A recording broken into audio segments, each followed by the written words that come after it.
Chapter 1051. After a while, the three of them returned to the ruins. However, unlike before, there are now a large number of zombies gathered here. Seeing this, Chinyu stood behind an abandoned car and explained, "Last time there were many corpses here, some of which were blown into pieces of meat, probably attracted by the smell of blood. Did the Savior sect do it?" De Shuang raised his eyebrows. "Well, according to Li Yao and Brother Yi, they are the most powerful in the city now. Although there are still some survivors, most of them have begun to evacuate the city." At this point, Chinyu paused for a moment and changed his words. To be precise, it is to escape. Everyone else now looks like someone from the Savior sect. Then he looked at his watch and said, "It's 3 o'clock in the afternoon. It's still a while before Uncle Hua and the others come. Let's go over there and see if the helicopter is still there." Zhang Yin and De Zhuang nodded, pushed the bicycles to the alley on the side and parked them, and picked up the tarpaulin on the ground to cover them. The three walked to the street on the left. Due to the 2 previous explosions, there were a lot of ruins here, and it was basically difficult to walk on the road. They could only go around to the next street, and then return to the front. About 10 minutes later, Chinyu and the other 2 were getting closer and closer to the area where the helicopter appeared before. After a while, they lay on a rooftop and looked at the scene in front of them. There was no human figure in the open space in front of them. There was indeed a big H symbol on the ground, and it seemed that the helicopter had landed here before. Chinyu looked in other directions with the telescope, then handed it to the 2 of them, and said, "The survivors here should have evacuated. It's a pity, maybe there will be a chance for a sneak attack," Zhang Yin said softly. Just then, some zombies pushed open the iron gate on the left side of the open space in front, and walked in slowly. Seeing this, Chinyu said, let's go back and wait for Uncle Hua and the others, and try to find the next resting point." Since these people were temporarily changing positions, they had no idea about the activity area. But the camp of the Salvation Gate has been drawn, and each of the 7 teams has a map. Because no matter how noisy it is in this city, in the end, it will eventually hit that mountain. However, with the current firepower equipment of Chenyu, it is still a bit difficult to wait until that day. In the alley, the 3 sat on the ground with their backs against the wall, resting. After waiting for an unknown period of time, Zhang Yin, who was sitting outside, heard footsteps and tapped the wall with his fingers. "They are coming." After the voice fell, Chinyu and De Zhuang stood up and walked outside. A team of people hurried over, and because they carried too much equipment, everyone was sweating. The 3 people stepped forward to help take some and put them in the alley, and then Chinyu turned his head to look at Lin Hao and asked, "Did you meet other survivors along the way?" "Only zombies." Lin Hao shook his head, and wiped the sweat off his face with his t-shirt. Then everyone took out their water cups, and started to rehydrate. After listening, Chinyu stood there thoughtfully, thinking about something. Seeing this, Uncle Hua walked towards him and asked, "How do you plan to start?" Hearing this, Chinyu said softly, "Shangwan Jing's people will follow the map and drive the rocket launcher transport vehicle to the agreed location, which is about 10 kilometers away from the hydropower station." Zhang Yin is very familiar with this type of rocket launcher. His help in debugging and launching can greatly improve the hit rate. What we need to do is to deliver the battery as soon as possible, connect the car to the power, and look for an opportunity to launch. At the same time, Zhang Yin also came over. Chinyu looked at him and asked, "Long Jia has determined the location of the square and started to draw lines. Has the specific location been sent to you?" "Received." Zhang Yin nodded and said, "With the accurate map and coordinates, plus I happen to be familiar with the rocket launcher they found, I can barely achieve the goal of shooting wherever I point." At first, Zhang Yin was also hesitant about how to complete this task, but after hearing Shangwan Jing mention the specific model, he agreed. Because when he was in the army, Zhang Yin often studied that kind of rocket launcher. And it happened that this one was left in the underground arsenal at that time. "Yeah." After listening, Chinyu continued, "It will take about 4 days for the paint on Long Jia's side to dry. During this period, Shangwan Jing will lead people to attack Jiang Chen's men everywhere. After we send the battery over, we will start the attack based on when it will rain." I thought they would start fighting directly. Yang Yu also had paint on his face, and said, while holding a sniper rifle. Chinyu shook his head slightly, and said, "We don't know where Jiang Chen is now, and even Brother Yi can't tell us exactly where he is, so in order to implement the plan smoothly, the first step is to lure him out." Then Chinyu looked at the zombies wandering on the streets outside, and said calmly, "As long as we mess up this city, we're not afraid that he won't show up." After he finished speaking, he looked at the luggage full of supplies on the ground, his eyes full of solemnity. "Here are some pine oils, plus other combustibles made of burning balls. Each one is about the size of an apple. And the fuse was re-added, which slowed down the burning speed about 15 seconds. After ignition, there is still enough time to throw it out. Secondly, there are a large number of Molotov cocktails in another bag, which are made by mixing high-concentration liquor, cooking oil, and alcohol. This was made by Xiao Jiao and his men after the camp was attacked, with the purpose of dealing with tanks. Last time when they were suddenly attacked, even Xiao Jiao couldn't find a countermeasure quickly, and could only get close to blow up the tracks. But the Molotov cocktail is different. If it hits the tank, it won't cause direct damage, but the liquid will flow in through the gap. The inside of the tank is filled with various ammunition. Once gasoline penetrates, the consequences will be disastrous. Although it is difficult to do this in modern warfare, the enemy will probably be shot into a sieve before throwing it out, but it is possible in the doomsday. So each team has such a package, just to come in handy at a critical moment. This is why Qinyu and his team can only come here by train. At this moment, Qinyu suddenly remembered something, then turned his head and looked at the side and asked, "By the way, Zhang, are there many stores that used to sell mobile phones on the street next to us?" "Well, I counted them roughly. There are about 7 stores. What's the matter?" After saying this, Qinyu snapped his fingers and smiled.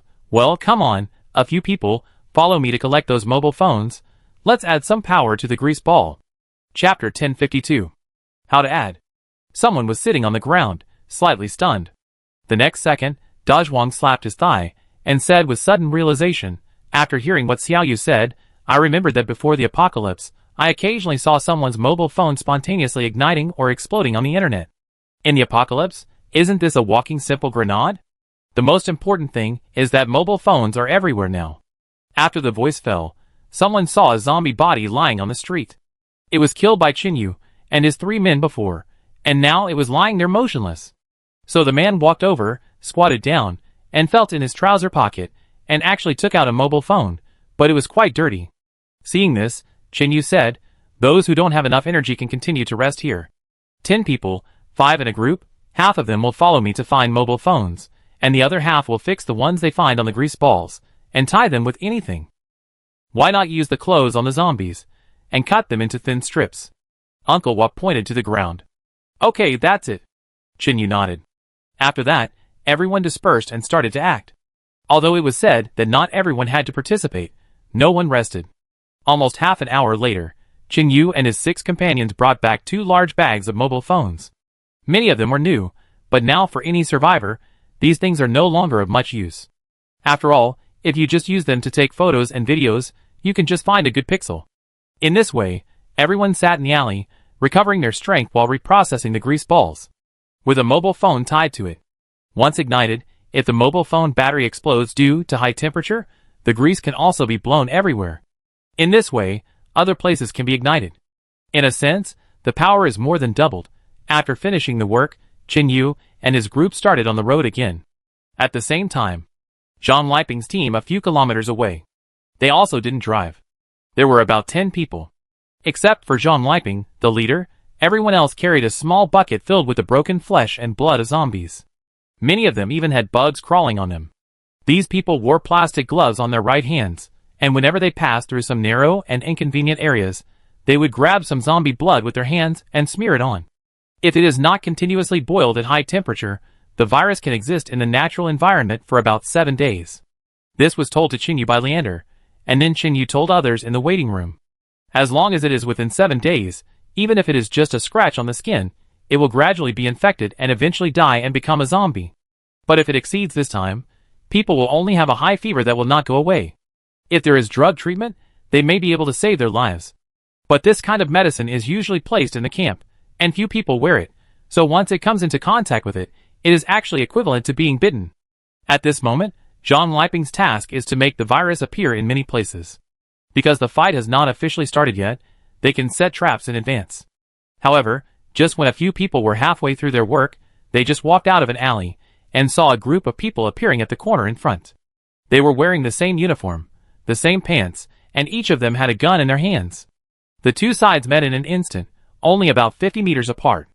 The next second, Zhang Liping's men threw away the iron bucket, and quickly pulled out a pistol from their waist, but before they could pull the trigger, the enemy's bullet had already flown over. The gunshots rang out quickly, and Zhang Liping, who was walking behind, was startled and quickly led her men back to the alley. At the same time, the team did not rush to chase after them, but retreated behind the abandoned car, and then one of them took out a walkie-talkie and prepared to report the information directly. This was another order issued by Jiang Chen. Everyone who encountered any survivors outside the camp in the city must report the information to the manager as soon as possible. Then the small leaders would report it layer by layer until Jiang Chen was notified. This time, Jiang Chen directly issued a death order. Anyone who caused casualties due to failure to report, including family members, would be shot. The Savior sect also had something like a walkie-talkie relay station, and there were more than one. The number was far beyond what Qin Yu and his team could compare. Therefore, except for a few hundred kilometers away, the Savior sect communicated with each other in a timely manner. But few people know this, and only the managers of the patrol teams have the right to use it. This is why Shang Wenjing has always emphasized not to underestimate Jiang Chen. The Savior sect obviously has a relay station that can communicate over medium distances, but they still raise a large number of pigeons to make up for the shortcoming of not being able to communicate over long distances. Master Ji, we found a group of strangers 2 streets to the right of our temporary rest area. Please support us to wipe them out. 2 seconds later, a somewhat low voice appeared. Have you seen a girl around 18 years old? No. The young man holding the walkie-talkie answered. Well, then don't leave any alive. The man called Ji Tangyu directly sentenced Zhang Liping and others to death, and then added, in 3 minutes, the 17th and 18th teams will come to support. Remember to fight quickly, and don't waste time. Brother Chen has a big move recently. Understood? As soon as the voice fell, the people behind the abandoned car quickly changed the magazines, and at the same time the young man quickly clicked twice with his right hand, asking the remaining people to surround the alley in front. If Xiao Jiao and Zhang Yin were present, they would instantly notice that the tactical moves used by this person were extremely professional. It is not difficult to see that he might have been a retired soldier. This time, the survivors Zhang Liping and the others encountered were far from the ones Qin Yu and Xiao Jiao had encountered before. In the alley, the others looked at the teammate who was struggling on the ground, spitting blood, and gritted their teeth and prepared to rush out to drag him back. At the critical moment, Zhang Liping shouted, "Stop! Have they forgotten what they said in the waiting room before? The enemy is likely to use the tactic of surrounding the corpses and attacking the reinforcements. You will die if you go out." These people followed Zhang Liping for a long time. They were yelled at, but they had to stop. Just a week ago, the camp on the mountain. At that time, Qin Yu and others had not set out to find the Savior Gate. Jiang Chen stood on the top floor of the 30th floor, holding a walkie-talkie in his hand, connected to the relay station, and gave orders to the people down the mountain. How are the survivors captured by Pan Yuan and the Savior Gate trained? They can shoot, but their movements are not professional enough. Yes. Jiang Chen thought for a while, and said calmly, give them some weapons, add some of our people to mix with them, and patrol the city. Remember, their current identity is the Savior Gate. Chapter 1053. The outside gradually returned to silence. The wires on the road behind the alley were covered with zombie blood. We had to be very careful when retreating. Although Zhang Liping had a walkie-talkie in her pocket, she did not contact Qin Yu immediately. Everyone retreated cautiously. One of Zhang Liping's confidants whispered, "Sister Ping, let's call for support quickly. These people have guns." "Look at you, you are so cowardly." Zhang Liping shouted in a low voice. "Don't you have guns on you too? Everyone has a pistol. Why don't you have the courage to shoot? But I see those people, they don't have any hunchbacks, and they wear scarves around their lower faces. They don't look like ordinary survivors." The confidant looked back and saw that his former teammates had completely lost their vitality and turned into corpses. He knew that in a few minutes, his former companions would stand up again, but they would become zombies. "Humph, just pretending." Qin Yu and the tall man, who seemed to be called Xiao Jiao, also said that the survivors they met were not very powerful. "Think about it, if we can capture a few alive, interrogate them, and get some useful information, wouldn't we get more rewards if we bring them back? Maybe we can get a tank afterwards." Zhang Liping's eyes were erratic, but she chose to act on her own. At this moment, she did not continue to listen to Qin Yu's orders, which was to use the intercom to call for help when she saw anyone. And she must not take action directly. Zhang Liping was actually a little disdainful of this. Although she was a little fat, she had learned boxing for a few years before the end of the world. However, in the previous social order, fighting was not allowed. If you won, you had to pay money and be detained. If you lost, you had to lie in the hospital. Therefore, John Liping never had a chance to show her skills. Later, due to her indulgence in diet, her body shape gradually changed. But after the zombies appeared, John Liping had actually been training secretly. She lost a lot of weight very early, although most of it was due to starvation. There was no other way. Food was not easy to obtain in the apocalypse. What she wore on her belly was a fake belly prop she had picked up and used for filming. After John Liping found out, she washed it and wore it all day, pretending that she was a fat woman. Of course, she succeeded in doing so. Even Qinyu and Shang Wanjing were kept in the dark and didn't notice it at all. Although her camp had less than 100 people, she never interacted with other forces. Relying on the zombies raised on the periphery, John Liping has survived to this day. But she didn't know that today she would pay a very painful price for her behavior. As she retreated to the other end of the alley, John Liping took out the fake belly directly, and all her subordinates were stunned. The next second, John Liping said in a deep voice, "There are 10 of us, 1 died, and now there are 9 left. Wait a minute, Xiaoji and Xiaoming, you two rush out and run to the right street. Alan and Chen, you two just run to their left." After saying that, John Liping pulled out her pistol, removed the magazine, then loaded and pulled the barrel, and said seriously, "Others, follow me and shoot from behind. Remember, you have to catch them alive." After these words came out, some people wanted to retreat, but seeing Sister Ping's cold eyes, they swallowed their words back. 10 seconds later, John Liping gave an order, "Move." At the same time, at the exit of the other end of the alley, about 30 meters away, 4 men holding automatic rifles looked at each other, took out grenades from their pockets, and began to set traps on the ground. Qinyu led his men and had just walked a short distance when a noise came from the walkie-talkie hanging on his shoulder. Seeing this, Qinyu stopped and listened with the walkie-talkie in his hand. Seeing this, the others also looked at him in unison, somewhat curious about who was calling. But strangely, no one spoke, only the sound of electricity. Qinyu waited for about 7 seconds, but there was still no movement. Then he was about to press the button to shout, and the next second, several gunshots were heard from inside. Zhang Yin and Uncle Hua frowned instantly at the familiar feeling, and even Yang Yu could hear it. He said in a deep voice, "This is the sound of automatic rifle shooting. It should be a high-precision weapon, which ordinary survivors will never have. Since the guns in the Doomsday are generally pistols, most people can't actually hear any difference." But Zhang Yin and the other two were different. They had all served in the army and were quite familiar with this stuff, because in today's environment, it was difficult to encounter those old guns. Once they came into contact with it, they could almost instantly hear that something was wrong. Qinyu naturally found the puzzlement, because there were only 3 teams carrying out the mission in this area, and there was no one else in the team that could carry rifles except Qinyu's team. After the 4 gunshots, a sharp explosion sounded from the walkie-talkie. Qinyu frowned slightly and said, "It looks like it was smashed by someone." "Who contacted us?" Zhang Yin asked. "I don't know." Qinyu shook his head and took out a piece of paper from his jacket pocket, which had the radio frequencies of the other 2 teams written on it. He had to first determine which team was attacked before rushing over to provide support. If 2 teams were attacked at the same time, he would have to call for others to come as well. Qinyu held the radio in his right hand, first switched to John Liping's team, pressed the button and shouted a few times. Half a minute passed, and there was no response, like a stone sinking into the sea. Seeing this, Qinyu quickly tuned to the frequency of Shenming's team and shouted, "Shenming, Shenming, can you hear me?" On an abandoned street, everyone looked at Qinyu nervously, fearing that no one would respond. But after about 3 seconds, a noisy voice sounded, "What's wrong? We are pouring oil on the ground." Hearing this, Qinyu breathed a sigh of relief and changed the subject. "It's okay. Find an open area and try to call John Liping to see if you can get in touch." "Okay." On the abandoned street about 3 kilometers away, Shenming signaled others to be alert. Then she took the walkie-talkie, quickly ran to the rooftop next to her, and shouted several times. 2 minutes later, Qinyu received Shenming's message again. "No, there is no response. It feels like the walkie-talkie is broken." As soon as this was said, everyone's face instantly became solemn, and Qinyu said calmly, "Okay, I know, you guys be careful. Jiang Chen's people should also enter the city. Do you want us to go to our mission area to take a look? It's not far, only about 2 kilometers. Shenming stood on the rooftop.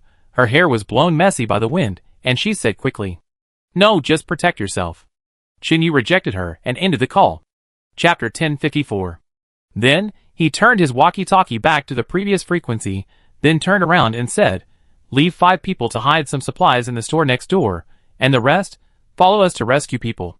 After the voice fell, Chinyu put the long gun on his back, holding a rifle in his left hand, picking up a bag of bullets and grenades in his right hand, and turned to run to the back. At the same time, Zhang Yin, De Zhuang, and Uncle Hua followed closely behind.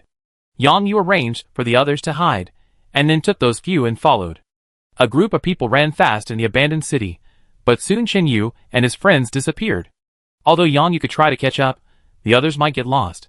Yang Yu had no choice but to slow down so that the others behind could catch up. Chinyu was almost fully armed at this time, but his speed was not bad at all, and he was even ahead of Zhang Yin. Seeing this scene, Zhang Yin was surprised while holding a gun and rushing on the road. He had retired for several years, and now he rarely trained, so his physical fitness declined a little, but he was also faster than other ordinary people. But Chinyu is actually running in the front now. You know, he is holding a gun and a bag of ammunition, and even has a long gun on his back. In just 9 minutes, Chinyu and Zhang Yin have reached the area 3 kilometers away. De Zhuang and Uncle Hua are only 1 minute slower, but it is already very fast. Although the zombies on the road have discovered them, they will be left behind if they follow them for a few dozen meters. Now Chinyu, after 2 training sessions and those life and death moments, is at his peak. Whether it is physical strength, endurance, or reaction ability, they are all at the top. At present, apart from Lei and Long Jia, Chinyu can almost be on par with Xiao Jiao in terms of running speed, not in close combat. All this is thanks to the weighted mountain running project in those few months. The 4 of them did not run again, but held their guns, bent their bodies slightly, and moved forward cautiously. At this time, Chinyu did not contact Zhang Liping again with the intercom, because he knew very well that Zhang Liping and others were probably killed. As soon as he arrived at the street, Chinyu saw 2 people lying on the ground. He calmed his breathing, took off his spear, and then looked at Zhang Yin and nodded slightly. The latter understood instantly, and squatted down with De Zhuang, and slowly moved towards the abandoned house on the right. At the same time, Uncle Hua stayed beside Chinyu. The 2 looked at each other, slowed down their steps, and also approached the wounded. At this time, the 2 were lying on the ground twitching, with blood flowing from the corners of their mouths. When they saw Chinyu appear, their eyes were full of fear. They wanted to speak, but more blood flowed when they opened their mouths. Then Chinyu saw the thin iron wire inserted in their necks, which actually penetrated directly. The next second, Uncle Hua's already dark face became even gloomier. He whispered, "The murderer avoided the vitals. If the iron wire is not pulled out, they will not die in a short time, but they will not be able to speak." Seeing this, Zhang Yin's voice came from the intercom, "The surroundings have been checked, and there is no one."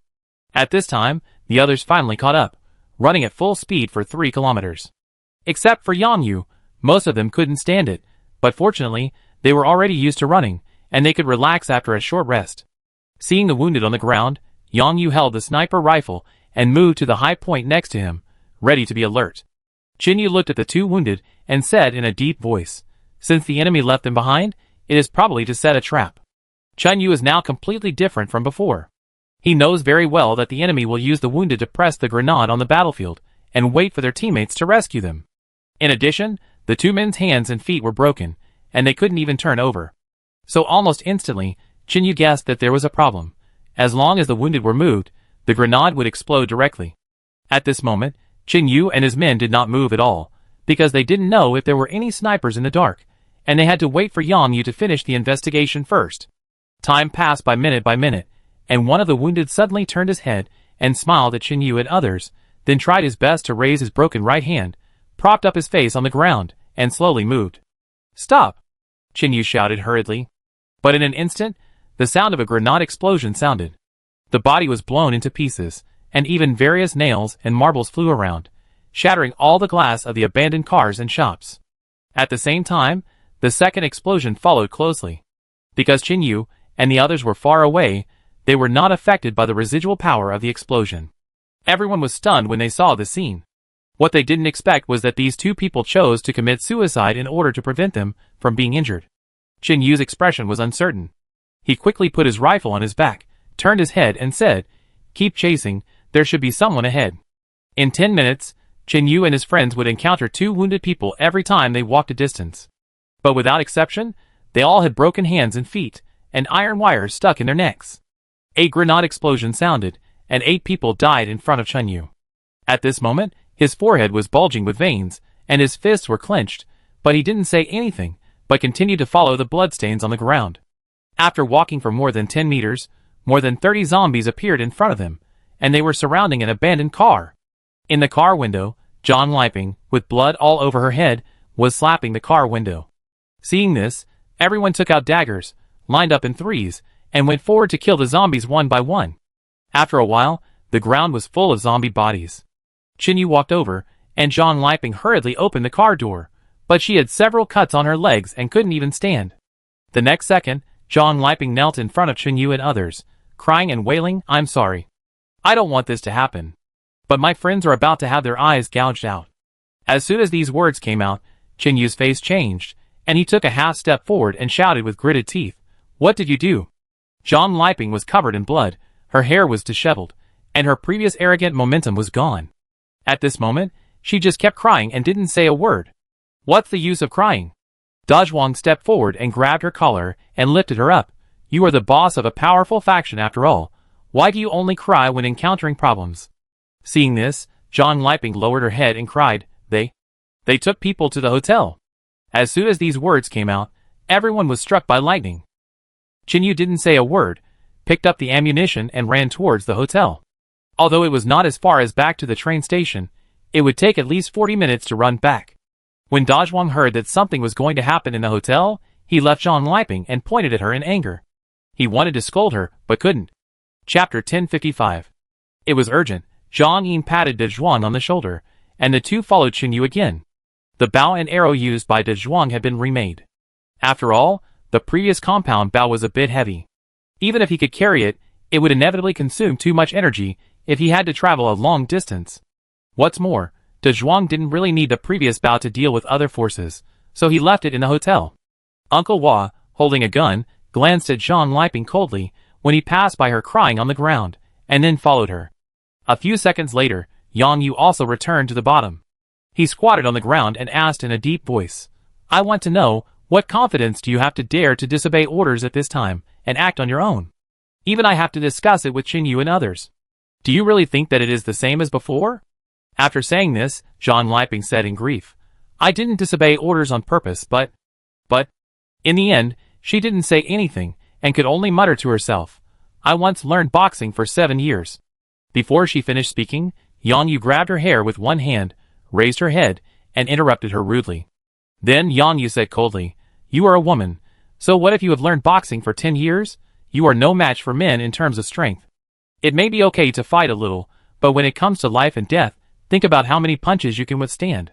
Secondly, who among the people nowadays has not been struggling in the doomsday for nearly 2 years?" After the voice fell, Yang Yu let go of his hand, no longer caring about the woman on the ground, turned his head and said, "You guys keep an eye on her, go back to find others to meet up first, you can't keep up with the rest of the journey." Since Chinyu left too suddenly, he just nodded slightly to Yang Yu, who understood his idea almost instantly. So he asked the rest of the people not to continue to follow him back to the hotel, but to maintain their physical strength. After all, if there is no daily training, the other survivors want to run at high speed for nearly 40 minutes, and there is basically no combat power afterwards. But these people are different. Chinyu will not mention it. He just finished training some time ago, and the intensity was much greater than now. The others nodded and stepped forward to lift John Liping up. But she was not abused. After all, this woman helped a lot to get here. The people who stayed behind were watching her, but in fact they were also taking care of John Liping. This guy's legs were covered in blood, and it was probably difficult for him to even walk. Then Yang Yu opened the backpack containing the Molotov cocktails, took out 3, put them in his backpack, and then chased Chinyu and others. The rest of the people stayed where they were, looking at Yang Yu's back as he left, looking at each other in bewilderment. One of them whispered, "We have to train more in the future. Look at them. Running 3 kilometers is as easy as eating and drinking water." Everyone nodded and stopped talking. Just then, John Liping suddenly remembered something and grabbed the sleeve of the person next to her in panic, saying in a panic, "Oh no, there's something I didn't tell them just now, walkie-talkie. Do you still have your walkie-talkie?" As soon as this was said, a young man said in astonishment, "How can we be qualified to carry that thing?" Seeing this, John Liping didn't care about her bleeding leg and cried, "Quick, go find Shin Meng in the next area, they have walkie-talkies, and I have a map in my pocket." As soon as she finished speaking, she took out a crumpled piece of paper from her trouser pocket and stuffed it directly into the arms of the nearest man. Seeing this, the others hesitated because they could no longer run. The next second, a young man in his early 20s took the map, handed his luggage to the person next to him, and said with a serious face, "I go, but what's the matter? Those people have cars." They drove to the hotel. At the same time, around the abandoned hotel, Song Chung took the other people and selected the appropriate areas for inspection in turn, and asked them to be alert. Wang Lulin, wearing a prosthetic limb, was talking to a young man of about the same age about some precautions. At this time, it had been about an hour since Chen Yu and others left. Song Chung, Wang Lulin, and Xiao Kong divided their troops into 3 groups, each with 4 people, and checked the other 3 directions of the abandoned hotel. There were no zombies within 100 meters, only in the abandoned shops on the road in front of the gate. It was about 4 o'clock in the afternoon, the sun had gone out, and the wind was blowing. After a while, Wang Lulin clenched his right fist, gently hit the right arm of the young man in front of him, and said with a smile, "Do a good job. After the success, I will ask Brother Zhang to help train you personally." Hearing this, the young man's eyes lit up and said happily, "I want to learn sniper rifles, can I?"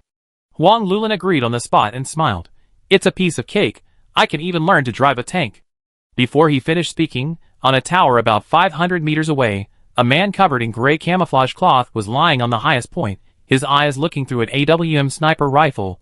A cold smile appeared at the corner of his mouth, and then he quickly pulled the trigger. A powerful bullet, at a speed that was impossible for the naked eye to capture, hit the young man's temple almost instantly. Without even a breath of time, the man who was just talking in front of Wang Lulin had his head blown up on the spot. The bullet was like a sledgehammer flying at high speed, easily smashing the young man's head into pieces, and a lot of blood sprayed on Wang Lulin's face. In an instant, Wang Lulin came to his senses and suddenly shouted, "There is a sniper at 3 o'clock." As soon as he finished speaking, he quickly fell to the ground and quickly crawled towards the stairs. Then, on the tower, the man who fired the gun said on the intercom, "You can attack on the ground. There are 11 people left outside. Remember, kill them all." "Understood, Master Ji." After speaking, the young man quickly issued an order, and 30 people holding automatic rifles and wearing face scarves moved in an orderly manner towards the abandoned hotel. Being able to serve as the master of a force of more than 1,000 people and a reorganized salvation sect, Ji Lin's ability, in any force in the Doomsday, is a local tyrant. Ji Lin followed Jiang Chen before the end of the world. He was proficient in all kinds of assassinations, and was best at long-distance combat. Jiang Chen gave him the sniper rifle some time ago, which was like adding wings to a tiger. In the entire Savior sect, Ji Lin was the strongest among the 4 Hall Masters, second only to Ding Han.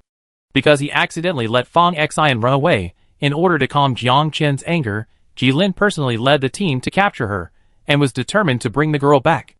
Chapter 1056. The sudden attack made Wang Lulin completely panic. He didn't understand why the enemy came to the door just after Chen Yu and others left. "You know, this is the temporary camp they finally decided on after going around in circles at night. The reason why they chose this abandoned hotel is that it looks a bit shabby, and there are many ruins around it." But at this time, Wang Lulin naturally understood the seriousness of the matter. He took out the walkie-talkie and quickly reported the information to the hotel. "Everyone, get out of the window.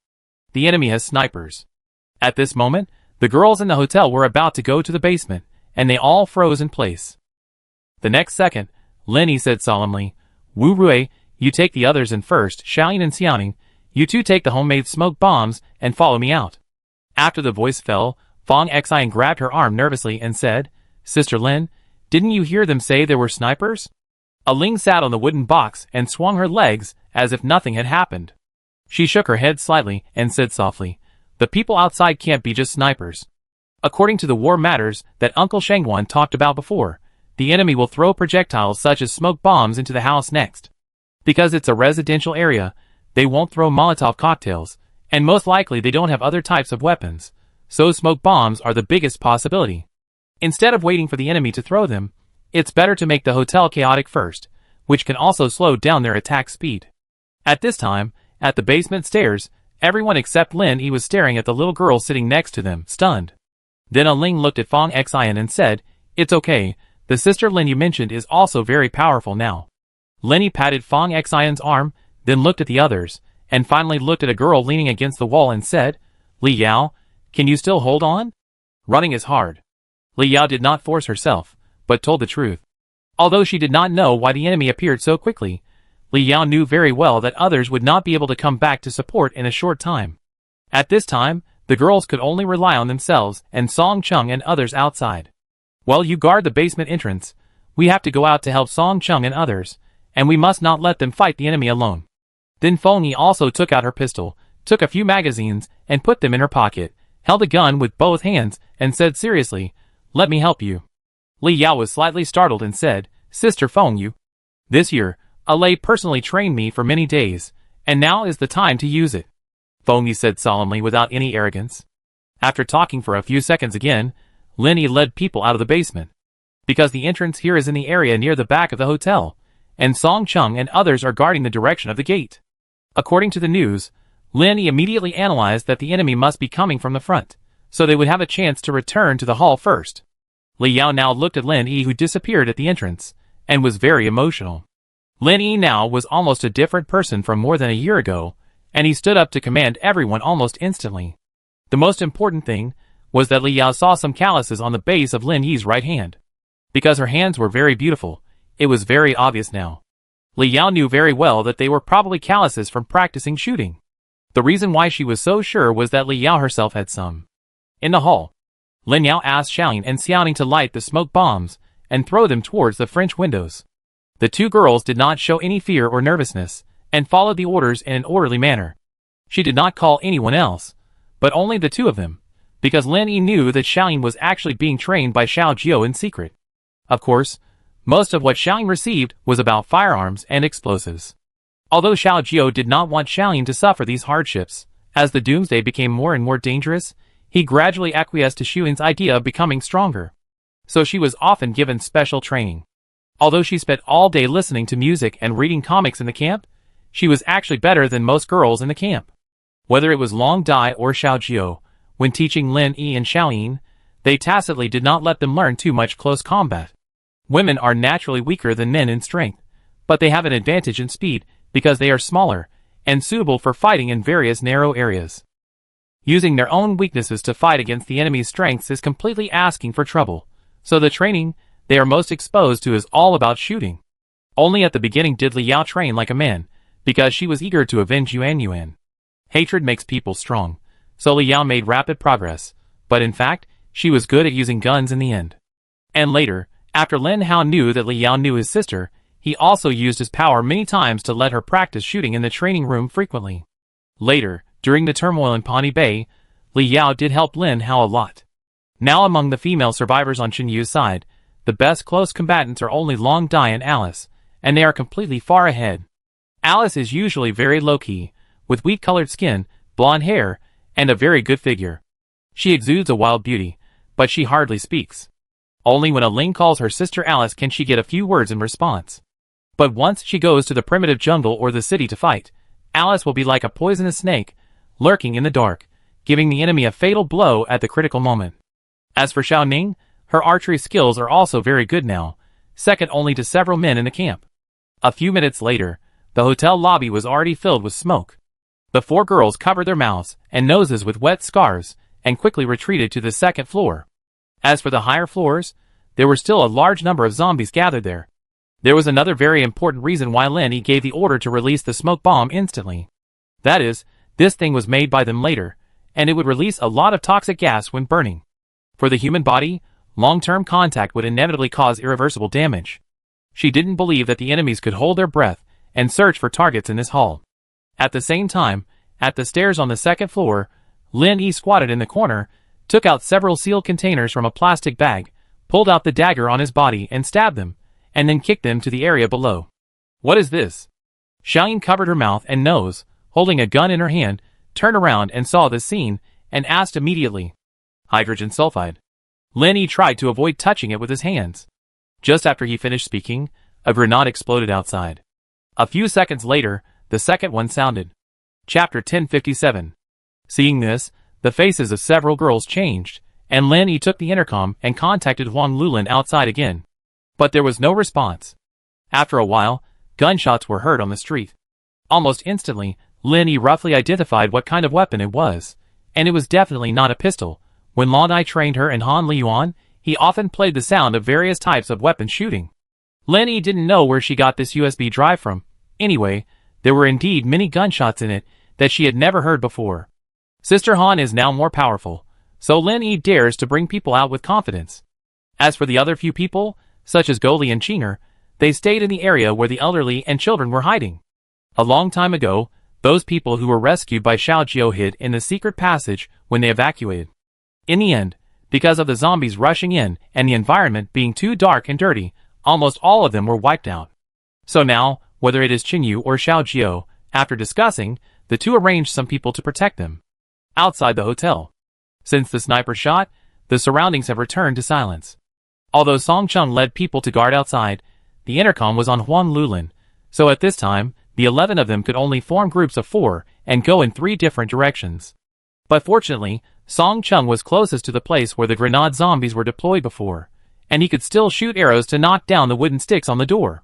He bent over on the rooftop, carefully moved to the edge area, and looked down along the gap in the flower bed.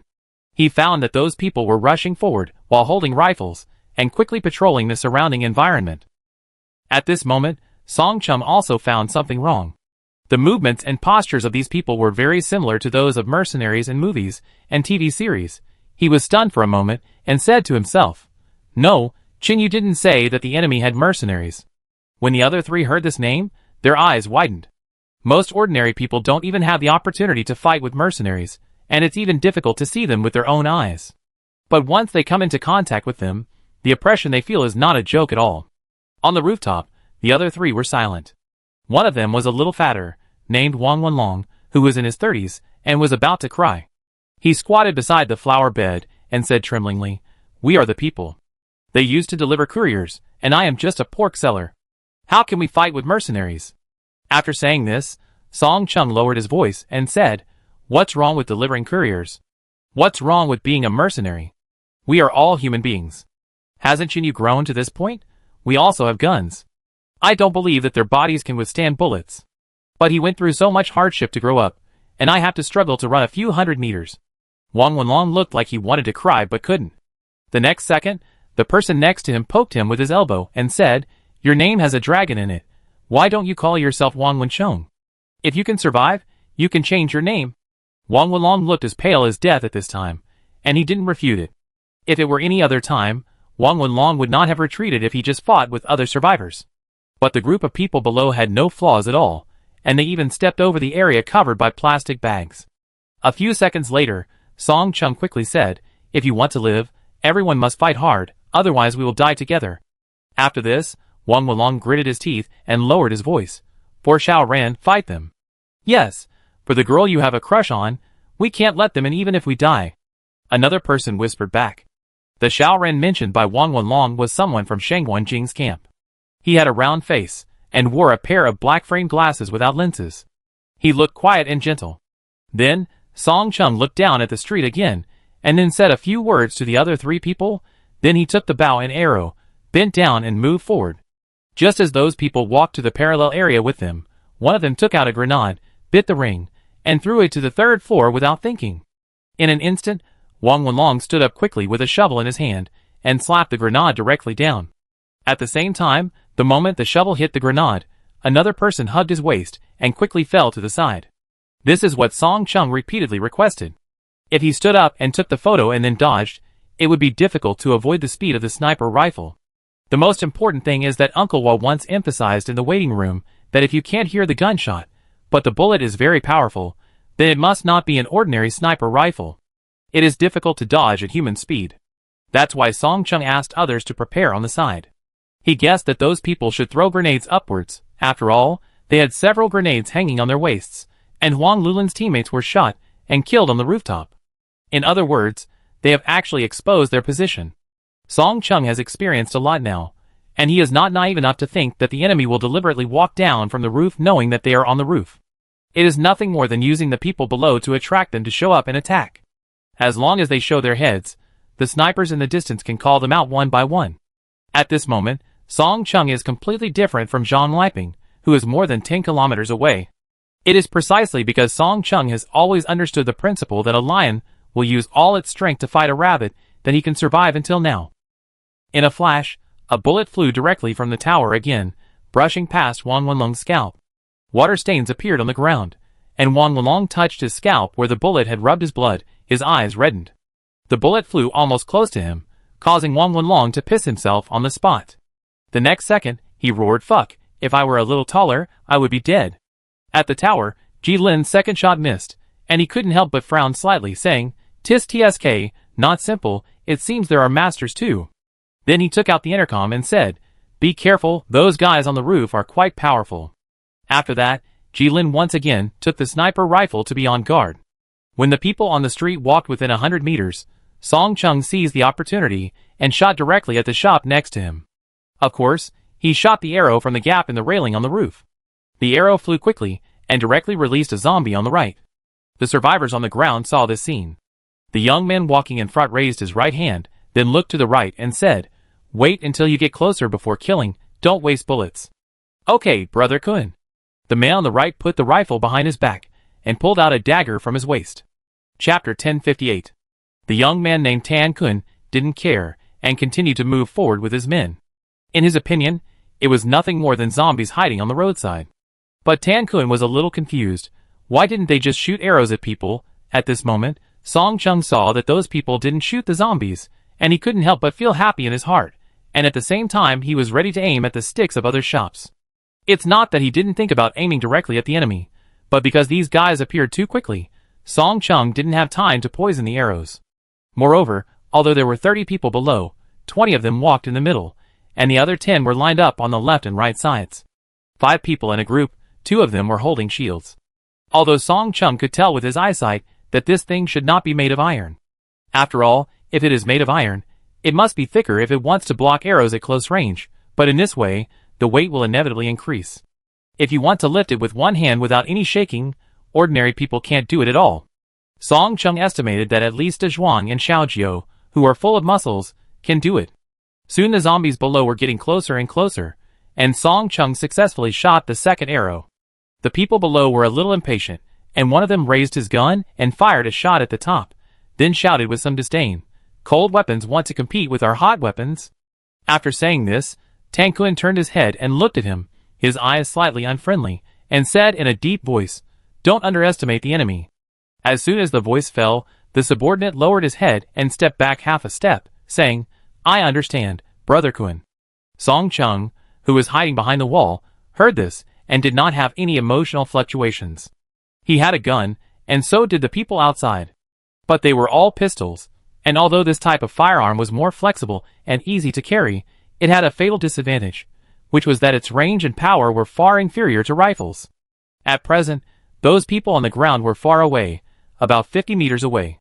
At this distance, the effect of bows and arrows was greater than that of pistols, which was what Da Zhuang had repeatedly emphasized to them. Pistols were not omnipotent, they were only suitable for close-range combat, and should not be overly relied on. So now everyone on the rooftop bent over and squatted by the wall, with arrows in their hands ready to shoot. When the grenade exploded, the man who walked forward with a knife was killed by the splash produced by the explosion before he could react. At the same time, a few people were injured by the glass fragments. Everyone on the rooftop couldn't help but clench their fists and wave twice when they saw this scene. They were curious before why Chinyu scattered so many glass fragments on the road, and even covered them with something. At that time, it was just an accident to make noise, but now I see that unless the grenade breaks the glass into fine powder, it will definitely fly everywhere. Seeing that someone was injured, Tan Kun stopped advancing from below, but quickly threw a smoke bomb to the rooftop to interfere with the enemy's vision. As the smoking object was thrown up, Song Chung frowned slightly and shouted quickly, "This guy used to be a soldier, retreat quickly." At this moment, Song Chung remembered what Xiaojiu and Zhang Yin had said during training. At that time, Xiaojiu said seriously that smoke bombs are not meant to be thrown at your feet. If a teammate is injured, you need to first shoot at the enemy with a gun to suppress the fire, then throw a smoke bomb over, and then drag the wounded back. It is useless to throw it directly, because the smoke bomb cannot change the position of the injured team member, and the enemy can still shoot blindly. Then Xiaojiu also talked about another use of smoke bombs, which is to throw it at the enemy's face. This is a trick often used on the battlefield. If they encounter such enemies in the future, don't even think about it, just run. The reason is very simple. If the enemy does this, they are either saving people or preparing to rush closer. Song Chung can lead so many elderly people and children, crawling and rolling in the wild for so long, and even becoming stronger and stronger, not relying on his tendon muscles. On the contrary, when Song Chung encounters something, he considers no less than Shin Yu. So almost instantly, he makes people feel like leaving the rooftop.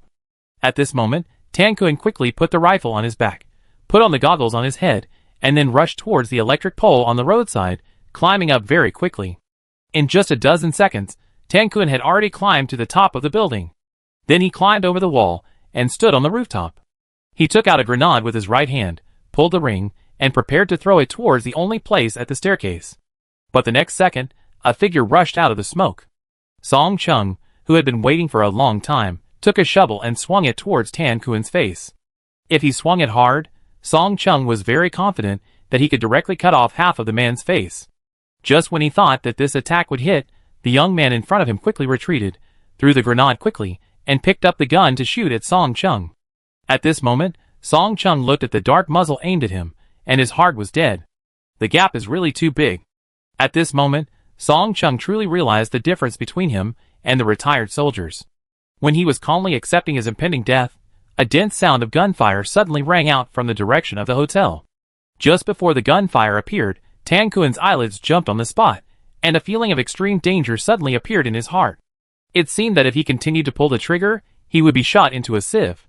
Then Tan Kun didn't even think about it, and he quickly laid down on the ground. Then Song Chung turned around and ran away, not daring to fight. 2 seconds later, the grenade exploded, and the whole building almost trembled. But fortunately, the power was not strong enough, and it did not collapse directly. At the same time, in the hotel, the bullets that saved Song Chung were not shot by Li Yao, but by Lin Yi. At this moment, she was standing at a window on the 3rd floor with a half-closed curtain, holding a gun in both hands, watching the scene in disbelief. Lin Yi ran to the 3rd floor almost immediately after failing to contact Huang Lulin and hearing the explosion of a grenade. This was also a method that Shin Yu had prepared in advance. He left 2 rifles here, all loaded and fully loaded.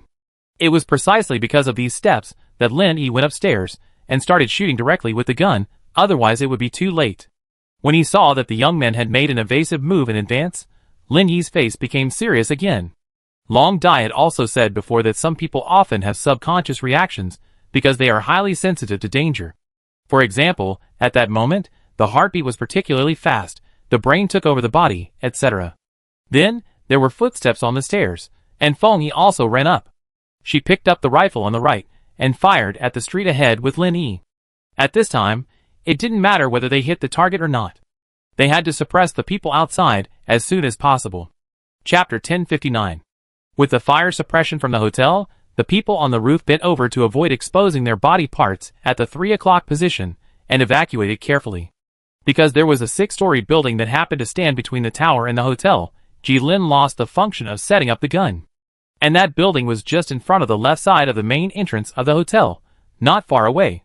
Even if Jilin was at the top of the tower, he could only see the top window on the 3rd floor.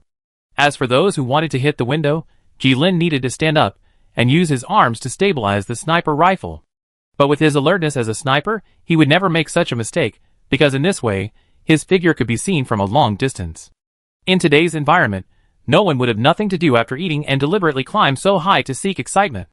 At this moment, Jilin's face showed a solemn expression for the first time. Although he was not a soldier in China, the training methods of many troops were actually similar, especially the anti-sniper reconnaissance methods. When he saw those people evacuating in an orderly manner without revealing any flaws, and when someone in the hotel was shooting with a rifle, Jilin felt a familiar taste. That is, there must be soldiers among the survivors.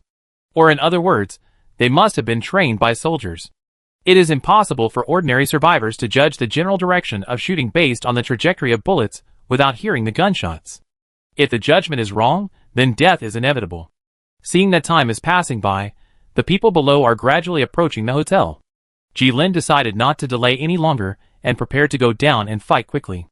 At the same time, about a minute ago, a car quickly stopped in the outer area of the hotel, about 600 meters away.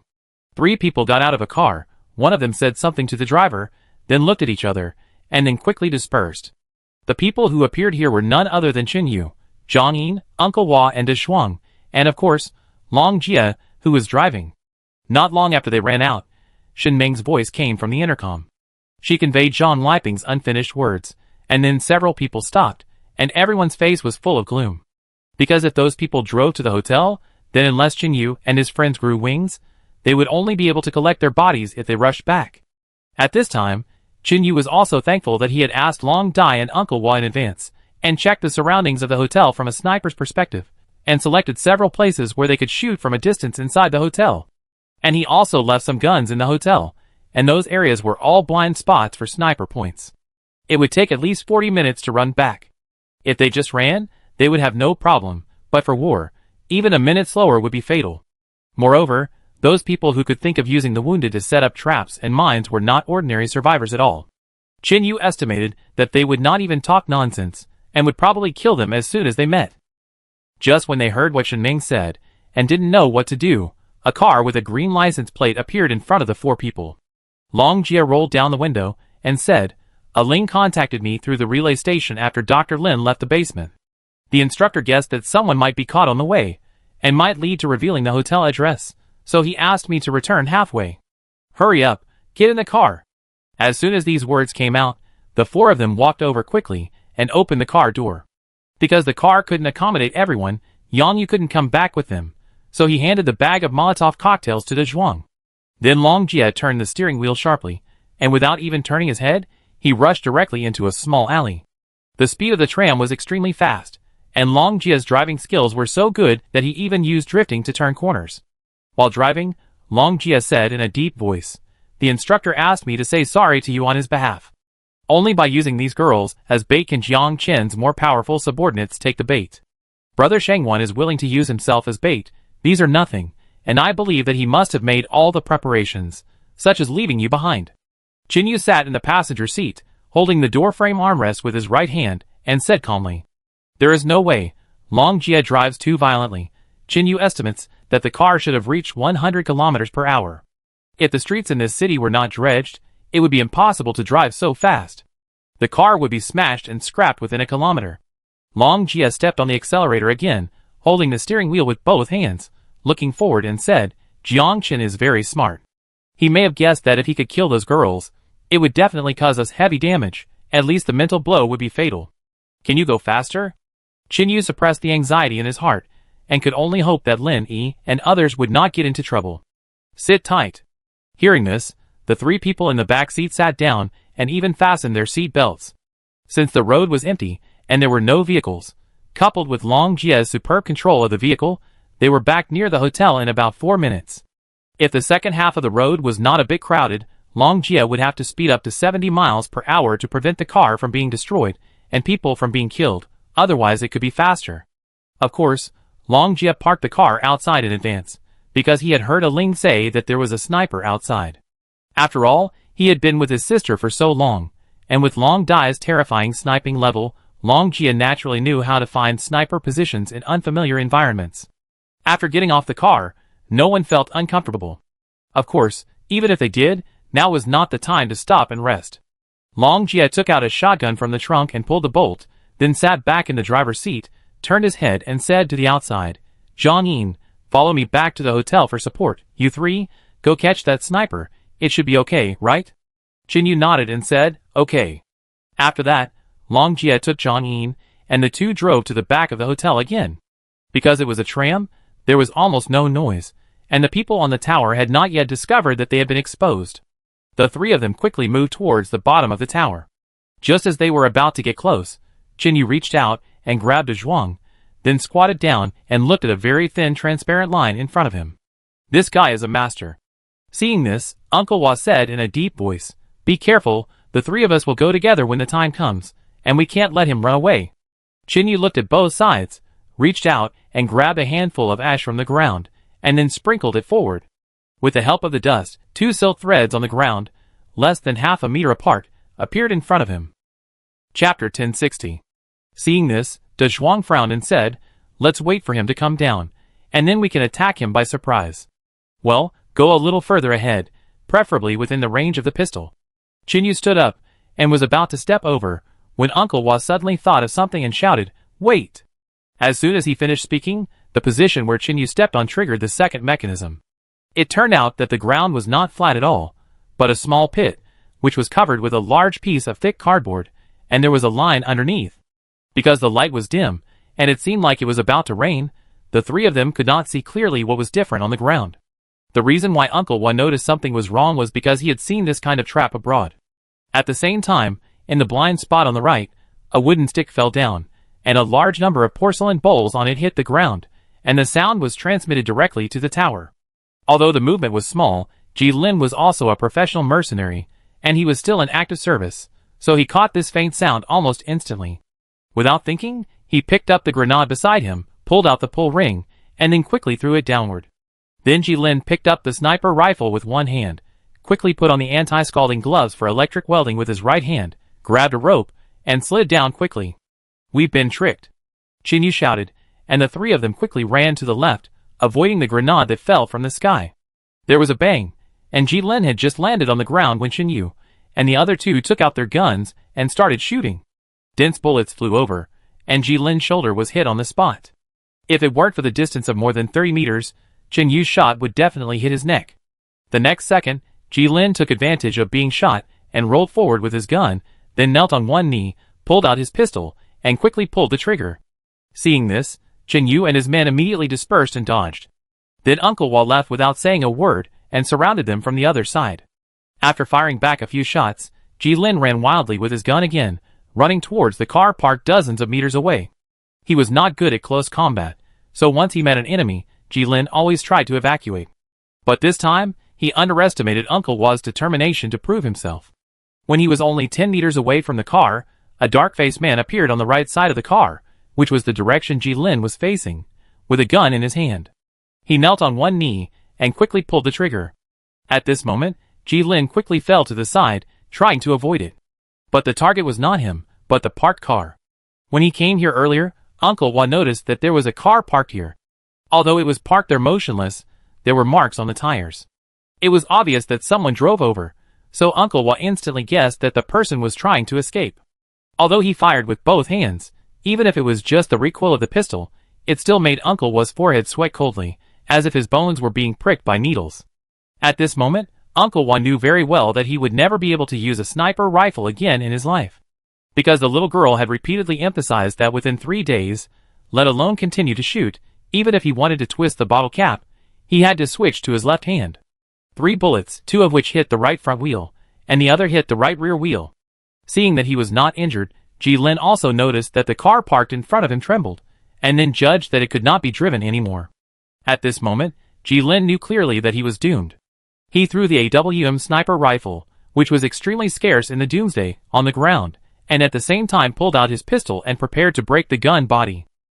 But there was a person who was even faster than him. Dazhuang had been holding back his anger for a long time. Since he came here, he was almost killed by a mine before the battle officially started. Besides, Lao Cheng was seriously injured now, so even if he wanted to go and see him, he couldn't.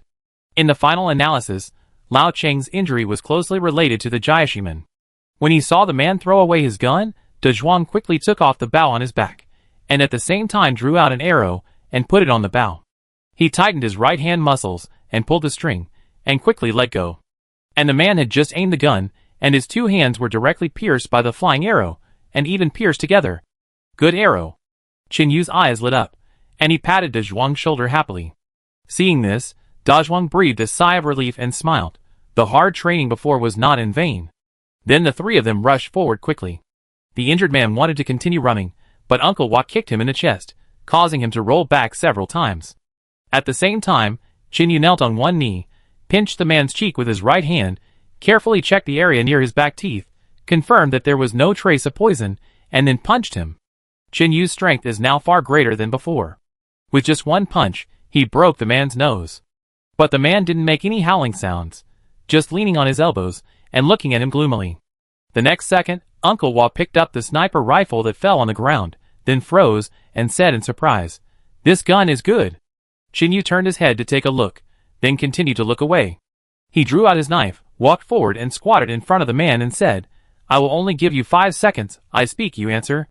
Because it was an emergency, and there was still danger in the hotel, Jinyu didn't have much time to interrogate here.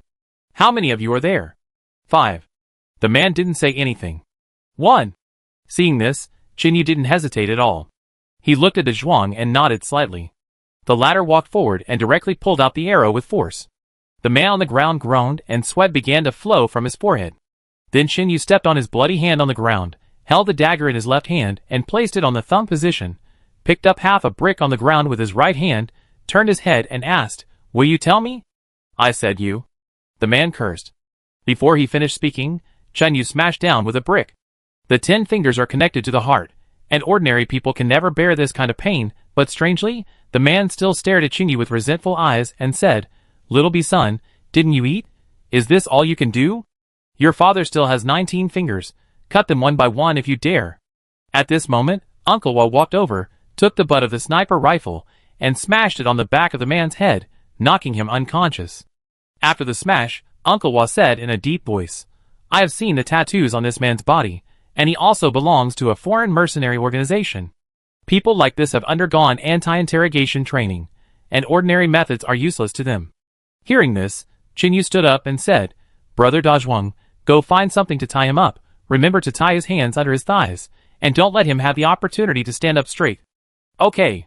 Then Jinyu looked at Uncle Wa's slightly trembling right hand and said, "Uncle Wa, you stay here with him, and leave it to us next." Chapter 1061. Without waiting for the other party to say more, Jinyu turned around and prepared to continue running towards the hotel. Uncle Wa called him and said, "This sniper rifle is very powerful and accurate, take it." Jinyu nodded, holding the gun in his left hand, and picked up the Molotov cocktail on the ground with his right hand, and ran towards the hotel. After he left, De Zhuang also took the rope he found and prepared to tie up the man on the ground. Just as De Zhuang squatted down and just picked up the man's hand, the man who had fainted suddenly opened his eyes, and then hit De Zhuang's head hard with his forehead. The sudden movement made Uncle Wa quickly pick up the pistol and aim. But the next second, the man quickly pulled out his little finger, revealing an extremely sharp steel nail, and was about to stab it directly into Dazhuang's neck artery. Although Dazhuang had not received much training, he was very strong and had a good sense of danger. He almost subconsciously blocked his neck with his right hand, firmly resisting the iron nail that pierced his palm. Because the man was hiding behind Dazhuang, Uncle Wa's right hand was shaking again at this moment, and even if he held the gun with both hands, he could not keep the muzzle stable. Even though he had learned to shoot with his left hand for a while, Uncle Wa could not be 100% sure that he could hit the person behind De Zhuang at close range. At this time, if there was any slight mistake, it would likely lead to De Zhuang being shot. At this moment, Uncle Wa could not help but feel guilty. It would have been better if he had been sure whether this guy was really fainted or just pretending to be fainted. And Uncle Wa and Jinyu both overlooked one thing, that is, since this guy was a mercenary, he would definitely not sit there and wait for death so easily. It was understandable that Jinyu didn't notice this situation for a while, because he was worried about the hotel, but his experience why he shouldn't have made such a mistake. Seeing that there was no shooting angle, Uncle Wa put away his gun and ran over directly, and the man quickly pressed Dazhuang to the ground, pressing down with both hands, trying to exchange one life for another. Because the man's face, hands, and even shoulders were covered with blood, he looked like a bloody man at the moment. But Jilin obviously overestimated his strength, and at the same time underestimated Dazhuang's muscles. After listening to Xiao Jiu's advice, Dazhuang began to do various physical exercises. Although he did not train like others, his muscles gradually changed. In other words, Dazhuang's muscles and strength are no longer the kind trained in the gym, but the kind honed under the doomsday. After only holding on for 3 seconds, Dazhuang threw Jilin away. Then he and Uncle Wa rushed up and kicked the man on the ground. Even Uncle Wa, who was on top, broke several of the man's ribs with a kick. However, the two did not notice that the man on the ground, who was protecting his head with his hands, had no expression. They kicked for several minutes, until the man did not move, and Dazhuang went back to pick up the rope again. Uncle Wa quickly checked the man's body, confirmed that there was no backhand, and even took out the steel nail on the little finger. No wonder this guy didn't say anything when his thumb was cut off. It turned out that he had broken a finger before. Uncle Wa stood by, holding the nail in his hand, and couldn't help thinking. Fortunately, this thing has no rust. It should be fine as long as Dazhuang is bandaged later, but unfortunately, he probably won't be able to shoot arrows in the short term. Soon the man's hands and feet were tied up, and he looked down at the ground. Uncle Wa picked him up, and the two began to walk towards the hotel. However, as they got closer to the hotel, a cold smile suddenly appeared at the corner of the tied man's mouth. Tang Kun and his group, except for the one who was killed in the explosion and the 3 injured, the remaining 26 people still moved in an orderly manner to the vicinity of the hotel. A few minutes ago, just as they were about to enter the hotel, a voice suddenly came from the intercom on Tang Kun's shoulder. It was Ji Lin who asked them to retreat. The moment he heard this, Tang Kun turned around without thinking and prepared to take people away. But at this moment, through a gap under the left house, Tang Kun saw a figure. What came into view was Fong Xian standing in the basement. At the same time, there was a girl standing next to her. The familiar face and long light blue hair instantly made Tang Kun's eyes narrow slightly. Tang Kun had seen the photo of this girl many times. She was the one Jiang Chen had repeatedly emphasized that he wanted to catch. Whoever could bring her back would get power and materials that were completely unimaginable to ordinary people. But Tang Kun was much more alert than others. He quickly selected a dozen people and asked them to sneak in through the back door. He also asked the rest to guard the back door of the hotel. Then Tang Kun quietly left the vicinity of the hotel. He had to rush back as soon as possible and report the information to Jiang Chen. As for the layer-by-layer reporting that had been agreed upon before, Tang Kun had long forgotten it. Don't look at the previous calls of Ji Tanggu, but now Tang Kun has decided to sell Ji Lin. Soon, more than a dozen people went around to the front of the hotel and used guns to break the glass, so that the smoke inside dissipated. Then everyone put on goggles and masks and slowly walked in with guns. Among these 30 people, only 2 of them were real mercenaries, namely Ji Lin and Tang Kun, all of whom joined the army abroad. As for the others, they were all trained after the apocalypse. Although they were more professional than ordinary people, they were still far from being real soldiers. No matter how professional their movements were, they had never really fought in a war. So as soon as they entered the hotel lobby, when they found a tin can on the ground, one of them mistook it for a grenade and squatted down to pick it up. As a result, the man fainted just half a meter away from his mouth and nose. The next second, the 4 people who had been waiting at the staircase for a long time raised their guns and shot at the lobby again. And Li Yao also supported the wall and came to the entrance of the basement. She stood by the door and shot at the figures with a gun. The crossfire from 3 directions made it impossible for those people to hide. But after all, they had trained for several months, and the men in the hall were well trained and quickly fought back with their guns. Lin Yixiaoying and Feng Yixiaoning at the opposite staircase did not want to fight, and quickly used the cover to hide. As for Li Yao, she had already retreated when the group of people raised their guns. The bullets hit the wall and reflected everywhere, but the others were at the stairs. So at this time, the stray bullets hit their own people instead. Soon the smoke basically dissipated, and there were only 3 more bodies on the ground. Those people either hid under the sofa or at the front desk. Now Lin Yi and others had no shooting angle. Chapter 1062. At the same time, a grenade was thrown quickly towards the right staircase. Seeing this, Xiaoying picked up the shovel in the corner and prepared to hit it back. But Lin Yi was quick-witted and grabbed her hand, and the two quickly ran towards the 3rd floor. While running, Lin Yi shouted, "That thing is a bait. Didn't you see someone holding a gun and aiming at us?" As soon as the words fell, the grenade hit the wall and fell on the staircase, and then suddenly there was an explosion, and even the murals hanging on the wall were shaken off. In the basement, Ling also saw the gaze of the man outside, but strangely, the other party turned around and ran away. Then Ling walked to the gap, looked up, and found that it was welded with iron rods. The gap was only about the size of a ping-pong ball, and grenades and other projectiles could not be thrown in. She turned and walked to the stairs, and told Li Yao the information just now. After listening, Li Yao put the empty magazine aside, and then continued to change it, and replied, "The basement does not need ventilation in the short term. What is your name?" Halfway through the conversation, Li Yao looked at a young man. Hearing this, the other party ran up and said, "You can just call me Sun Hua." "Well, Sun Hua, take people to plug the gap to prevent others from throwing some homemade smoke bombs into the basement. After all, you can think of making these, and others may also be able to do so." Just after the words were finished, someone threw some small gadgets wrapped in cloth into the gap. They were not big and were emitting thick smoke. Fong Xian has been proficient in pharmacology since she was a child, and is extremely sensitive to smells. She noticed something was wrong in an instant, and then covered her nose and said, "Everyone, cover your mouth and nose quickly. This thing can stimulate the internal organs of the human body and make people hallucinate." Hearing this, the basement instantly became chaotic, and everyone moved away from the gaps at the back. But fortunately, the basement was only about 20 to 30 square meters, and the smoke could not quickly fill the entire room.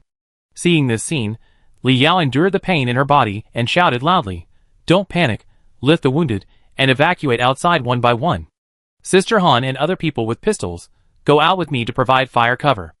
After saying that, Li Yao limped to the exit. She first stood by the door and stretched out her gun to shoot outside, and then rushed out quickly. At this moment, blood appeared on Li Yao's feet in slippers again. Han Liyuan followed closely behind, holding a pistol and firing back at the people on the sofa. But when she hid, the people coming out from behind were in trouble. The three girls were hit directly in the chest by bullets, splashing blood, and fell backwards on the spot. The people below did not dodge in time, and screams were heard again. Hearing this scene, Li Yao's face turned pale. She had finally reunited with everyone. How could she tolerate these people killing again? Then Li Yao turned her head and found the fire extinguisher in the corner. Then she put her gun in her pocket and ran over, picked it up with both hands and threw it out. At the same time, Li Yao quickly pulled out his pistol, aimed at the red object in the air, and emptied the pistol magazine. The fire extinguisher exploded directly, and in an instant, white smoke rose in the hall, filled with various dust, and visibility was reduced again. The next second, gunshots were heard again at the staircase. The girl's strong counterattack instantly made the people in the hall want to retreat. After all, nowadays, no one does not cherish their own lives. Li Yao, carrying the rifle on his back and stepping on his blood-stained slippers, returned to the basement entrance and directed everyone to run to the corridor next to him. At the same time, Fong Xian ran to the room to move out a chair, smashed the French window, and the group quickly evacuated outside. But the ground was full of mud, making it difficult to step on, so everyone had to run to the back of the hotel. Sun Hua supported his sister and wanted to join the battle, but he was not very good at using a gun, and he only learned archery from Song Chung. But at this dangerous moment, with both hands holding a gun to shoot, it was difficult for the bow and arrow to work. After all, the gun was fully automatic, and the bow and arrow needed to be aimed and drawn. Just as a group of people ran to the back of the hotel, the people before them discovered them, and immediately shot with guns. The few people running in front were unable to dodge, and were shot into sieves on the spot. Even Sun Hua stood in front of her to protect her sister, which resulted in a bullet in her thigh. Everyone was in chaos again, and almost all of them cried out in fear, except for those who were well trained. Feng Yi, who was changing magazines on the second floor, heard this through the window, and then she asked Xiao Ning to continue shooting while she went to the back room to save people. With the help of Feng Yi on the third floor, the people below did not dare to continue chasing, and only dared to hide in the corner, which was under the air conditioner outdoor units. But not long after firing, there was a click from the pistol. Feng Yi's face changed slightly, realizing that there was no bullet left. Hearing this, the people below shouted again, forcing Feng Yi to retreat back into the hotel room. Then those people ran past the corner and found that the people crowded outside were all girls, with only a few men. Seeing this, they showed sinister smiles, raised their guns, and prepared for a massacre. At the critical moment, a figure quickly climbed over the left wall and landed steadily on the ground. Long Jia held the shotgun, whistled, and said, "This way." After he finished speaking, more than 10 people turned to look at him and were about to pull the trigger, but Long Jia's hand was even faster. A large number of bullets flew out, and the bullets from the shotgun were scattered, and the people in front were almost instantly shot into a hornet's nest. At the same time, Zhang Yin appeared behind the group of people, with his right shoulder against the rifle, holding it with both hands, and began to fire. In less than 3 seconds, more than 10 people were all killed by the firepower of Long Jia and Zhang Yin. Then, 4 men appeared again at the hotel gate, behind the girls. They had run out of bullets, and had to run away from the gate desperately. At this time, they were holding an axe and rushing towards the crowd. Seeing this, Long Jia, who had no shooting angle, threw away his shotgun and used his legs to move at an incredibly fast speed. When passing by Sun Hua, Long Jia directly pulled out the machete from his waist and rushed towards the 4 people like a killing god. One of them was holding an axe in both hands and was about to chop at a girl's forehead, but the machete in Long Jia's hand had already flown out and accurately pierced the man's neck. As soon as the machete hit, Long Jia rushed to the man and kicked him away. Then Long Jia caught the axe that fell, swung it back, and chopped the other man's face again. The force was so great that the axe blade was completely embedded in him. However, because the axe was stuck in the skull, Long Jia couldn't pull it out immediately, so he had to curse in a low voice. Then he pulled out the dagger, and the whole person was incredibly agile, and he cleanly dealt with the remaining two people. Chapter 1063. Of course, Long Jia was very skilled, but he also knew the seriousness of the situation, and finally left two people alive. And he was very measured in his attack, instantly dislocating the jaws of the two people, and at the same time pinching their mouths with his left hand to open them, and quickly took out the poison near the back teeth to prevent the two people from committing suicide. Everyone looked at this scene in shock. The girls never thought that this young man, with a buzz cut and a cheerful look all day long, could be so skilled. They barely even saw the movements clearly, and 2 of the 4 gangsters who appeared were killed, and 2 were captured alive. The next second, several girls trotted towards Long Jia, surrounded him, and then kept talking to each other. Long Jia nodded with a smile, as if he couldn't hear anything, then squeezed out of the crowd, walked to Sun Hua, and returned the knife to him. Then, just as Long Jia was about to turn around and leave, he saw Sun Han sitting on the ground, his face pale with fear, and even holding Sun Hua's clothes tightly with both hands. Seeing this, he thought about something thoughtfully and said, "You have been shot, don't stand there." As soon as these words came out, Sun Hua looked down and took 2 steps back in a daze. If Long Jia hadn't stepped forward and pulled him up quickly, he would have fallen on the spot. Then Long Jia helped him sit sideways on the windowsill, then took out a sterilized gauze from his pocket, pressed it on the part where Sun Hua was shot, and turned his head and said, "Hold the gauze." Hearing this, Sun Han nodded quickly, walked over and squatted. Soon Long Jia went to clean up the battlefield. Sun Han looked at his brother with red eyes, and occasionally glanced at the young man with a short haircut. After a while, Qin Yu also rushed back to the hotel. He first found Lin Yi and others to confirm that they were not injured, and then they all rushed to the back of the hotel. Seeing that someone was shot, Lin Yi hurried back to the hotel to get first aid tools and began to treat the wounded. Qin Yu walked to the 3 stretchers and checked their wounds. Fortunately, there were no new injuries. Lao Cheng was still sleeping. In the past few days, he would only wake up for more than 2 hours occasionally, but he was too weak. Almost the whole time, Chen Shi was talking to him to divert his attention. However, Chen Shi was already in another hidden place and did not follow.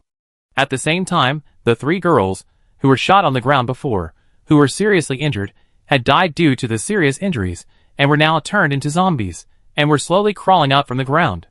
Seeing this scene, Long Jia picked up the axe on the ground, and was about to go over to deal with it, but someone suddenly pressed his shoulder. He turned his head, and saw that it was Qin Yu. "They are all our own people, use daggers, so that they don't have to leave too ugly." As soon as the words fell, Qin Yu took the knife and walked up first. Then Long Jia nodded, and Zhang Yin followed closely. After destroying the head, Qin Yu and his men dragged the body to a corner. Li Yao had stayed in the hotel to cover everyone, so she didn't run out immediately. At this moment, when she came outside, what caught her eyes were the bodies on the ground again. Li Yao pursed her lips, supported the wall with her hands, walked to the stairs, and sat down, with a trace of grief on her face. Then Qin Yu walked over, stood beside her and whispered, "We have come to this point with great effort, but there is no way, this battle will be fought sooner or later." Li Yao remained silent. With her personality, she didn't know what to say at this time. "Take a break. I go inside and take a look." After saying that, Chen Yu stepped in. There were also corpses inside, which would turn into zombies in a few minutes. Qin Yu needed to deal with them as soon as possible to prevent accidents. Everyone sat on the ground with a heavy heart. Except for Lin Yi, a Ling and Fong Xian, who helped rescue people, the girls all choked with sobs. When Qin Yu and Long Jia dealt with the corpses inside, Uncle Hua and De Zhuang also came back. Lin Yi was also shocked to see De Zhuang injured, and told Xiao Ning to help sew the wound in front of him, and then she trotted towards De Zhuang. Every time someone killed various prey, Xiao Ning would shave off the animal fur under the guidance of the camp doctor, and then use them to practice sewing wounds. Over time, Xiao Ning actually made rapid progress, so now Lin Yi is relieved to let her do more things. Soon Lin Yi came to De Zhuang. She first carefully checked the wound, confirmed that it was not very serious, and then began to disinfect De Zhuang. Uncle Hua threw the man to the ground like a dog, looked at Qin Yu and nodded slightly. The next second, Qin Yu first looked at Long Jia, then looked at the 2 captured criminals, who made an okay gesture. A few seconds later, Long Jia walked up with a man, then squatted in front of him, and said with a smile, "Do you want to die or live?" But the man's mouth was twisted, and he couldn't speak at all. Seeing this, Long Jia suddenly realized and said, forgot that your jaw was dislocated. After saying that, he pinched the man's chin and pressed it back hard. With a click, the criminal said in panic, "Live. I want to live." "Well, I'm going to ask you a few questions. If you know what's good for you, be honest." At this moment, Chinyu also brought another person over, and asked the two of them to kneel more than 10 meters away from the previous man. "How did you think of coming here?" "I found a group of people on the road, and asked for the address through some means." The criminal answered quickly, fearing that he would anger the two. Then Long Jia looked at Chinyu, who also nodded. "Are you the only ones in the city?" Long Jia asked again. The criminal shook his head like a rattle, not sure. "What is your mission objective?"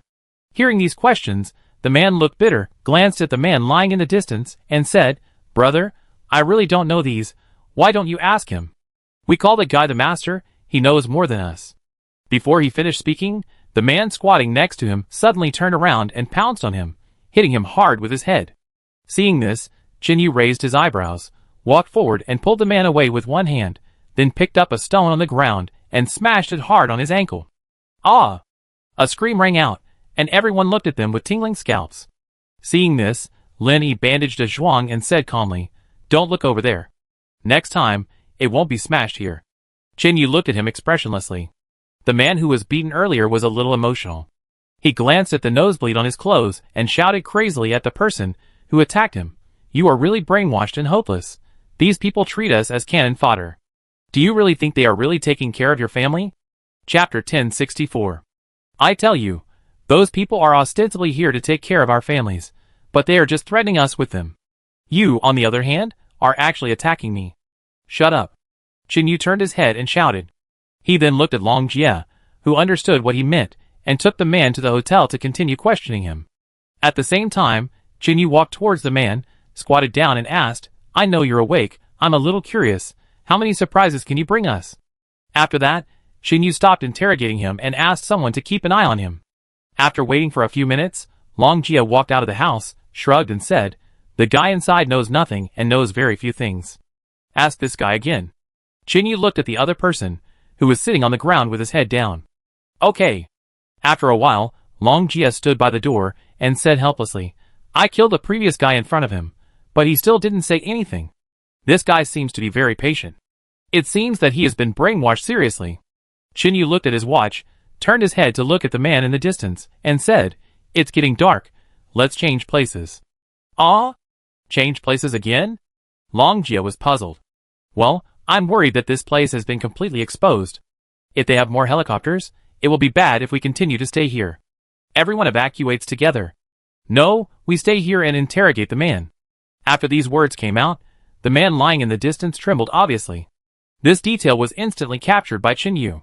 Seeing this, he seemed to be thinking about something, pretending not to notice, and continued to say to Long Jia, "Let the people inside deal with it." As soon as he finished speaking, screams were heard from the hotel. Long Jia walked back and took a look, then turned his head and said, "Oh, the guy forgot to finish the job, and now he has become a zombie." I said, "Ah." Before he finished speaking, the zombie bit his throat. Seeing this, Long Jia curled his lips and said, "What were you doing earlier? You only know to find a toilet when you can't hold your shit anymore." Then he was too lazy to save people. After all, if you are bitten by zombies, there is no way to save them except for the limbs. Even if you save them at this time, the other party may deliberately tell some lies before dying.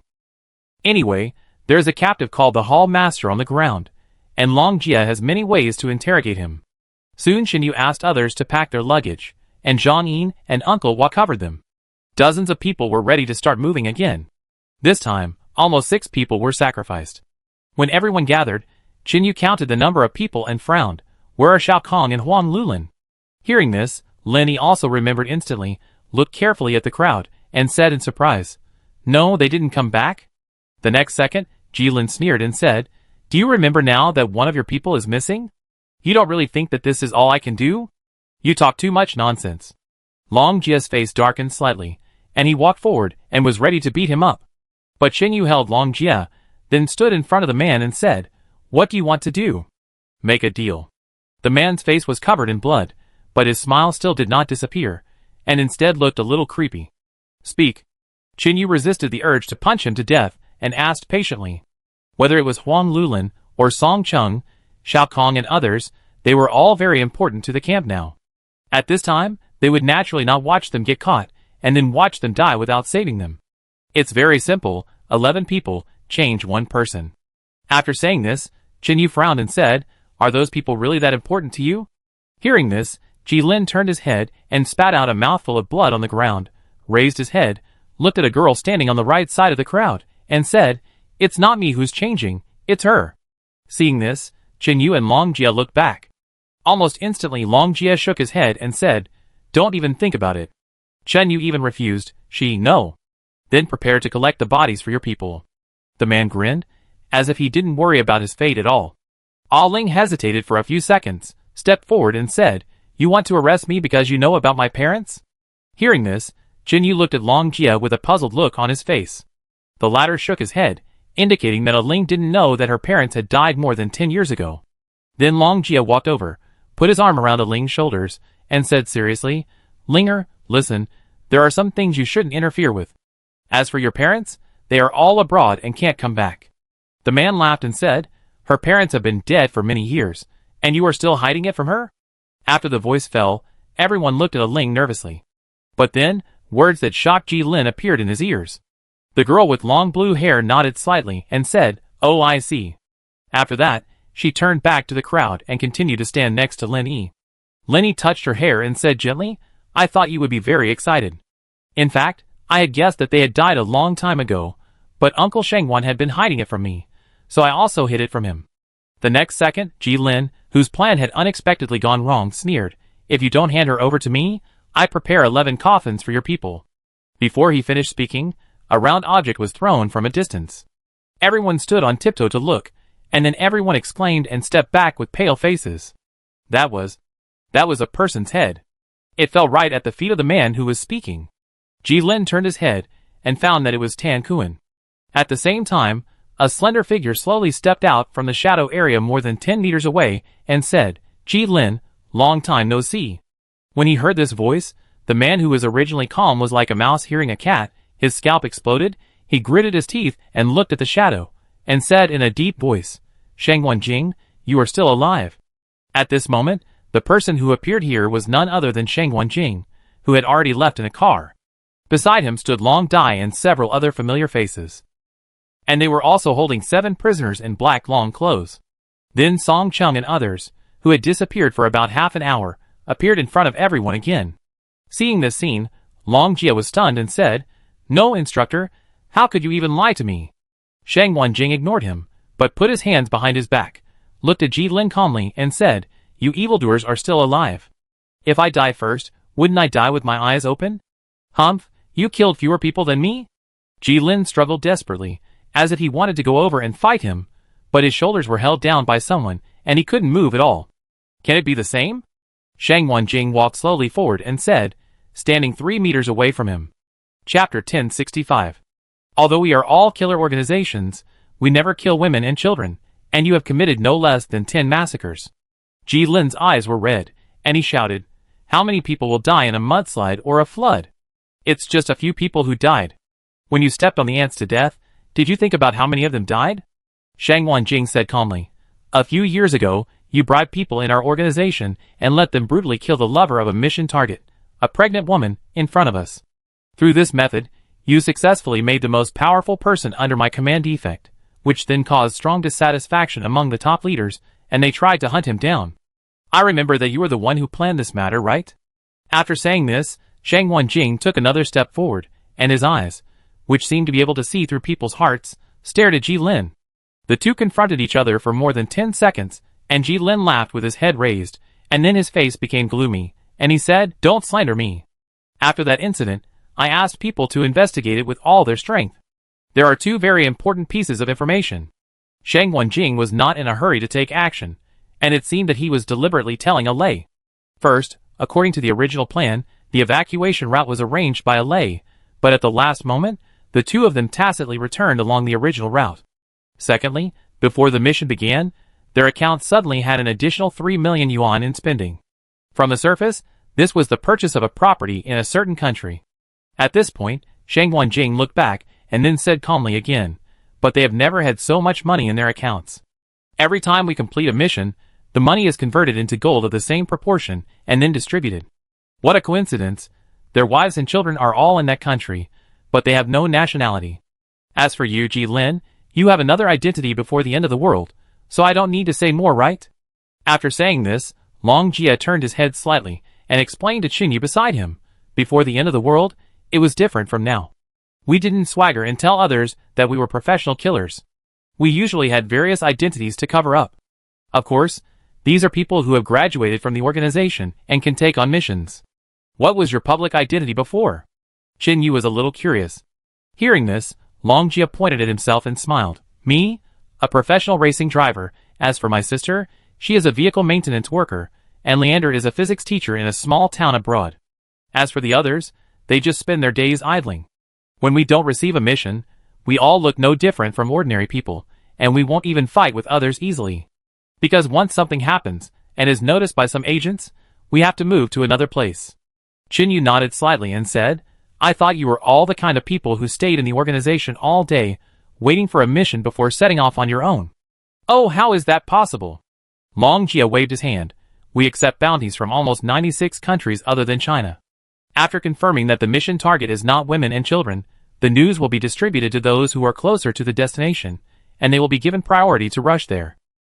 Sometimes the sponsor will release at the same time, and the three major organizations under Jiang Qin will encounter us. The two sides have been fighting each other for more than 10 years. After Shang Wenjing finished speaking, Ji-Lin was completely silent. At this time, he knew very well that if he fell into Shang Wenjing's hands, he would be truly dead. When he was caught before, even though he knew that he would die, he still left a way out. But Shang Wenjing came back again, which undoubtedly extinguished all of Ji-Lin's hopes. At the same time, Long Dai looked at the man standing beside him, who was about the same height as him, and said, Brother, when you were in trouble, the instructor had already rejected the decision of the senior leaders to assassinate you despite great pressure. Otherwise, with the means before the end of the world, you would not be able to escape at all. It seems that we are chasing you, but in fact we are clearing up those secret troubles for you. After saying that, Long Dai turned around and took a box from Leander's hand, and walked straight to Shang Wenjing. Shang Wenjing nodded slightly and said, This guy must have a locator on him. With Jiang Qin's means and ability, it is not difficult to make this thing in the doomsday. After the voice fell, Long Dai squatted down and opened the box. Inside was a set of detection equipment that Shang Wenjing always carried with him, which could accurately detect various tracking devices in the human body.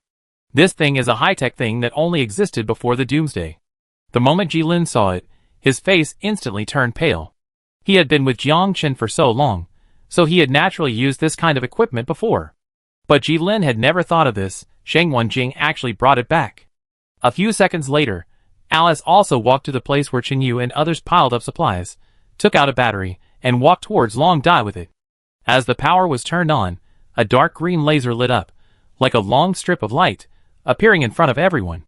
Then Long Jia and Slav walked forward, and together with the other two, they pressed Ji-Lin directly to the ground in a big letter shape, with his hands and feet spread out.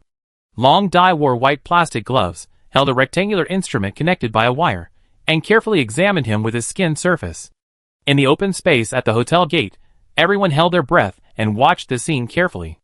A few seconds later, the instrument moved to the middle of Ji-Lin's right calf, and suddenly made a harsh beeping sound, and the green light turned into deep red. Long Dai stood up and nodded to Alice beside her. The latter took out the dagger and looked at it. It felt a little inconvenient to cut it open, so she walked to Linny again and smiled. Ms. Lin, can I borrow your scalpel? I get it for you.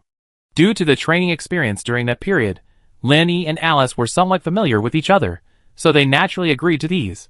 Just as she opened the medical box and took out the scalpel, Alice shook her head slightly and said, Please give me the unsterilized one. After hearing this, Lin Yi was stunned and even suspected that she had heard it wrong. She first looked at Shang Wenjing and found that the latter nodded slightly, and then looked at Chinyu. Seeing this, Chinyu said, Letting him get a wound infection is equivalent to starting the countdown to death. Well, all the knives in my box have been sterilized. After the voice fell, Lin Yi rolled his eyes, grabbed a handful of dust from the ground, and then sprinkled it on the scalpel. Chapter 1066.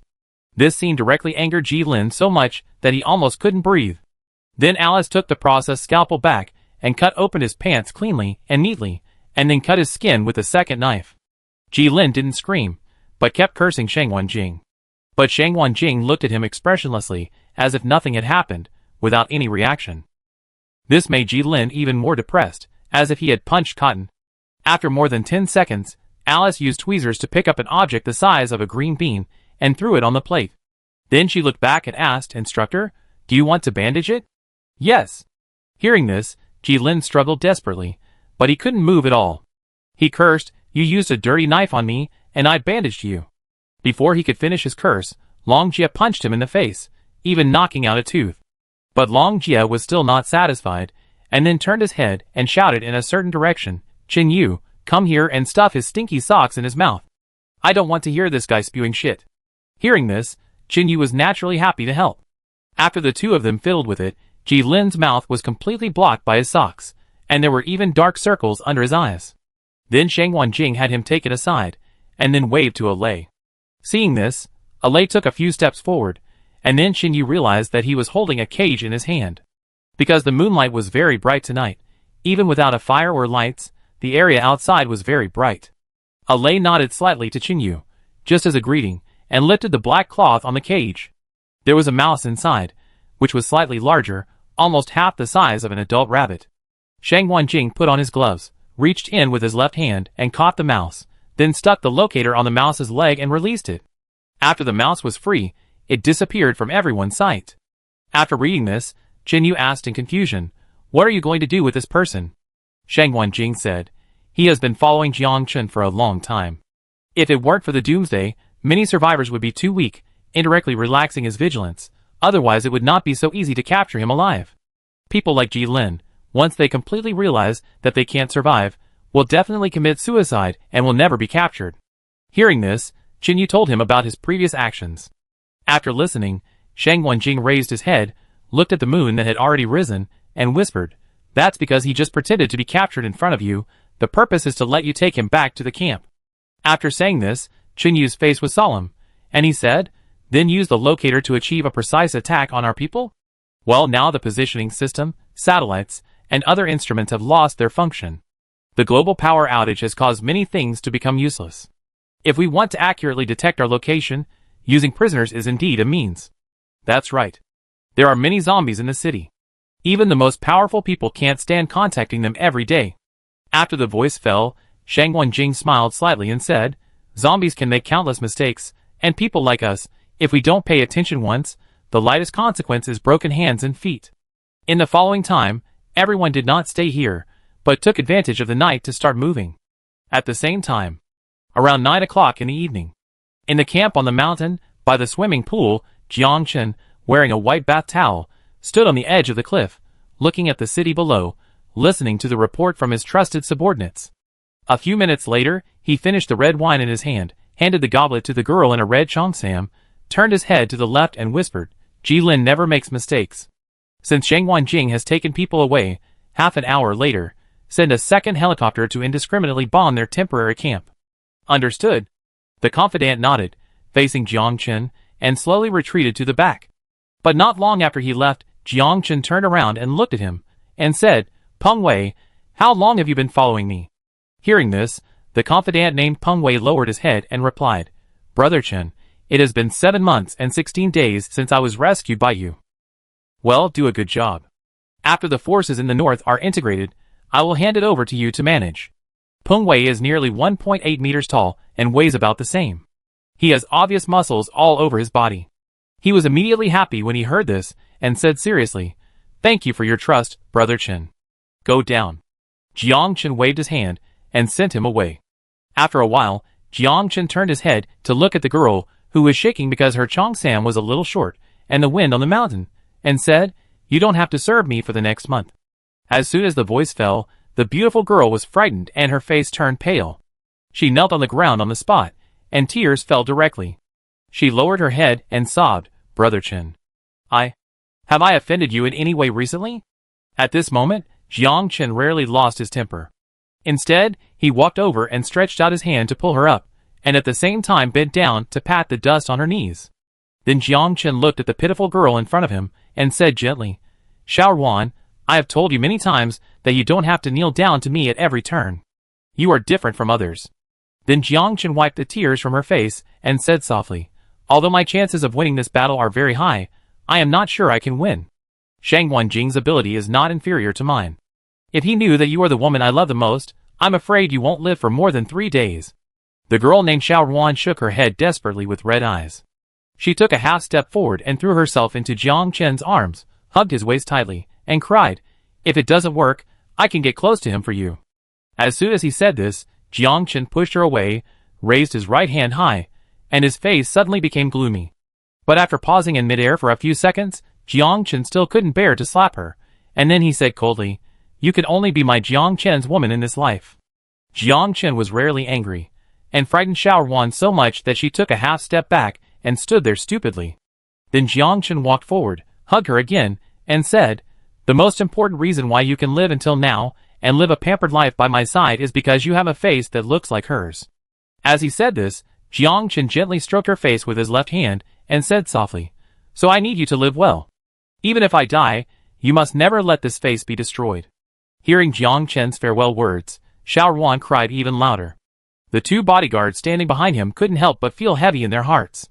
They knew that even though Brother Chen had great means and could control and integrate the 2 top camps by himself, he still had regrets that could never be redeemed. Chapter 1067. Time passed by minute. Chen Yu and Long Jia were walking behind the team, preparing to turn into the alley. But at this moment, Chen Yu subconsciously turned his head and looked back, and found a small black dot approaching quickly from a certain direction. Seeing this, he immediately patted Long Jia on the shoulder. Long Jia looked back in the direction of Chen Yu's hand, then frowned slightly and said, it seems that this guy really has more than one helicopter. It would be great if we could find this thing too. After the voice fell, the 2 began to run, trying to stay away from this area. The 2 of them climbed over the wall neatly and landed steadily on the ground. Chen Yu looked at the helicopter getting closer and closer and whispered, can you fly this? I can't, but the eldest brother can. He is the only all-rounder in our organization. When Chen Yu and Long Jia ran 100 meters away again, the helicopter hovered in the air, and then 2 shells flew quickly towards an abandoned office building like a fire dragon. Just a few seconds later, a burst of fire shot up into the sky, and even the wall where Chen Yu and Long Jia were located shook twice. Then the building collapsed, stirring up a lot of dust again. Long Jia stood on the abandoned car, holding a telescope in his hand, and said as he looked, these bastards are really ruthless. They probably focused on bombing the load-bearing walls. 2 missiles, it's really a big deal. What if the direction the rats run is exactly the same as the direction we evacuate? Chen Yu suddenly remembered something, looked up at him and asked. Hearing this, Long Jia jumped off the car and said happily, don't worry, the instructor threw some fried cakes on that road, and sprinkled some sesame oil on them. The killing power of this thing on rats is equivalent to the attraction of humans to zombies. Hearing this, Chen Yu nodded and said that's good. Well, let's go. After tonight, the instructor will not help you anymore. We have to focus on dealing with enemies in other areas. To prevent Chen Yu from thinking too much, Long Jia gave him a shot of prevention in advance. You have done enough. Chen Yu walked on his left and said calmly. These things this afternoon taught Chen Yu a lesson again. Although he can do many details well, some people may become a breakthrough, and Chen Yu has no way to change. After all, many people have never been exposed to war. Even Chen Yu had never fought before the end of the world. When they really meet these mercenaries, it is difficult to even resist. Just when the 2 walked a few steps away, a thunder sounded in the sky. Chen Yu looked back at the helicopter hovering in the distance again and said, why don't these people get closer? It's night now. There are too many houses in the city. People can hide everywhere. If they hover in the square, the view below will be better, and I guess they may have night vision goggles or something like that. Long Jia was talking when a rat suddenly crawled out of the sewer. It seemed to have been hungry for too long and didn't even avoid people. It was looking for food on the ground. Then he walked over and kicked the rat away. He turned his head and said, if you don't know what equipment the enemy has, you may fall into a trap if you rashly arrange people to shoot at them with rocket launchers. If it's before the end of the world, this kind of war will be more effective if electronic warfare is used directly. First destroy the enemy's air force to gain air superiority, and then send bombers to use high-tech radars. Even at an altitude of 10,000 meters, you can even drop bombs into a gap the size of a football. And the enemy didn't even have a chance to fight back, and died instantly. I didn't expect you to know this. Chen Yu was a little surprised, then he picked up a brick and threw it at the rat 5 meters away. hitting it on the spot. There was no way. There were too many viruses that rats could carry in the doomsday, and now they basically dared not get close to them. There was an outbreak of a virus in the villa camp before, causing many people to have a high fever. Fortunately, they had reserved a lot of medicines and food, so there were no more casualties under this level. Later, REI and Xiao Jiao investigated carefully and found that there were 2 little boys who kept the captured mice as pets. And it was Zhang Rui who found out. The 2 kids were afraid that Zhang Rui would tell on them, so they wanted to hit her with stones, but after a few rounds, they were completely subdued. Fortunately, Zhang Yin had been teaching his daughter various self-defense techniques, which came in handy at the critical moment. Afterwards, their parents even broke the bamboo sticks to discipline their children, causing the 2 children to be unable to get out of bed for a month, and the matter was finally over. Otherwise, with Feng Yi's temper, if an epidemic breaks out, she will definitely expel their entire family. At this moment, looking at the mouse that was smashed to death, Qin Yu once again thought of this incident. Standing on the road, he said with a wry smile, "I didn't think anything of it before, but after a while, I still miss her calling me brother Qin Yu." Hearing this, Long Jia naturally knew who Qin Yu was talking about, smacked his lips, and remained silent. The 2 hurried on their way again. At this time, it was drizzling in the sky. The helicopter circled twice, and then flew away. As for its arrival, the crowd did not try to shoot it down. About half an hour later, Qin Yu and Long Jia returned to an underground parking lot. The area inside was very empty. Compared with the large number of abandoned cars and zombies on the street outside, it looked like a basement. There were several lights hanging on the wall, so the lighting inside the parking lot was not bad. Qin Yu and Long Jia were soaked to the skin. They walked while wringing the rain out of their clothes. Seeing this, Lin Yi stood up and waved, saying, "Come here, we are preparing to make a fire." The 2 walked over. Long Jia looked around and didn't see his sister. Then he turned to a Ling and asked, "Where are the instructors?" "Uncle Shangwan and Sister Long are interrogating those people outside." A Ling sat cross-legged on the ground, and a little rabbit was sleeping on her legs. And a Lei went there too.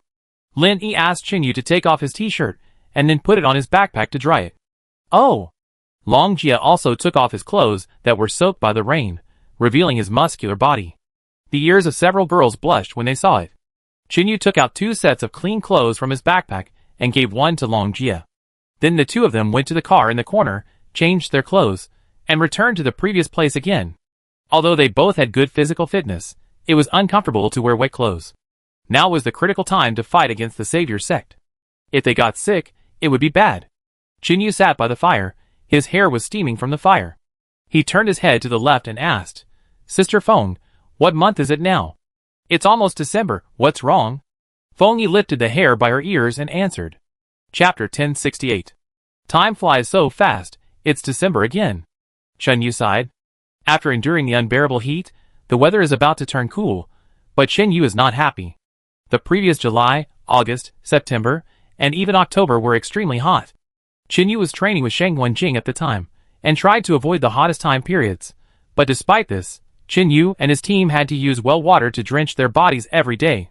He didn't understand why the summer in the north was sometimes hotter than in the south. But later Sheng Wenjing answered his question. There are many reasons. Sometimes it is because of the lack of rainfall, or because of the height of the sun, and high pressure at high altitudes. In addition, the emergence of the doomsday has led to an increase in the frequency of natural disasters, such as mudslides. Therefore, under the influence of many aspects of the environment, extreme weather has become more frequent in the north during the doomsday. At that time, 3 people in Sheng Wenjing's camp suffered from heat stroke, which led to severe heat stroke and eventually death. At that time, Lin Yi didn't dare to let Dabai go out at all. He could only sleep in the basement of the manor every day. At that time, his hair had been shaved once. Afterwards, when Qin Yu met Zhang Yin and Alei, he also heard that someone in his family had died of heat stroke, so almost everyone hoped that this hot weather would pass quickly. However, due to the completion of the hydropower station, some houses were equipped with ceiling fans, which reduced the casualties. As a result, there were more people in the camp where Qin Yu was, and there was only 1 death caused by heat stroke. Now in the underground parking lot, Qin Yu was roasting by the fire, and he didn't know how to survive this winter. Although the summer is very hot, it is not all bad news. At least most of the zombies were dried into mummies, and walked slower. However, there was nothing to be happy about, because in the current situation, the struggle between humans and zombies has become rare, and it is basically people snatching resources or occupying territory. There were thunder and lightning outside, and Chinyu was worried that rainwater would flow back into the underground parking lot. He took a flashlight and carefully checked around. After confirming that there was no serious situation, he was relieved. Now that they are out, except for Lin Yi, Feng Yi and a few others, the other girls have taken care of everyone spontaneously. For example, now the girls are happy to make fire and cook. Because this is not food for others, they also eat this kind of food. In the doomsday, food is difficult to obtain, not to mention that now they can eat rice, bread, and various meat and vegetables. In the period after the doomsday, it was simply unimaginable. Soon the aroma of rice filled the underground parking lot, and Shang Wanjing and the other three also walked in. Chinyu was asking Song Chung and Huang Lulin something. When he heard the footsteps, he turned his head and found that the captives did not follow, and then he realized that most of them were dealt with. However, Chinyu could understand this. Shang Wanjing and his people were cruel and ruthless, so it was normal to root them out. And Chinyu also felt that there was nothing wrong with being cruel in Doomsday, as long as Shang Wanjing was not cruel to his own people. Nowadays, everyone's bowls for eating have been replaced with stainless steel bowls, which are everywhere in the abandoned city. They are also convenient to carry, and at least will not break easily. Every 6 people gathered around a pot, which contained stewed broth and various vegetables. Feng Yi held the bowl, sat next to Lin Yi, and picked up a meatball for her. "Thank you, Sister Feng." Lin Yi smiled sweetly at her. "You have lost weight recently. It must be very hard to train there?" Feng Yi held the bowl in both hands and said softly. Hearing this, Lin Yi looked up at Chinyu's back, smiled slightly, and said, "With you all accompanying me, it won't be hard." After hearing this, Feng Yi also smiled and started to drink the soup. The next morning, Shang Wanjing took people away again. This time, Chinyu knew very well that they and the Savior sect were about to start fighting. Zhang Rui still didn't wake up, but her vital signs were getting better and better. Even this morning, Zhang Yin saw her fingers move. Because De Zhuang found several garlic crushers in the city, the kind that can be pulled manually, it is also convenient to crush food into a liquid state. Although Zhang Rui is Zhang Yin's daughter, everyone in the camp is doing their best to take care of her. And Zhang Yin no longer hides anything, and tries his best to protect everyone. After Shang Wanjing and the others left, Chen Yu, Zhang Yin, De Zhuang and Uncle Hua started to go out. In the morning, they personally explored the underground parking area from the southeast, northwest, and northeast directions, and found dozens of places where they could temporarily survive, and drew them on the map. The primary function is to prevent zombies, and the second is to hide. The relay station is still left to Lin Yi, Li Yao and others, so that as long as Chinyu or others are still in the city, they can connect through the relay station. But if there is no car radio, the person receiving the message may not be able to reply. Therefore, in the following period, Lin Yi and the others will have to change locations every 3 days. Now, the people in the parking lot are only Chinyu and his group. Even if those who set out before are caught, they can only tell the address of the hotel. But they have been bombed once, and even Jiang Chen probably won't be able to notice the whereabouts of these people in a short time. From now on, it is completely safe, and Chinyu and the others can let go and do a big job in this abandoned coastal city. After handing the map to Lin Yi, Chinyu hugged her, looked at Li Yao and nodded slightly, then led the people away again. Not long after they left, the rest of the people did not go out, but waited until dark before leaving. Because there were not many zombies in the city, most of the time only a few were encountered, and more than 20 were rare, so it was safe to travel at night. Abandoned city, an area near the camp on the mountain. 2 people quickly rushed into a residential building more than 10 stories high, holding sharp weapons in their hands, and killed zombies in an orderly manner. With a snort, Lin Hao chopped off half of the zombie's head with an axe, wiped the blood off his arm, turned his head and said, "Brother Haozi, how about we compete to see who kills more zombies?" Hearing this, Haozi stood at the back stairs, stuck his left hand wrapped in iron into the zombie's mouth, and then stabbed it hard from the chin with a dagger in his right hand. Then he stepped back a few steps, let the corpse fall to the ground, and then smiled and said, "Do you want to compete from the outbreak of the doomsday, or now?" As soon as he finished speaking, another zombie crawled out from a pile of debris, but this time Lin Hao did not kill it, but walked over to step on its shoulders, squatted down, chopped its back with an axe, and stuffed the explosives in. Chapter 1069. After finishing, Lin Hao pulled up the zombie, trying to avoid being bitten by it, and pushed it down. At the same time, Chi Hao stood by the door, and after the zombie was pushed out, He quickly threw a glass bottle in his hand out. The zombie staggered up from the ground, first glanced at the door, but there was no one there, only a few corpses on the ground, and then walked towards the place where the noise came from. Inside the door, the two leaned against the wall. Lin Hao wiped the blood on his hands on the wall, and then said, "Of course, we will start from now. 13 floors, each of us will push up 1 floor. No problem." Chi Hao's personality is carefree. Although he is much calmer now, he still has a restless heart. In addition, as time goes by in the Doomsday, Chi Hao has learned a lot from Xiao Jiao, Zhang Yin and Uncle Hua. Even Alei occasionally gives him some guidance. Later, he met Long Jia again. They actually got along very well. It seemed as if the previous conflict had never happened. So now, with the guidance of these people, Chi Hao has actually made rapid progress. Now that he has gone out with Xiao Jiao and others, he is also optimistic about Lin Hao, and the two of them went out together to carry out the mission. Of course, the main reason is that Lin Hao has another identity, that is, Dr. Lin's brother. Since Xiao Jiao and others joined, Lin Yi has helped so many people that he can't count them all. This led to Lin Hao being quickly accepted even though he just met everyone. In this way, Lin Hao and Chi Hao rested for more than a minute, and the two of them took their weapons and started to walk up. After a while, the wooden door on the roof has not been opened for more than a year, and it is often eroded by rain and exposed to the sun. Now it looks precarious and can be easily pushed down. Lin Hao ran out of the rooftop first, looked up at the sky and breathed in the fresh air, turned his head and laughed. "I didn't expect that we would tie." Hearing this, Chi Hao, who was also covered in zombie blood, walked out, took off the iron sheet on his hand, and said happily, "This guy, there are 42 zombies in one building. It seems that many people have been hiding here before." Lin Hao walked to the edge of the rooftop, staring at the figures wandering in the open space below, and said, "Many doors are open. I guess they live in their own homes, and think that the zombies can be dealt with quickly."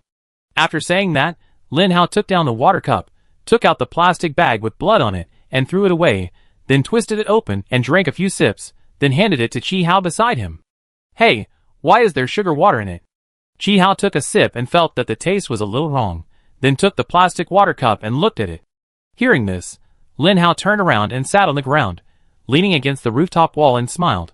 "Oh, Xiao Yi was afraid that I couldn't keep up with brother Xiao in terms of physical strength, so he used the saccharin he found to soak in water and save it for emergency use."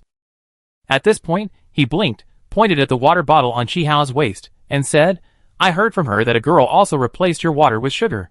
After saying this, Chi Hao took off his water bottle, opened it and took a sip, then smiled and said, "It can be seen that it was done by Sister Yangzi.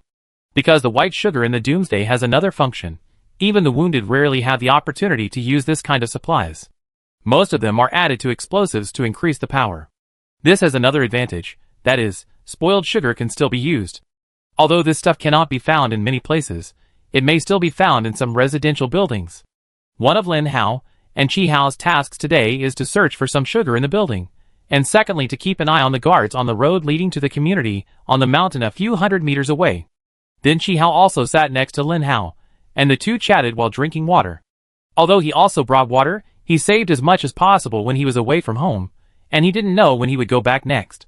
It was around dusk, and the sky was covered with dark clouds. Lin Hao woke up first, while Chi Hao was still sleeping. They blocked the door with the debris on the rooftop, so the zombies couldn't get up, so there was no need to stand guard. Lin Hao was about to wake up Chi Hao, and the latter opened his eyes on time and woke up directly. The next second, Chi Hao yawned and said lazily, "Let's go down and check those rooms." Lin Hao nodded, and the two of them moved the debris away and went downstairs again. Although they left the rooftop like this, there was an extra mobile phone tied to a bracket at the edge, and a telescope pressed by bricks, and the mobile phone camera aimed at the telescope and recorded an area in the distance. More than an hour later, they returned to the rooftop. Chi Hao was holding a large bag of supplies, which contained various spoiled sugars, such as rock sugar and brown sugar. But the only pity was that there was only half a can of white sugar. In this way, the two of them lit a fire under the shed, built a pot with bricks, and began to refine the sugars. At this time, it was raining, and Lin Hao had to take back his mobile phone and telescope, but he did not check them. The main reason was to save some electricity. After all, he had to monitor those people next. They need to analyze the time when these people change positions, and how often the patrol team punches in, so that Xiao Jiao and others can get closer smoothly. Because they slept all afternoon, Lin Hao and Chi Hao boiled sugar all night and collected them in containers. After finishing the work, the two cleaned up, ate something simple, and went to the next location. A few minutes later, Chi Hao stood downstairs in a community, holding a telescope and looking at the eaves and the location of the air conditioner, looking for the target, that is, the hornet's nest. Relying on the two sets of protective clothing they found, Lin Hao and Chi Hao successfully dug out 4 hornet's nests and put them all in nylon bags. At the same time, Lin Hao returned to the previous building, took away the mobile phone and telescope again, and then the two of them rode their bicycles and rushed to where Xiao Jiao was.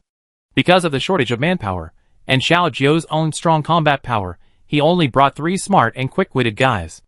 At this moment, the 4 of them were squatting in the haystack, watching the group of people dozens of meters away.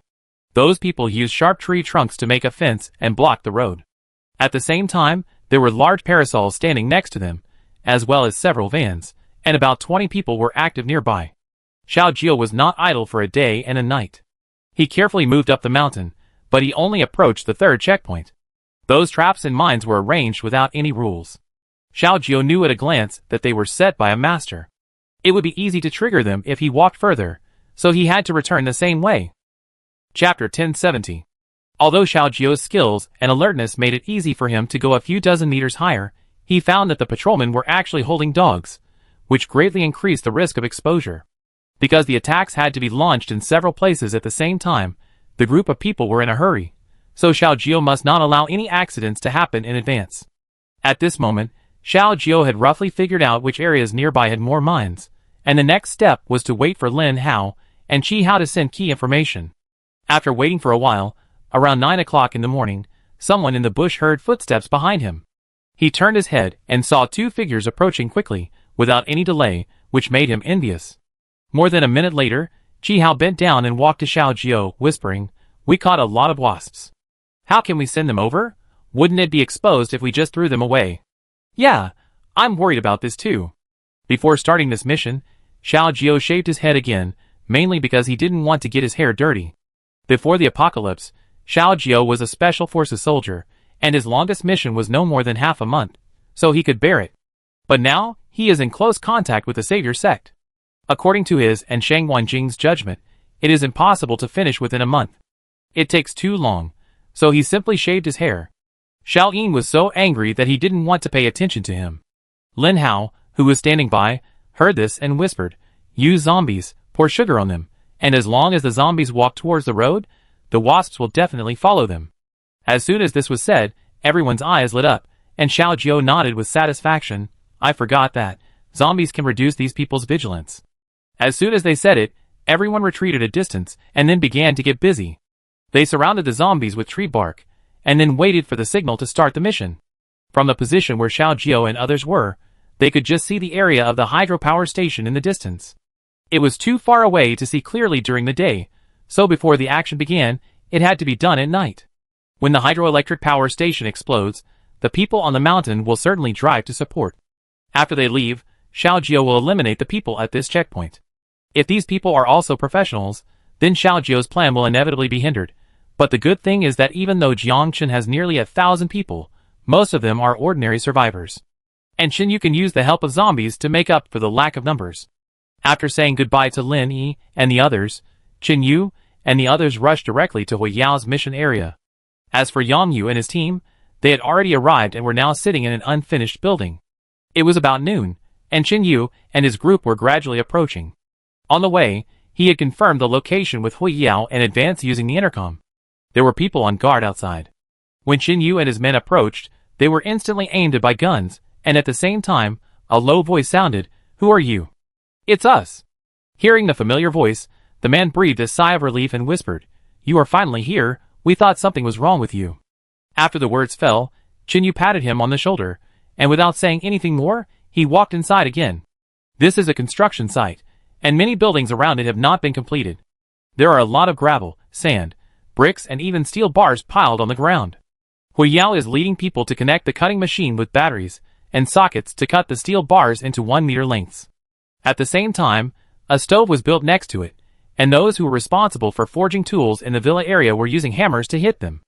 As Xinyu and his men appeared, Hui Yao asked them to turn off the machine and walk towards him, the transport truck is parked at the exit behind, together with a bunch of trucks, and you can drive away now." "Yeah." Chinyu nodded, looked at the steel bars on the ground, and said, "Why did you suddenly think of getting these?" Hearing this, Hu Yao explained, "Although there are enough bullets for hot weapons now, the lethality of traps cannot be underestimated. What's more, there are 800 or 900 people. You can't kill them all, right? Whether we can win or not is another matter. It just so happens that someone in your team can forge iron. I have all the tools here, and now I have solar panels and batteries, so it's not bad to replenish supplies." When she finished speaking, Chinyu thought for a moment and whispered, "Have you collected all the rust?" Hu Yao nodded and pointed to an area a few meters away where there was a small iron bucket. Seeing this, everyone walked over there. Chinyu squatted down and opened the lid to see that there was a lot of rust inside. Seeing this, De Zhuang's eyes lit up, but he remembered that his bow and arrow did not carry the kind with grooves, so it was not convenient to enchant the arrowheads. Ordinary zombie blood was enough. What's more, De Zhuang also carried the juice of the arrow poison tree. The lethality of this thing is not something that rust can touch. Although once infected with tetanus, death is inevitable in the doomsday, it has a fatal flaw, that is, it is easy to get infected only if there is a small and deep wound. If the arrow passes close to the skin, even if the rust falls on the surface of the wound, it is not necessarily a 100% problem. So the iron nail plus the rust, as well as the knife-like objects, and it must be pierced a little deeper, this is the real tetanus weapon. Of course, Chinyu has improved this shortcoming later, that is, after the arrows are made, they will be sprinkled with water, and put in a humid room to let them rust. However, in order to add various ingredients to the arrows later, they still made arrows with grooves. Then Chinyu went to the transport vehicle again. As soon as he approached, he felt a little shocked. This was Chinyu's first time to see equipment such as rocket launcher transport vehicles on site. The driver saw him in the rearview mirror, and then opened the door and got out. Chinyu was slightly startled. It was an old acquaintance. Dong Jun wore a more complete prosthesis and smiled. "Hello, long time no see." Seeing him, Chinyu was also very happy. He walked over and hugged him. Just as he let go, another figure ran over, accompanied by the smell of perfume in the air. Brother Chen. Yi Jishu, wearing sunglasses, also stood in front of Chinyu and shouted excitedly. But she was a little shy, so she was embarrassed to hug Chinyu. Hearing this, Chinyu looked at the pistol and Nepalese army knife hanging on her waist, and said in surprise, "Huh, changed equipment?" "That's it." Yi Jishu raised her head proudly, with her hands on her waist. She is now wearing a white t-shirt and a denim jacket.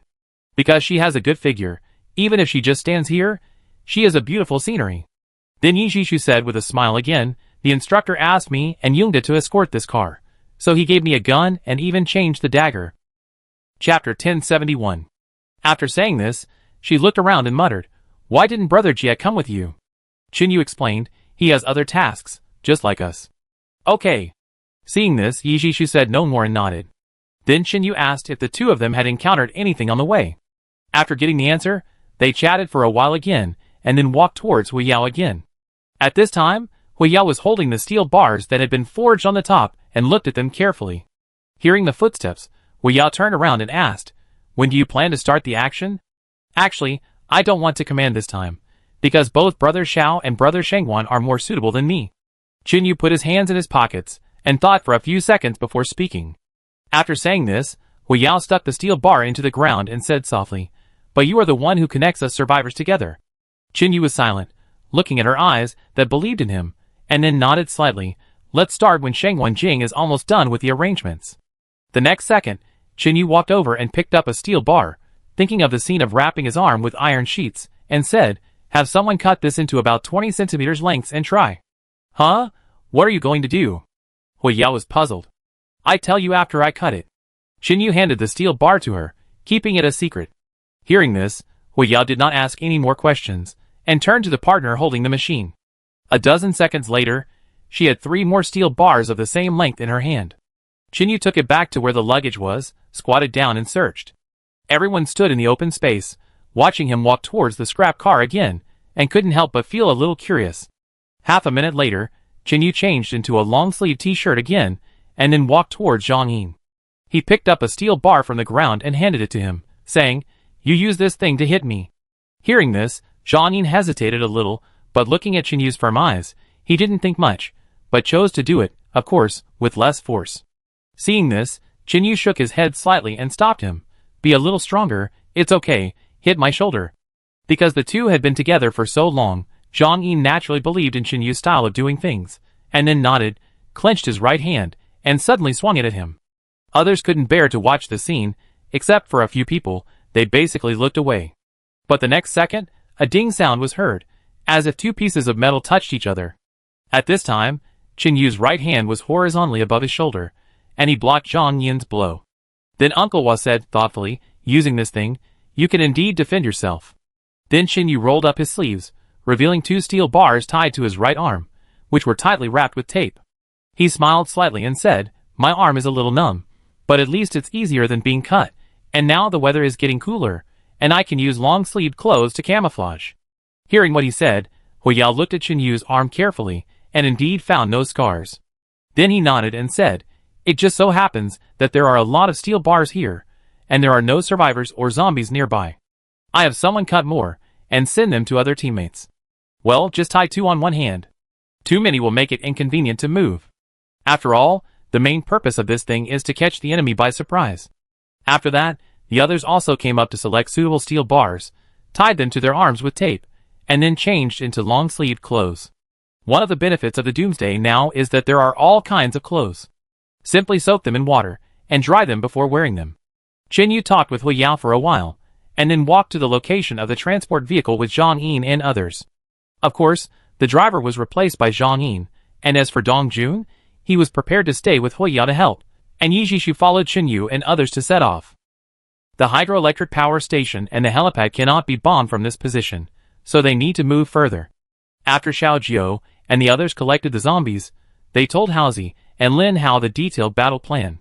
He had a more important task, which was to follow the map and go to the area where the tanks were hidden.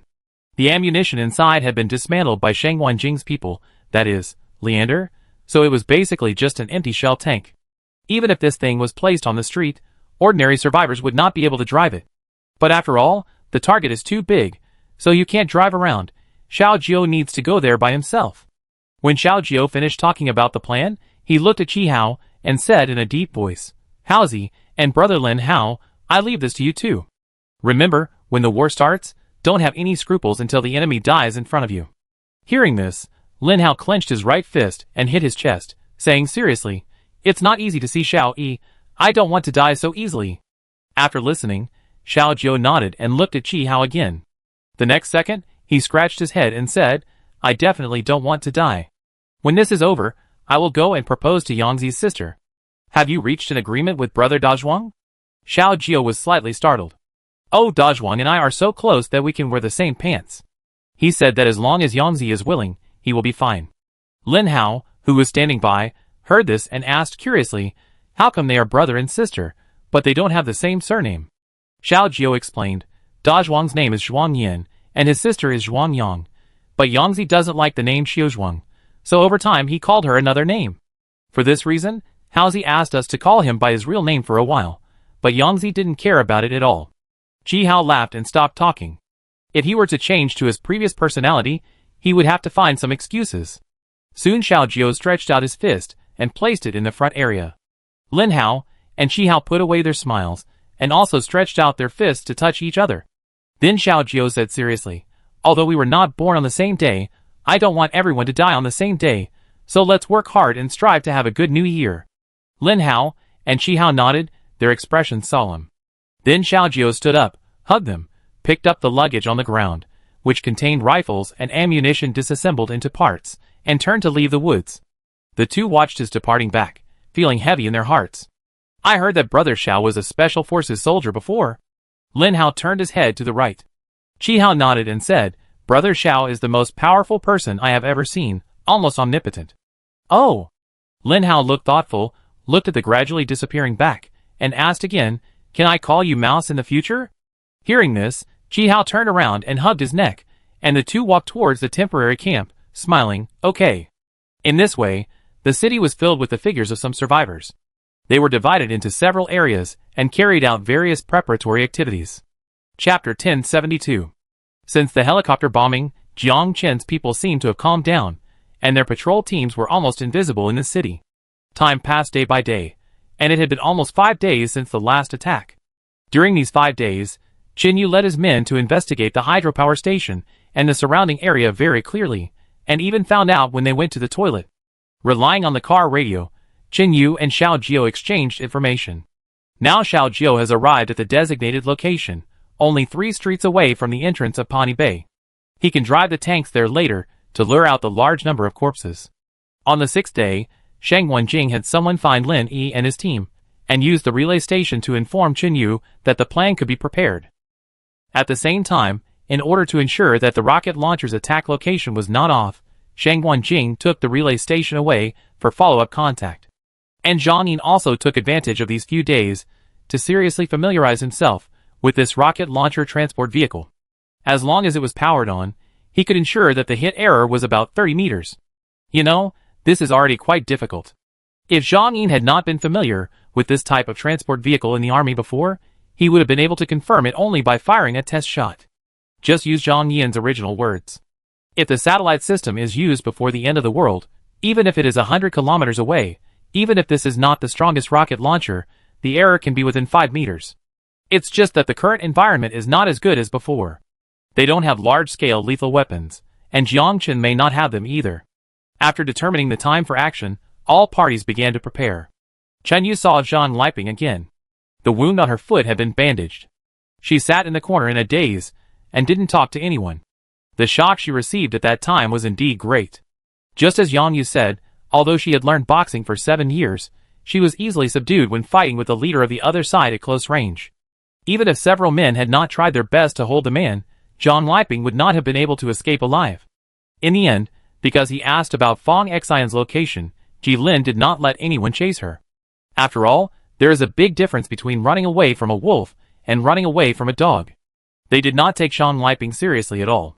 Now all of Zhang Liping's trusted subordinates are dead. Although there are still some of them in the camp at home, they don't listen to her orders. So now, Zhang Liping is like a zombie outside, and no one is happy to see her. Chin-Yu and others squatted at the door of the abandoned house, checking the parts of the gun to ensure that there would be no jams when shooting. After loading the gun and loading the bullets, Chin-Yu thought about it, and let the others go first. Then he turned and walked to the corner, squatted down, and handed over something in his right hand. A few seconds later, Zhang Liping raised her tired face, and murmured at the gun in his hand. "You still trust me?" Chin-Yu shook his head slightly, and said softly, "It's not all your fault." At this moment, Chin-Yu did not tell her all the information. After all, many people around Zhang Liping did die, including Shen Ming. Then he continued, "Of course, the main reason for the incident was that you did not obey orders and acted on your own, but we were far away at the time. Even if we were notified, it would take at least 9 minutes to rush over. And those people are not ordinary survivors. 2 of them are mercenaries, and the rest have received professional training. With your level at that time, it would be a miracle if you could hold on for 3 minutes." Although there were casualties in the hotel, Chin-Yu did not vent his anger on Zhang Liping. Even if she did not reveal the whereabouts of the hotel, it is possible that others could have been there. What if it was Shen Ming? Unless Wei Yao was caught, Chin-Yu would be sure that she would never surrender, but for others, Chin-Yu was not sure. As he had always understood, no matter how big or small the war was, there would be sacrifices. If you want to win the battle at the lowest cost, you can only rely on the gap in equipment and achieve it through dimensionality reduction strikes. But with the end of the world coming, it is undoubtedly difficult to do this. Zhang Liping trembled and reached out to take it. Chin-Yu shook his head again and said, "Take it with both hands. From now on, this gun is your hope to survive. Only it can save your life." After listening, Zhang Liping wiped her hands on her pants and took the heavy pistol. As soon as she took it in her hand, she clearly felt something was wrong. This gun seemed to have been remaintained, not the one she used last time. Chin-Yu stood up, looked at her and said, "It will be very dangerous next. Are you willing to follow us or fight alone in this city?" Hearing this, Zhang Liping looked down at the gun in her arms and murmured, "Without going through hardships, I may never grow up in my life." Hearing this, Chin-Yu did not despise this woman who was older than himself, but said solemnly, "Take care. If you can't hold on, go find Dr. Lin and others."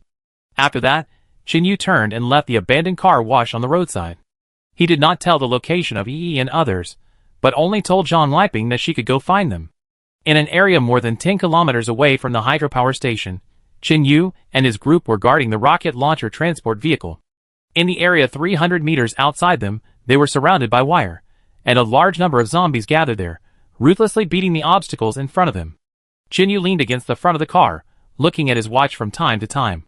About half an hour later, Yang Yu and Uncle Wak came out of the bushes and made an okay gesture to him. The explosives have been thrown into the river. They will float along the river to the hydroelectric power station. They are all connected by wires. As long as the rocket launcher ignites one of them, the rest will explode. Uncle Wak wiped the sweat from his forehead and said, "Thank you for your hard work." Qin Yu handed each of them a bottle of water. This time, they carried a lot of supplies. Almost everyone carried large and small bags. In addition to weapons and equipment, the rest were food. After all, in the Doomsday War, no one would use drones to replenish supplies, so they all brought enough at one time. Soon the sun began to set, and the night gradually fell. Compared to the calmness on Qin Yu's side, Shang Wanjing's side was in full swing.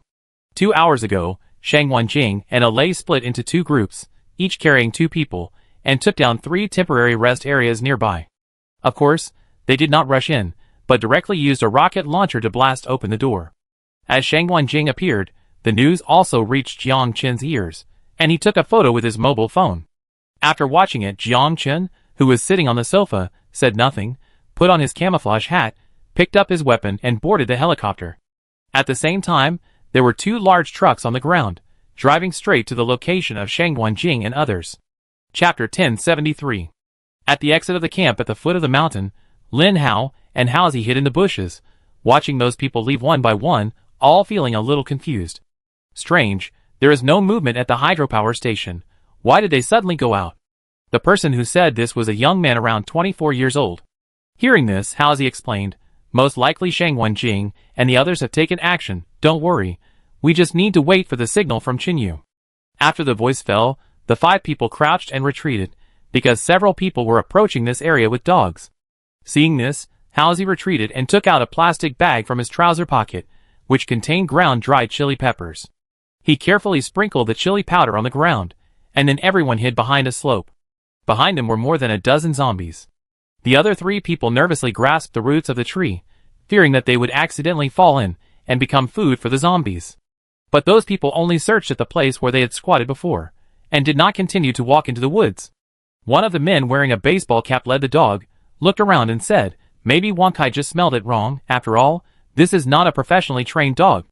As soon as he said this, the person standing on his right took out a telescope and looked around. Seeing this, Lin Hao and others quickly lowered their heads, and Haozi even used his left hand to pull the clothes of the guy next to him to prevent him from losing his temper. After waiting for about 10 seconds, the man with the telescope nodded and said, "Let's go, I guess we really smelled it wrong." Then the men led the dog back.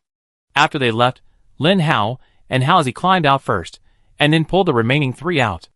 At this moment, Haozi said solemnly, "These guys are indeed not comparable to the enemies we have encountered in the past. Brother Lin Hao, who are they?" Lin Hao sat by a tree and whispered, "When I was in Pawnee Bay, our people often clashed with the Salvation sect. Now that I think about it, Jiang Qin is indeed a big suspect. Logically speaking, the controller of a force must be very anxious when he hears that his subordinates are in conflict with other forces, and it is a camp of almost the same size. As a result, Jiang Qin suddenly reported that his condition worsened, and he didn't even go out. At that time, he let his subordinates fight non-stop. Only once did he personally lead people there." At this point, Lin Hao punched the ground with his right fist and said in a deep voice, "At that time, Jiang Qin must have sent weapons and equipment to the Salvation sect. It was not a negotiation at all." Hearing this, Haozi frowned and said, "How can this guy control 2 camps by himself? Isn't he afraid of the people below rebelling? How can he not be afraid?" Lin Hao first looked back, and then whispered again, "That guy used his relatives as bargaining chips to incite the people in Pawnee Bay to rebel.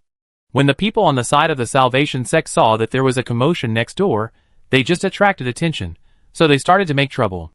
As a result, who would have thought that Jiang Qin had planted a lot of secret lines in the Salvation sect from the beginning? Forget it, let's not talk about this. Anyway, I think Jiang Qin should have arranged people to receive training a long time ago. We should all be cautious." Lin Hao waved his hand, not wanting to talk about this topic. After listening, Haozi nodded slightly and said, "It's better to be stronger.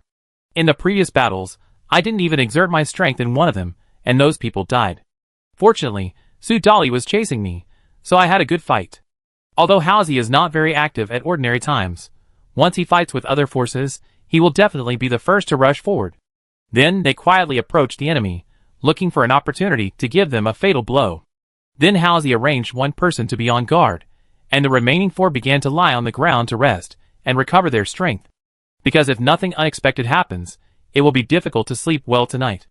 After Shang Wenjing and Lei were exposed, they did not stay for too long, but directly led those people to the target area. They did not even fight back in the middle, and completely used the abandoned cars and alleys on the street to hide. As time went by, those people stopped wasting bullets and began to outflank from other directions. But they completely underestimated the ability of the 2 people in front. Shang Wenjing and his apprentices investigated this area very carefully in the past 5 days. It is no exaggeration to say that they have a clear understanding of the time when the zombies wandering on the street will pass through a certain street. After following Hui Yao to the train station, Leander met Shang Wenjing and then left alone. It was not until a few hours later that everyone saw him coming back with a cardboard box. Although some people were curious about this, no one went up to ask. Only Qin Yu knew what was inside. It was a civilian aerial photography drone, much smaller, and unable to carry ammunition. Although Leander looked gentle and wore a pair of black-framed glasses, his level of mechanical skills was completely exaggerated. Slav was a big and strong man, but he was proficient in blasting and laying out various mines, including dismantling. Give him some alarm clocks and gunpowder, and Slav can create an accident as powerful as a C4 explosion. But Leander's international threat is even higher than Slav's. Although Slav and Leander often quarrel, if they really go to the battlefield, Slav will never dare to provoke him. Because Leander is also proficient in poison. There is a very important reason why Jiang Chen can't destroy Shang Wenjing's organization, that is, the people under Shang Wenjing are too perverted. Let's not talk about Ari, a player who is good at all aspects. He follows the same path as Shang Wenjing. Although he is not proficient in any one thing, he knows a lot. Even Jiang Chen is very afraid of him. Therefore, Ari's overall level ranks first in the organization. As for Long Jie, his overall ability is slightly inferior to Ari. Before the Doomsday broke out, about 3 years before the zombies appeared, Long Jie was only in his early 20s, in a state abroad. A few young men robbed and shot and killed an old man passing by, and then stole the car and ran away. The old man was driving an old-fashioned car, and was about to go home after shopping.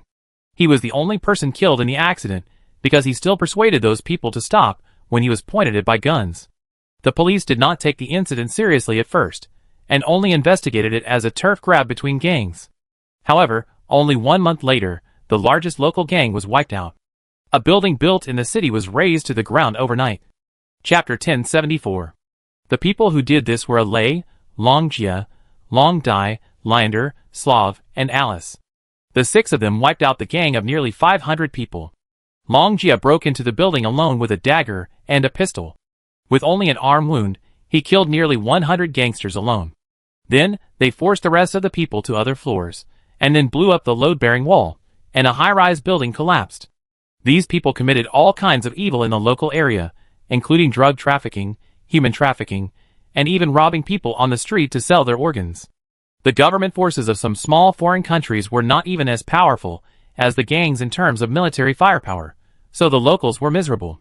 When this incident broke out, the whole country was shocked. Finally, the government forces received an anonymous email with a certain address on it. After rushing over, they found that there was a warehouse of military supplies. Later, the local area opened the border line, deliberately let a few people go, and announced to the outside world that the building collapsed due to an earthquake. In order to make this incident seem more real, some of the surrounding houses also collapsed. When Lei and several other people rushed back to the organization, they were naturally scolded by Shang Wenjing. Each of them was locked up for a month. However, Shang Wenjing did not say much, because he had already investigated the whole story within an hour after the incident. The old man was a priest in a church. Many years ago, he helped Long Jie and his sister for a period of time, and later, he even saved Lei by chance. People abroad respect priests very much, not to mention that the old man would treat people's injuries for free from time to time. Some gang members, who were shot and wounded, did not dare to go to the hospital openly, so they went to find this priest. As you can imagine, The death of the old man caused a serious chain reaction in the local area. Even the gang leader, after hearing that several new members under his command had caused such a thing half a month later, was ready to take a private plane and run away. But just after taking off, the plane was bombed into slag by other gang members using Stinger missiles. This was also the most dangerous thing that Long Jia had ever done, and the thing he did not regret the most. As for her sister Long Dai, it was common for her to take people's heads from 1,000 meters away, so her level was a little behind her brother. If the bullet fired by Long Dai did not hit the enemy's vital point, there are only two reasons. One is that Long Dai did not use a professional sniper rifle, and the other is that she did not want to kill that person. Even if Alice ranked 6th, she was not the last, but the 6th in the world's second-ranked killer organization. Even Sheng Wanjing has a faint momentum to surpass Jiang Chen. Once he becomes the first, Alice will be the 6th-ranked killer in the world. In this case, even if the doomsday comes, Sheng Wanjing can ignore any camp and live in the manner as he pleases.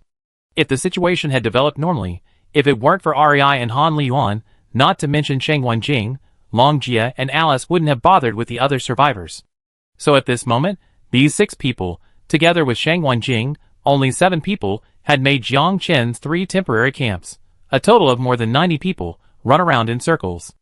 About an hour later, Sheng Wanjing, who had been running for so long, seemed to have no effect at all. He moved cleanly and neatly over an abandoned car, and nodded slightly to the right.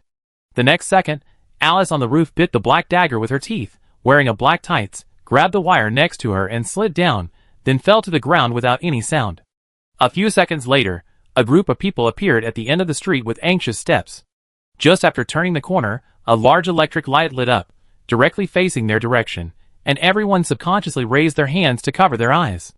At the same time, Alice in the darkness moved, and an extremely sharp dagger quickly swept towards the throat of the person in front, and there was not even time for blood to flow out. At this moment, she was like a poisonous snake, shuttling between the dozen people. As she raised her hand and slashed, one person would fall to the ground. Someone who reacted quickly found something wrong and was about to reach out to grab Alice's shoulder, but she just moved slightly and broke free, and then stabbed the man's heart with a knife. Before the man died, he only saw a pair of golden eyes, as if staring at him without any emotion. In less than a minute, with the headlights affecting the sight of these people, the 10 people who chased Sheng Wanjing were solved by Alice, and even the dagger painted with special paint did not get a drop of blood. Sheng Wanjing signaled Slav to turn off the light, then walked out of the shadows, and said lightly, "Not bad, it only took 20 seconds. If you can improve your strength, you can move up one more place." Alice took off her hood, smiled at Sheng Wanjing, and said in very standard language, "If this happens, Slav will be unhappy." Then a man came over with a headlight and a battery in his right hand, saying, "In the words of the instructor's country, we are a family, and we don't speak 2 different languages." After saying this, Sheng Wanjing shook his head slightly and said, "It's not the past. I have always been a person of this country. If I hadn't caused such a big mess in a moment of impulse, why would I have been displaced abroad for so many years?" The other 2 heard this and fell silent. They knew very well that this was the instructor's heart knot. Although he managed to escape successfully, he had to change his appearance. "Okay, you 2 clean up the mess, I go to Alay to see." "Okay." Alice and Slav nodded and began to drag the bodies to the side. If there were other people present, they would have noticed that in addition to the fatal wounds, these people also had a small hole in their temples, as if their heads were pierced by some sharp weapon. And Alice, in addition to her terrifying survival ability, also had a strong tacit understanding of daggers and wires.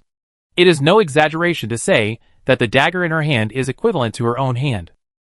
But unfortunately, Alice was only familiar with her own knife, and her control over unfamiliar weapons was too weak, so she ranked last. When Sheng Wanjing started to clean up the tail, Alay followed his senior brother and started jumping from the electric pole to the roof of the abandoned car. Then the 2 of them rushed in with sharp machetes in their hands. Because they started from the corner, those people had no time to raise their guns and shoot. The most important thing is that when the enemy infiltrates the teammates, it is easy to hit your own people if you shoot at this time. If you hesitate, you will basically die. Chapter 1075. Alay and Long Jia attacked at the same time, and they took down the group of people with almost no effort. They were divided into teams of 10 people each. They originally thought that the remaining people could go to the front to encircle them, but they were completely tricked. Someone tried to resist, holding a nearly 40-centimeter machete across his head, but Alay chopped him with a single blow, making his palm numb and even unable to hold it at all. In less than a second, the sharp blade fell on the man's shoulder. The screams resounded in this abandoned street overgrown with weeds, attracting the attention of a large number of zombies. Due to the recent activities of a large number of survivors in the city, and the fact that Jiang Chen's people would drive around from time to time, more and more zombies began to appear. The zombies in the abandoned stadium before were only in a certain area. The size of this coastal city was completely beyond the imagination of Chen Yu and others, and it was far from the county towns they had encountered before. In the Doomsday, the more such cities there were, the more zombies there were. Even though Lei and Long Jia were agile, they did not dare to stay in such a place for too long. So after getting rid of the last person, the two quickly searched for the only intercom and quickly left the area. About half a minute later, the dense zombies walked out of the alley, and walked towards the bodies on the ground that had not yet transformed. But when Lei ran past an abandoned house, an aluminum alloy ladder leaning against the wall attracted his attention. Not only him, but even Long Jia stopped, and his expression became very solemn. Long Jia took out a flashlight from his pocket, shone it on the stairs that were about the same height as his body, and said in a deep voice, "Why do these footprints look a bit like zombies crawling?"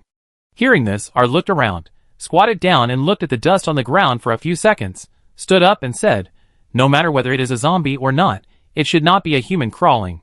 In the current environment, no one dares to travel barefoot in the abandoned city." Long Jia turned off the flashlight, turned around and looked at a zombie with a crooked body dozens of meters behind him, and said seriously, "These things have been hungry for almost 2 years, can they even climb? It's better not." R continued to run towards the front interface without stopping. At this time, Long Jia thought about it, grabbed a handful of ash from the ground, sprinkled it on the footprints with rotten flesh, and then followed the eldest brother to leave.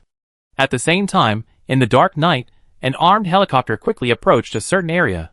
After the helicopter flew for a distance, the pilot suddenly turned his head and said, "Brother Chen, the zombies over Pawnee Bay are moving."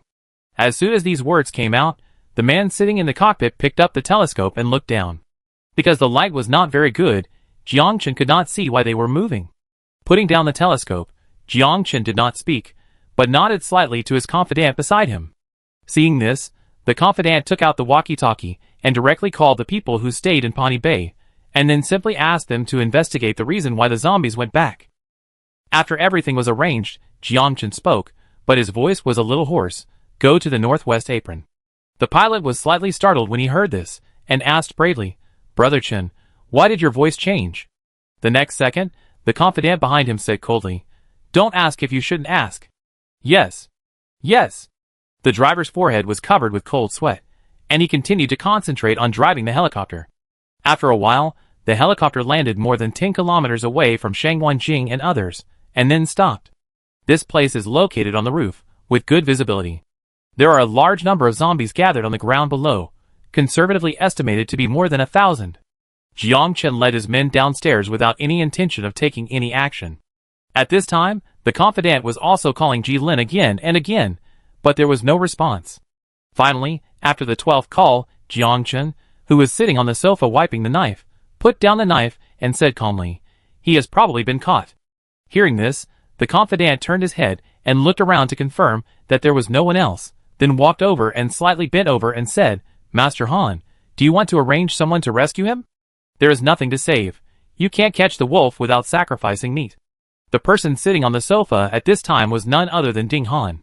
Although he was wearing a carefully made human skin mask, and his similarity to Jiang Chen was more than 90%, there was still a difference in his eyes.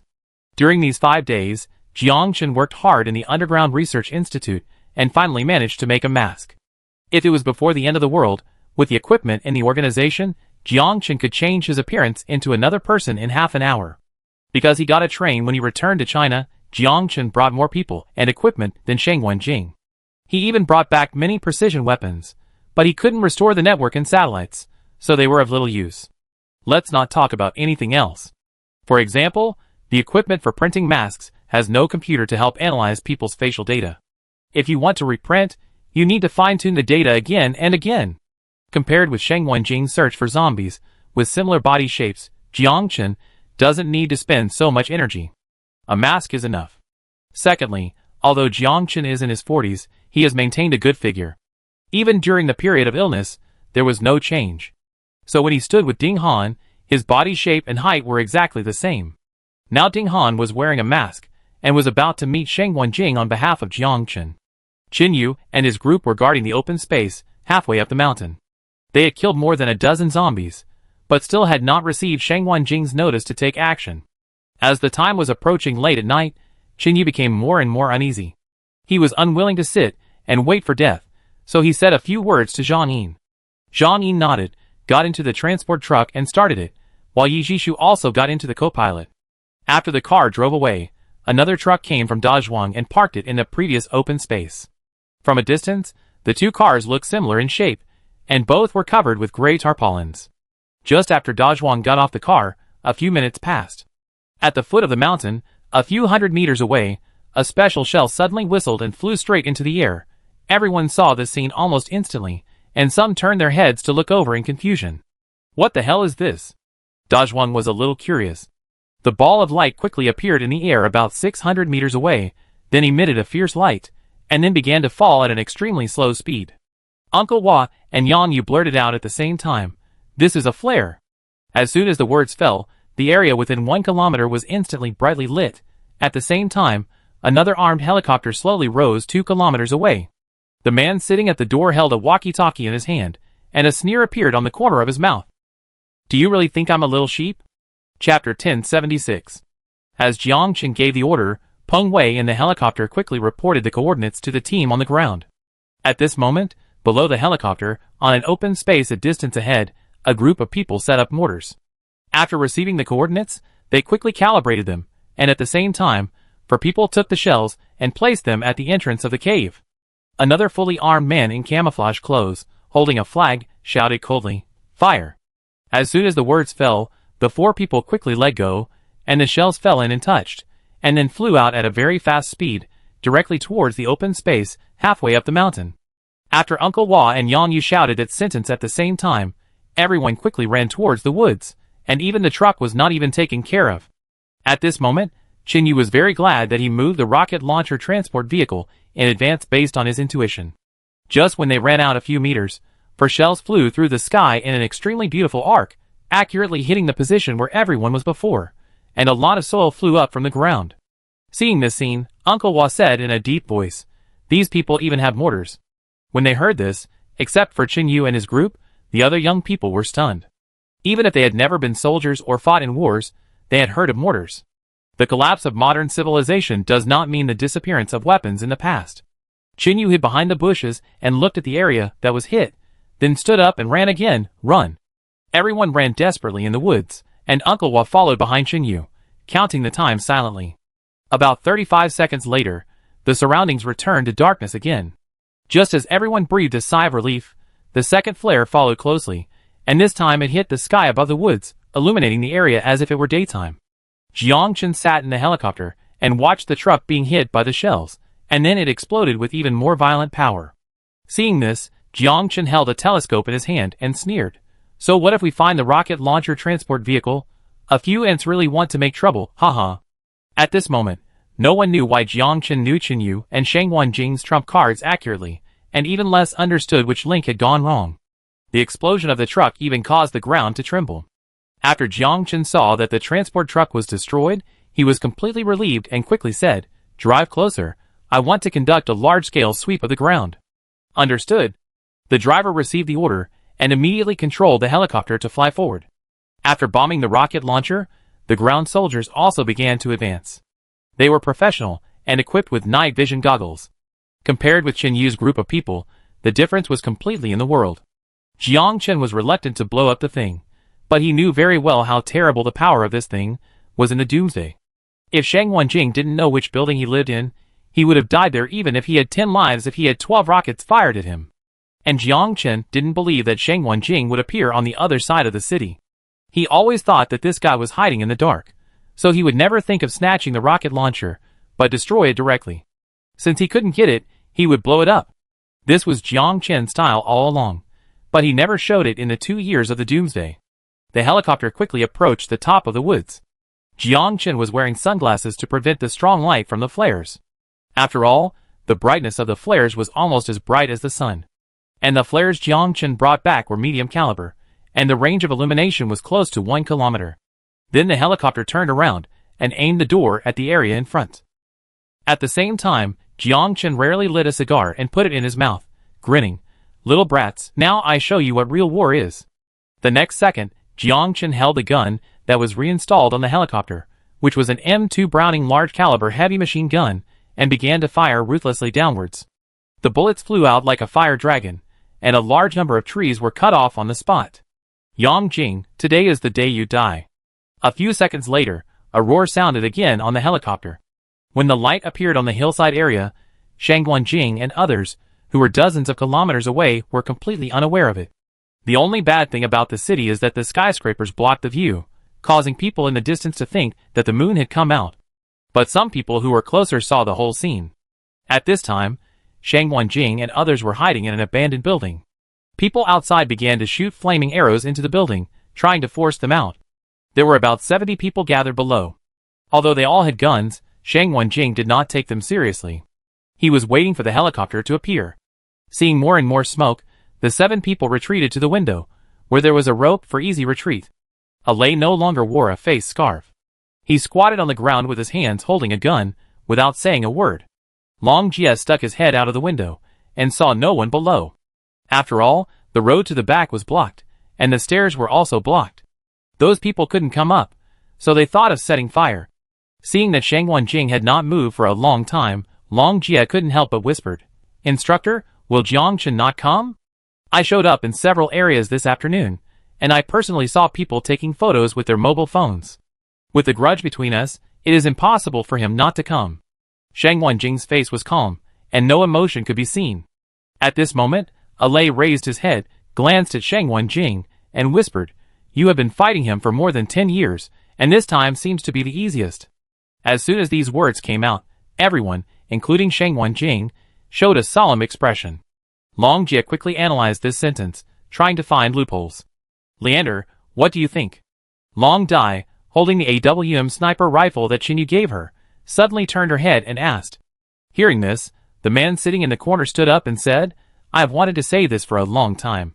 It was difficult to find his whereabouts with so many equipment before, but this time, it was so easy. Leander's IQ is very high. It is not an exaggeration to say that he is a genius. It is precisely because of this that Leander could judge that there was gunpowder in it just by a little bloodstain." At the same time, he thought of the attack on Chen Yu's camp, and later successfully found the seriously injured and unconscious Lao Cheng. In the abandoned building, smoke filled the air outside, and even the curtains began to burn. Shangguan Jing said slowly, "We may have all been deceived by Jiang Chen." Chapter 1077. "How many weapons and equipment did you bring back?" Alay asked. Hearing this, Long Dai shook her head. "We didn't bring many, just the box that the instructor brought. We got many guns on the road, and even some zombies had guns hanging on them." "Then what supplies did Jiang Chen bring back to China? Do we know?" Alay asked again. "Who can know?" Long Jie spread his hands and said helplessly. After the voice fell, Alay looked at Shangguan Jing, and then looked at the others. For the first time, his emotions fluctuated. He gritted his teeth and said, "We may kill Xiaoyu this time. He is not familiar with Jiang Chen, but we should not make this kind of mistake." In fact, after such a long time, Shangguan Jing has realized this. He clenched his right hand into a ball, then released it and said, "It's my fault. I was indeed careless. If I had discovered Jiang Chen's whereabouts, and he was thousands of miles away, even if I became more and more powerful, I would definitely not sit and wait for death. Even if Jiang Chen doesn't come to kill me in a short time, I will make sure he can't come." After saying this, Long Jie stood up suddenly and said in astonishment, "Damn it, I said something was wrong. No one blew up this railway, and there are no zombies blocking the tunnel." Long Dai didn't care about her brother's swearing at this time. She held the sniper rifle and said with a pale face, "Could it be that there was a traitor in our team from the beginning? It's impossible for our people to have one." Shangguan Jing shook his head, his eyes wandering, and said, "The last time Jiang Chen's people came, they accidentally fought with us, and there was a guy among them who was problematic. He was probably someone close to Jiang Chen. I guess Jiang Chen knew at that time that we were short of manpower." Leander pushed his glasses and said, "At this time, we will definitely recruit other survivors on a large scale, but there is one kind of people we lack the most." The others looked at him, took a deep breath, and said at the same time, tools to transport a large number of survivors and drivers. When Qin Yu and his group were shot around, when Shang Wanjing and others finally found something wrong, they were in a car wash that had been abandoned for a long time in the abandoned city. Zhang Liping looked at the zombies gathered outside the door, and stood up with her hands on the wall. Then she calmly put the pistol on her waist, and then her right hand fumbled around the left side of her neck for a while, and then tore off a human skin mask. A younger face was exposed in front of all the zombies. If Lin Hao and Ji saw this person at this time, they would probably jump up on the spot. Because the person who was in the abandoned car wash was none other than Liang Ting, who was also in a high position in Pawnee Bay a long time ago. When the riots just happened in Pawnee Bay, Liang Ting was shot in the chest and fell into the sea in the chaos in front of many survivors. But just a few minutes later, she was salvaged and a needle was pierced in the chest. Liang Ting was alive again. Then, according to someone's instructions, Liang Ting led a few people and drove 2 trucks, carrying a lot of gasoline, and the ears and eyes of the people in the car were blocked. In this way, the car drove a long distance and then stopped outside a certain area. Overnight, hundreds of zombies attacked the camp. And by chance, a group of survivors passing by rescued them. Then, without any effort, a group of people joined in.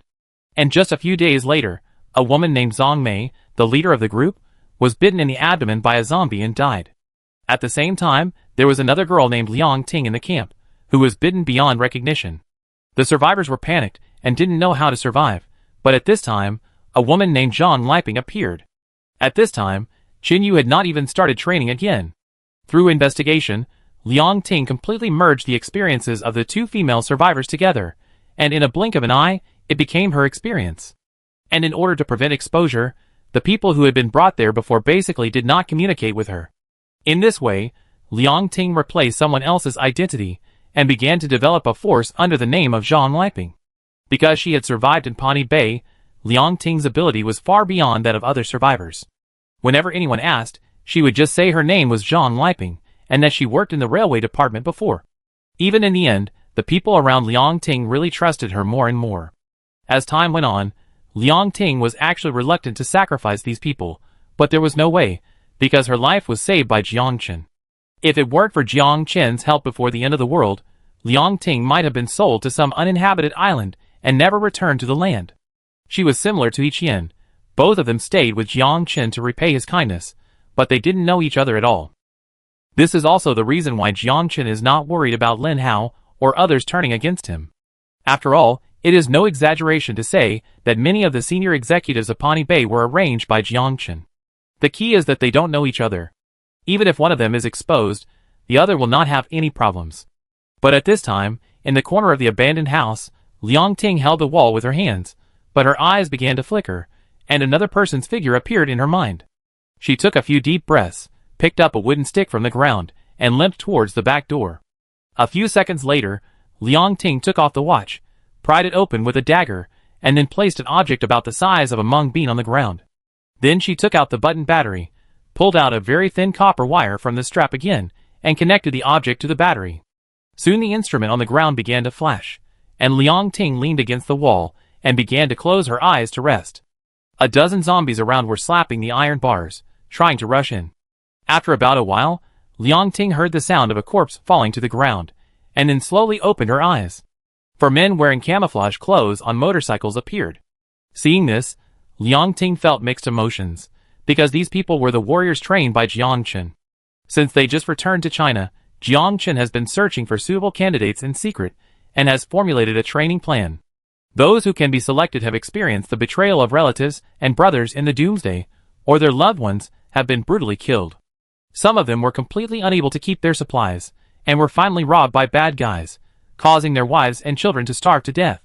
These people have one thing in common, that is, they are powerless against the cruelty of the doomsday, and Jiang Chen will bring people to show up at this time, provide weapons and manpower, and let them go to revenge themselves. In the end, Jiang Chen will brainwash them, and over time, they will work for him wholeheartedly. Chapter 1078.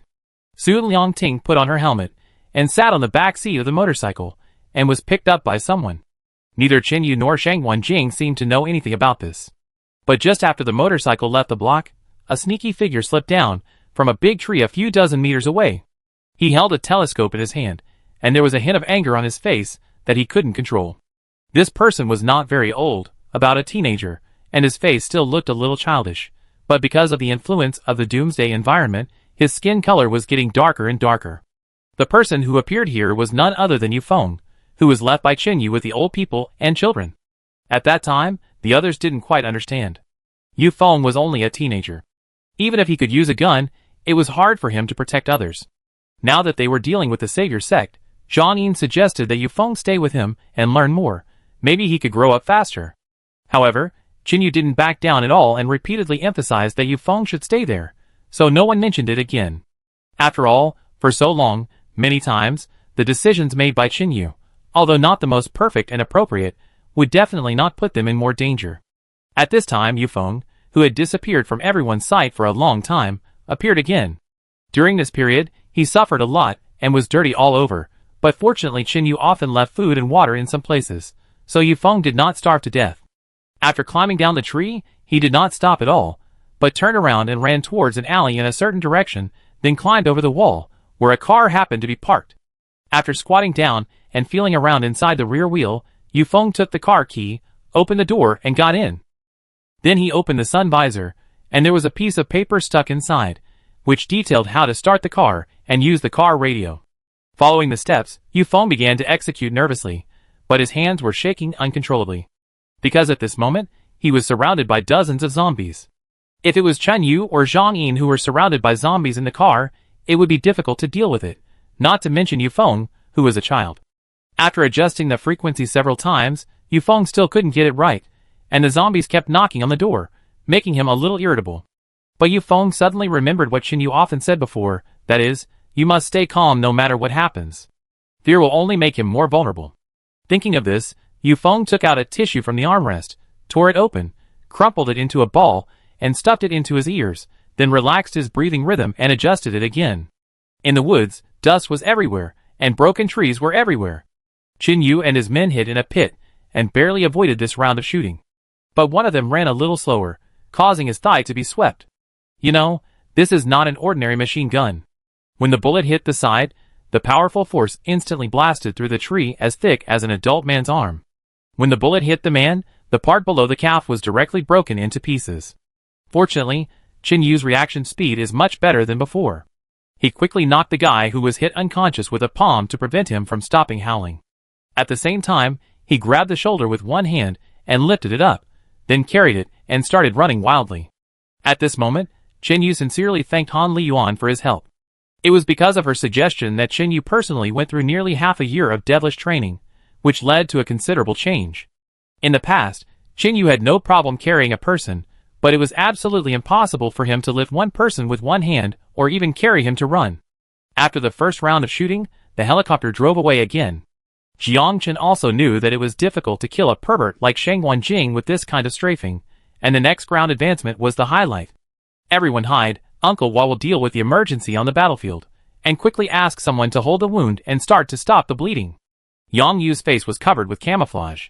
He held the sniper rifle diagonally and said with gritted teeth, "Damn, if this thing hits a person, 3 bullets can smash the body into pieces."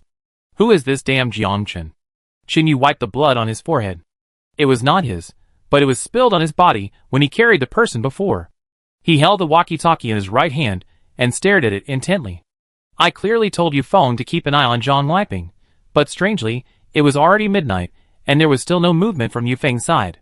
Just as Qin Yu was about to put away the intercom and go out with Yang Yu to set up the trap, a voice came from the intercom.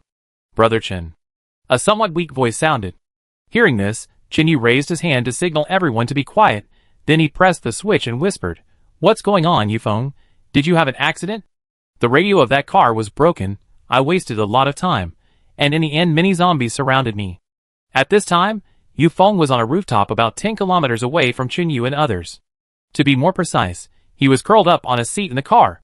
His left side was covered with zombie blood, even on his hair, but only the right side was clean. Yufeng had a long wound on his right hand. He was pale and holding the car radio, and said slowly, "I opened the car window, let a zombie's head in and stuck it, poured blood on my body, and then used a pistol to smash the fuel tank of the car in front of the windshield and blew it up." At this point, Yufeng coughed a few times and smiled weakly, that anti-surnamed Zhang is indeed problematic. Tell Father Wang that I did not embarrass him. You are already great. Qinyu did not ask about other things, but said in a deep voice, tell me where you are now. Yu Feng briefly described the nearby buildings. In an instant, the exact location appeared in Qinyu's mind. At the same time, Yang Yu opened the map. With the help of the moonlight, Qinyu took a quick look, then reported a string of numbers and said, Hu Yao is not far from you, quickly call her to pick you up. If you have anything to say, talk to Wang Tianhai yourself. After the words fell, Qinyu turned off the intercom and said gloomily, I had planned everything, but I ignored the fact that this city was full of Jiang Chen's people. I should have thought in advance that many of those car radios must have been destroyed. At this time, Qinyu didn't know what Yu Feng had experienced before he finally succeeded in contacting him and even completed the task. Zhang Yin squatted beside Qinyu and asked, What's going on? Isn't Yu Feng in another area? Qinyu shook his head and simply said, I secretly asked him to perform other tasks. From the beginning, I felt that Zhang Liping's appearance was too coincidental.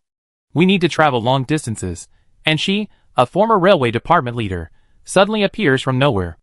How come after the zombies appear, the people who survived around her are all able to drive steam trains? At the same time, they know how much coal is needed per kilometer, and even where the train is. You know, steam trains are rarely used now. All this is like a giant hand above our heads, guiding us here. Chapter 1079. As Qinyu finished speaking, everyone fell into deep thought. Zhang Yin raised his head and said, From our point of view, it is a coalition of forces trying to eliminate the Savior sect. At this time, Yang Yu also added, But from the perspective of the Savior sect, it is just the right time to clear up the hidden dangers in the south in one fell swoop. Yang Yu did not dare to continue the rest. Because if it really develops in this way, then things are a little out of control. Hearing this, Qinyu shook his head and said, There are more than us in the south, not to mention that for such a long time, we have only been active in 1 or 2 provinces at most. Survivors like Brothers Xiao and Haozi have suffered such heavy casualties after crossing thousands of kilometers. As for the other survivors, they are lucky to be able to walk 100 kilometers. Then Qinyu put the map in his pocket and stood up, turned his head to look at Uncle Hua and asked, Have you treated the wound? Hearing this, Uncle Hua drew out a dagger and whispered, The wound is too serious, and he can't be saved. As soon as these words came out, the other 2 young men looked ashen. Seeing this, Qinyu took a deep breath and said, It's not safe here. Let's continue to walk a distance into the woods. Zhang Yin must have noticed this place at the foot of the mountain, and those people should not know that he has gone out in advance. When the transport truck drove away, Zhang Yin could barely see the road, so he didn't turn on the lights. In addition, the light was good, so he drove out smoothly. Soon, the others continued to evacuate, and Qinyu squatted beside the corpse with a knife, quietly waiting to become a zombie. Even though time was running out, Qinyu didn't want to directly damage the head of the corpse, unless it was an enemy. Just 2 minutes later, the corpse on the ground moved, and its eyes opened again, but the eyeballs turned gray, and its hands grabbed Qinyu. The next second, Qinyu pressed its forehead with his left hand, held the knife in his right hand, stabbed it from the chin, and then quickly left the nearby area. Halfway down the mountain, Jiang Chen had people surround the nearby exits, with one person standing every 7 meters. At the same time, more than 20 people were fully armed, holding guns in both hands, and bending their bodies slightly, and entered the woods in an orderly manner. After Shang Wanjing and the others imagined the worst outcome, they quickly left the building. While running, Alei carried the relay station, Long Jia connected the intercom, and began to call Hu Yao or Shen Ming. Fortunately, this thing can be charged, so it can be used outside. But strangely, the other 2 teams have completely lost contact. Shang Wanjing held the gun, looked up at the moon, quickly identified the direction, and then said, Go to the rooftop of a high-rise building to call. There are too many buildings in the city, and the signal will be affected. As soon as the voice fell, several people cooperated to kill the zombies, and rushed directly into the abandoned attic next to them. 3 minutes later, Long Jia stood at the top and called again. This time, the intercom responded quickly, but everyone's face was heavy because they heard the gunshot. At this time, Hu Yao's voice was almost like a roar. If you have something to say, please tell me. Hearing this, Long Jia said seriously, Can you see the location where Qinyu and the others are carrying out the mission? Is there any problem? After speaking, the intercom went silent, and everyone stared at Long Jia's right hand with their hearts in their throats. About 10 seconds later, the sound was heard again, but the gunshot sounded a little louder. At this time, there was a sound of gunfire on an abandoned street. Hui Yao and others were being shot by a machine gun on a pickup truck and could not raise their heads. She hid behind the car and shouted with a walkie-talkie in her hand. There was a fight over Qinyu. I rushed over to support, but someone ambushed me halfway. Speaking of this, Hui Yao's eyelids jumped. She saw someone running out from behind the car, carrying a rocket launcher on his shoulder, kneeling on one knee on the ground, and started firing directly. Then Hui Yao didn't care to continue talking, and ran away with both legs. But after she ran a little distance, the shells arrived as expected and hit her previous position instantly. The powerful lethality of the rocket launcher directly detonated the car. The blast caused Hui Yao to be thrown out directly, and her back instantly felt a burning pain. When Hui Yao landed, her right hand holding the gun subconsciously fired several shots behind her. One of the bullets hit the person carrying the rocket launcher and killed him on the spot. In order to prevent the walkie-talkie from breaking, Hui Yao held it tightly against his chest. After firing the gun, he didn't even have time to buffer and rolled several times. The rough cement floor scratched her arm, but Hui Yao didn't have time to rest. She quickly stood up and rushed to another street. While running, she shouted on the walkie-talkie, "Half of my men are dead. I can't rush through. I can only rely on you next." As soon as she finished speaking, 2 more men were shot behind her right. Hui Yao turned her head and roared with red eyes. At this time, her hair was disheveled and her body was covered with blood. The next second, Hui Yao picked up the automatic rifle that fell on the ground, quickly pulled the bolt, and fired wildly at the distance. This scene even stunned those who survived by chance. One of them had blood dripping from his right hand, and murmured, "I never thought that Sister Yao, a woman, could be so handsome." Then Xiaoyang, who only had one hand left, gritted his teeth and said, "Give me a gun." But no one paid attention to him. Xiaoyang roared, "I understand that you are injured, but are you really going to watch her fight the enemy alone?" After this, someone thought quickly, and then threw a loaded pistol to him. Xiaoyang caught it, and rushed out directly. Hui Yao turned his head and looked at him, nodded slightly, and said nothing more. The 2 of them continued to suppress the enemy with guns, and at the same time began to drag the wounded on the ground away. After hearing the last words from Hui Yao, Shang Wenjing and his men began to act. But suddenly, a light came from the rooftop of a high-rise building, and an armed helicopter started to take off and flew quickly in a certain direction. "Map!" Shang Wenjing shouted in a deep voice. Alice stepped forward and spread a piece of paper on the hood of the scrap car, while Long Jie turned on the flashlight. Long Dai held the gun and said quickly, "The helicopter should be heading to Pawnee Bay." Shang Wenjing naturally understood this. Looking at the map is not just to confirm the trajectory of the helicopter. He took a look and then gave an order. "We are too far away from Qinyu and the others. The city is now full of nails. It is difficult to get there without a car. Long Dai, you and Alice go to support Hui Yao and find Shinming's group by the way. The rest, follow me to Pawnee Bay and try to grab this helicopter." After that, the 7 people quickly separated and ran wildly in the abandoned city. The entrance to Pawnee Bay. Xiao Jiao drove the tank and began to guide the zombies to go outside. At the same time, he looked at the lid every now and then, trying to find out if there was anything wrong outside. Chapter 1080. It was no problem for him to drive the tank alone, but it was impossible for him to fire. At least one more person was needed. So although Xiao Jiao was followed by a large number of zombies at this time, he was not panicked at all. After all, even if he was really surrounded, once the lid was closed, it would be like a solid wall. Seeing that it was already early morning, Xiao Jiao didn't know what was going on with Shang Wenjing. He would lure the zombies when the time came, because the movement of the zombies would be particularly obvious. But if they were to lure them out during the day, people would think it was intentional. So after discussion, everyone decided to do the opposite and go there at night, so that Jiang Chen's people would mistakenly think that they really wanted to lure out the zombies. In fact, the zombies really wanted to lure them out and really intended to surround the camp on the mountain. But the most important thing was to lure out Jiang Chen and the helicopter. This was also one of Chen Yu's strategies. Even if Jiang Chen found out that this was a trap, he had to send someone to destroy it. Otherwise, if these tens of thousands of zombies appeared near the camp, all the crops would die within a month. Even water resources might be affected. The most annoying thing is that you know it is a trap set by the enemy, but you have to jump into it, otherwise the loss will be greater. So when Ding Han heard his subordinates report that the zombies were moving back in batches, he understood that someone was probably playing tricks. At this time, he didn't care about pretending to be Jiang Chen to deal with Shang Wenjing. After all, the threat of the zombie army was not small at all. At the beginning, They took a lot of effort to clean up the large number of zombies in the camp on the mountain, and it took a long time to rebuild electricity and divert water. Otherwise, the previous Savior Gate was completely planning to be neighbors with the zombies next door.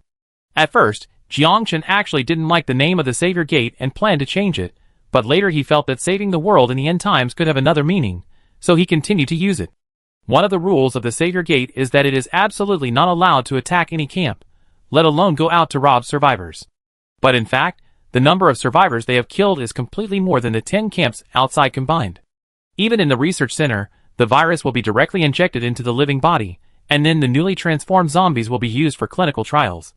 At this moment, the underground laboratory is still brightly lit for experiments, so Ding Han will never allow the zombie tide to surround the mountain again. Not only him, Jiang Chen will not allow this to happen. Now those drugs are at a critical time. Once they can be mass-produced, they can inject drugs to let animals attract zombies on a large scale, so as to gather them together and form a zombie army of tens of thousands. Ordinary mice may attract 1 or 2 zombies at most. But if they are injected with drugs, they will emit a smell that is more attractive to zombies. At this time, a mouse can attract at least 300 zombies, and even if the mouse is eaten, the zombie that eats it will also emit it. In this way, within 7 days, this thing is like a magnet, attracting wherever it goes, which is much more powerful than the previous corpse herder. That's right, Jiang Chen never planned to solve the zombie crisis, but to use zombies to arm. But the chip in a Ling's arm just happened to restrain his plan. Jiang Chen had thought about assassinating a Ling directly, but she was with Sheng Wenjing, and it was not the end of the world, so he could use gold to issue a reward. Secondly, Jiang Chen guessed that Sheng Wenjing had probably read the chip, so even if he killed the little girl, it would not have any effect. So he just asked people to try to catch her back, but he was not in a hurry. Because Jiang Chen knew very well that if he wanted to develop it, he basically couldn't find a suitable research center now, and many of them had been abandoned. As long as he stays where he is, Sheng Wenjing will definitely come to him sooner or later. The helicopter is moving very fast, and Ding Han and his group are getting closer and closer to Pawnee Bay. At this time, the zombies have formed a long team, densely walking on the coastal streets, and occasionally there are zombies falling into the beach. Ding Han on the plane is holding a telescope and watching the scene. His face is extremely gloomy. Drive to the front of the zombies. I want to see who has the courage to lead so many zombies outside. Ding Han actually blamed Jiang Chen a little now. He had suggested some time ago that there were tens of thousands of zombies at the only entrance to Pawnee Bay. As long as we can find a way to ignite both sides with gasoline, the clothes on the zombies will also spread the fire. In this way, in 7 days at most, the zombies will be burned to charcoal. Even if their brains are not burned, they will definitely not be able to walk. At this time, we only need to send ground soldiers, only 100 people, to clear all the zombies. But Jiang Chen completely rejected this proposal, saying that the zombie army is also a force. If controlled properly, the power of zombies is no less than that of missiles. Since Jiang Chen found the armed helicopter, he has taken zombies less seriously. But there is a fatal flaw in the Doomsday, that is, it is difficult to transmit intelligence back in time.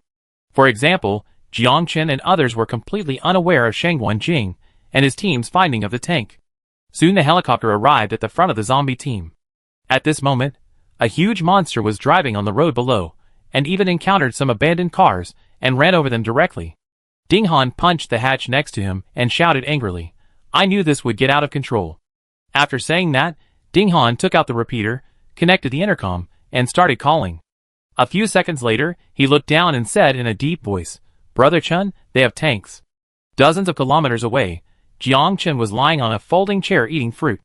The moment he heard this, he put down his legs, sat up straight, and asked seriously, "Did you see it clearly?" Well, right below my helicopter, the zombies in Pawnee Bay were also lured out. Because the zombies themselves made a lot of noise, and Xiao Jiu had to concentrate on driving the tank alone, he didn't hear the helicopter appear above his head at all. Jiang Chen was silent for a while holding the walkie-talkie, and then he quickly said, "How many air-to-ground missiles are left on your helicopter?"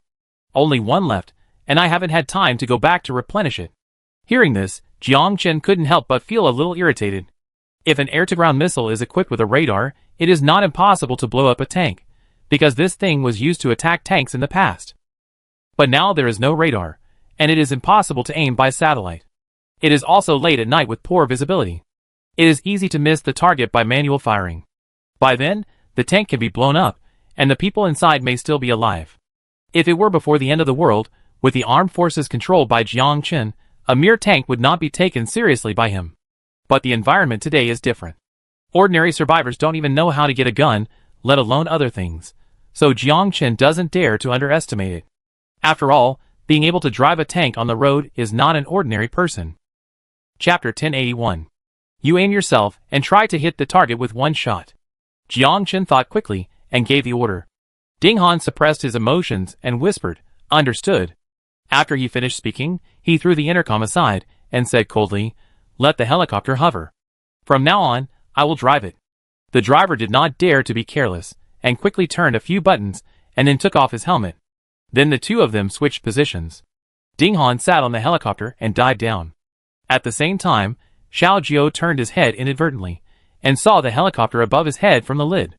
Seeing this, he immediately put down the half-eaten cake and began to speed up.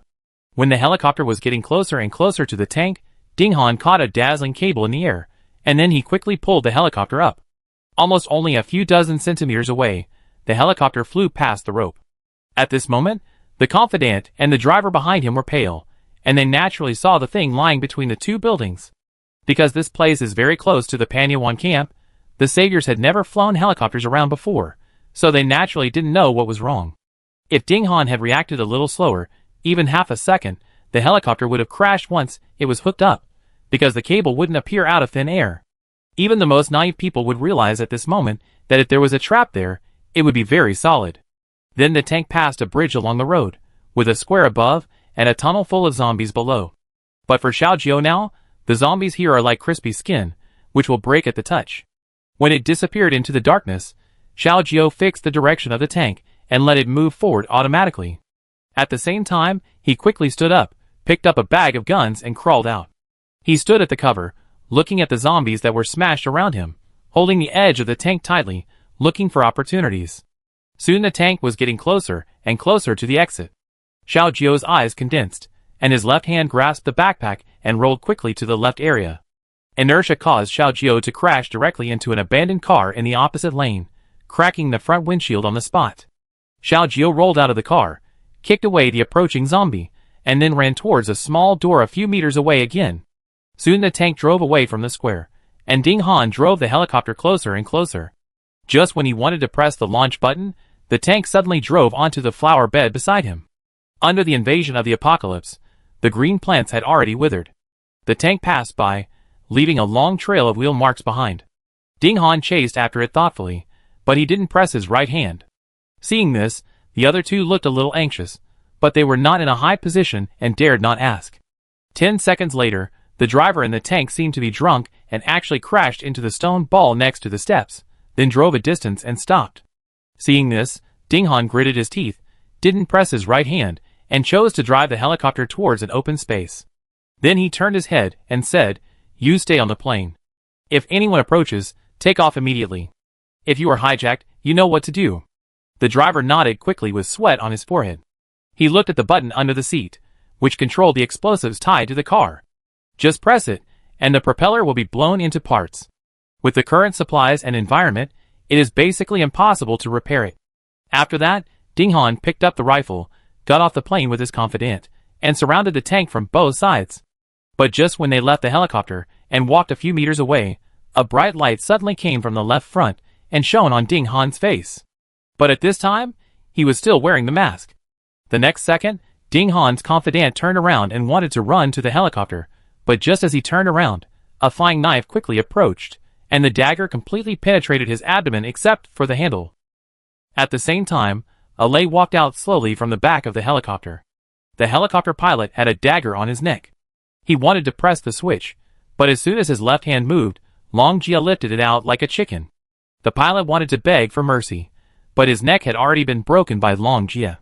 After destroying the head of the corpse, Long Jia wiped the dagger while walking out of the tail of the helicopter and said with a smile, "Jiang Chen, do you miss your grandpa?"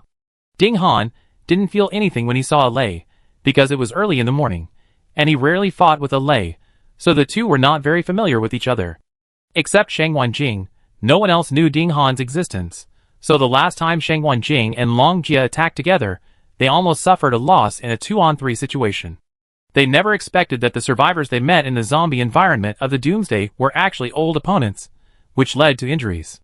But after Long Jia appeared, Ding Han's face began to become solemn. But soon, he began to plan to escape, because Ding Han heard another person's voice. It's really you. Shang Wanjing and Slav also walked out from the other side. At this moment, Lei stood to the east of Jiangchen, and Long Jia walked to the south without knowing it.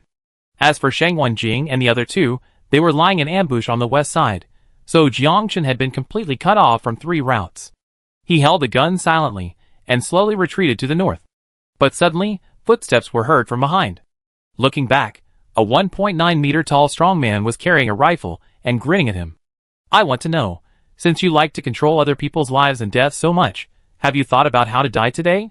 Shang Wanjing took a few steps with the gun, stood more than 20 meters away from him, and shouted in a deep voice. Hearing this, Jiangchen looked at everyone without saying a word, his calves slightly bent, and his muscles tensed. Under normal circumstances, Ding Han could not beat the short-haired young man at all. The reason why he could fight 2 people last time was mainly because they underestimated the enemy and were ambushed. Although Ding Han was good at killing, he had no confidence in avoiding the guns of 4 people. The square fell into silence. Ding Han took a deep breath, tore off his face props, and said in a deep voice, I am not Jiangchen.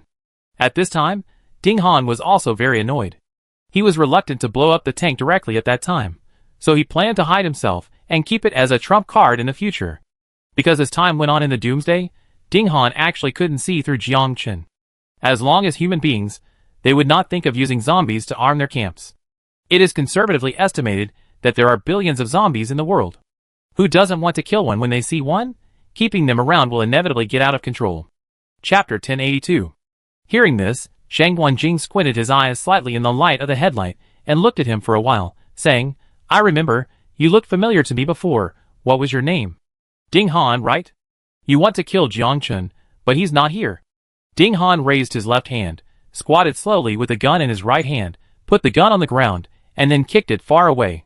At this moment, he had to raise his hands and surrender, because Ding Han knew very well that if it were any other survivor, he would have a chance to struggle, but Shang Wanjing had been fighting with Brother Chen for so many years, and he was definitely not a vegetarian. Shang Wanjing chose to take him down at close range before. Ding Han guessed that the reason was probably to save bullets. But he suffered a loss at that time, and now that the two sides meet again, Ding Han does not think that Shang Wanjing will come up to him and confront him head-on. So at the critical moment, it is not shameful to give in, at least Ding Han thinks so.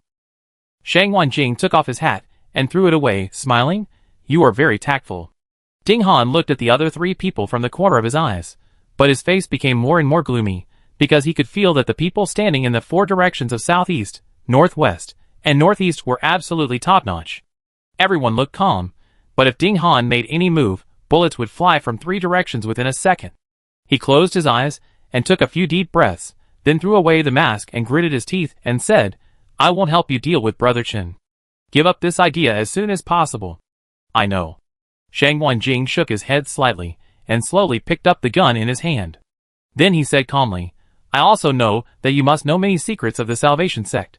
You should know who I am. Ding Han looked at him with a cold smile. Although he surrendered, he would never kneel down and beg for mercy. Yes. Shang Wanjing looked at the blond man and said softly, Ordinary interrogation is useless to you. We can only torture you slowly. Speaking of this, Shang Wanjing took another step forward and said, But the problem is that we are very short of time now, so we don't have time to play with you slowly. Ding Han squatted down, picked up the dagger that his confidant had stuck in his stomach, and said in a deep voice, Fight me one-on-one if you dare. Shang Wanjing scratched his ear with his left little finger, then flicked it. He smiled and said, Are you worthy? Even if it's a one-on-one fight, Jiangchen has to come. Today, standing here, do you really think this is a fight between street thugs? After the words fell, the other 3, Xiao Jiao, Lei, and Long Jia, raised their guns at the same time. Shang Wanjing grinned and said, Have a good journey. After that, he also pulled the trigger. The 4 aimed at Ding Han's body from 4 directions, and shot quickly. Ding Han had just taken half a step when his whole body was pierced by bullets. He stretched his right hand forward and looked at Shang Wanjing, and fell down with an unwilling look on his face. Then Long Jia stepped forward and shot him in the head with a pistol, and then Lei shot him in the chest. After the fight was resolved, Long Jia said seriously, Damn it, This guy's close combat skills are not weaker than mine. I almost suffered a big loss last time. If I wasn't in a hurry today, I really wanted to practice with him."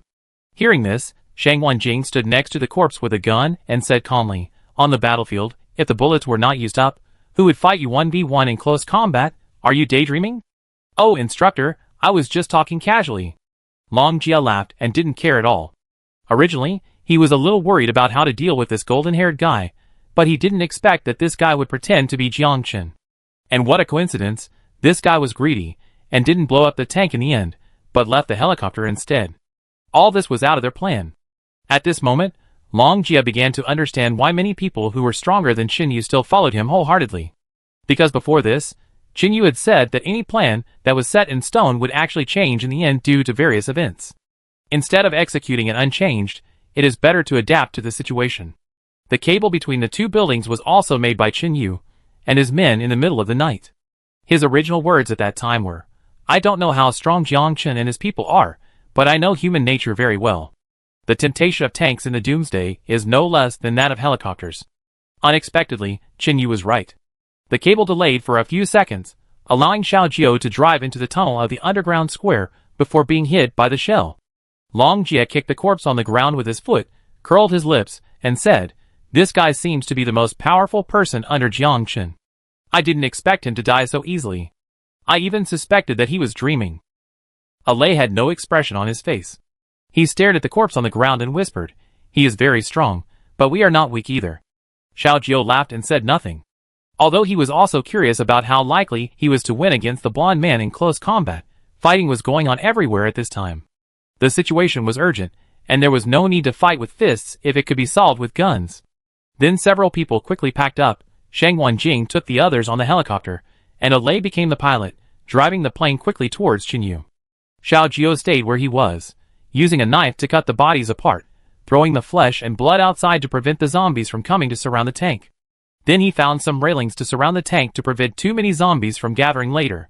The tank might be repaired. After all, if it can be broken by hitting a flower bed, it is not a tank. Camp at the foot of the mountain. Lin Hao and Haozi waited for a long time, and then two large trucks drove away, and then they were not prepared to wait any longer.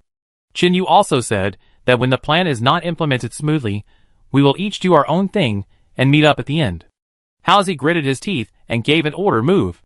After the words fell, the three cut the ropes, and the zombies covered with sugar began to walk out slowly. Lin Hao and Haozi walked in the bushes on both sides of the road, throwing rat meat on the road as they walked. For Haozi, he had many ways to catch this thing in the sewer, so he didn't worry about how to attract zombies.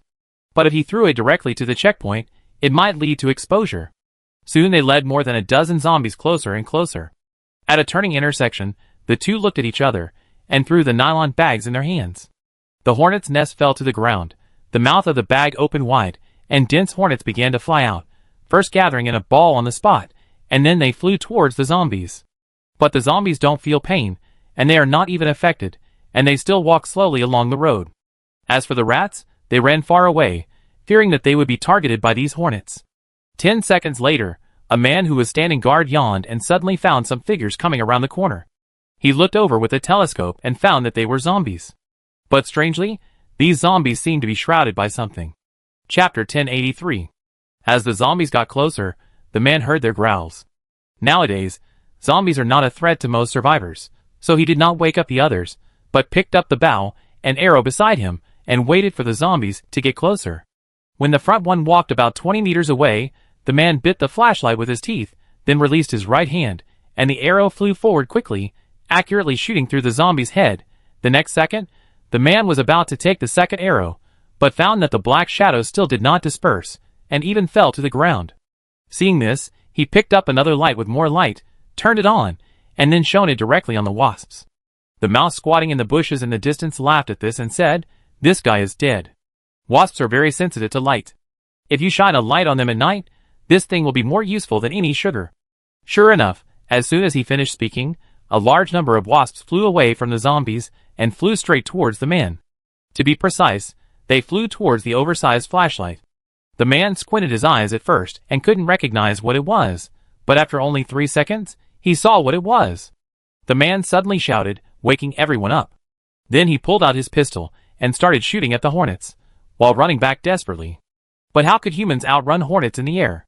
Even if the fastest person in the world came, it would be impossible to outrun them in the wild. A few seconds later, the checkpoint over there was in complete chaos.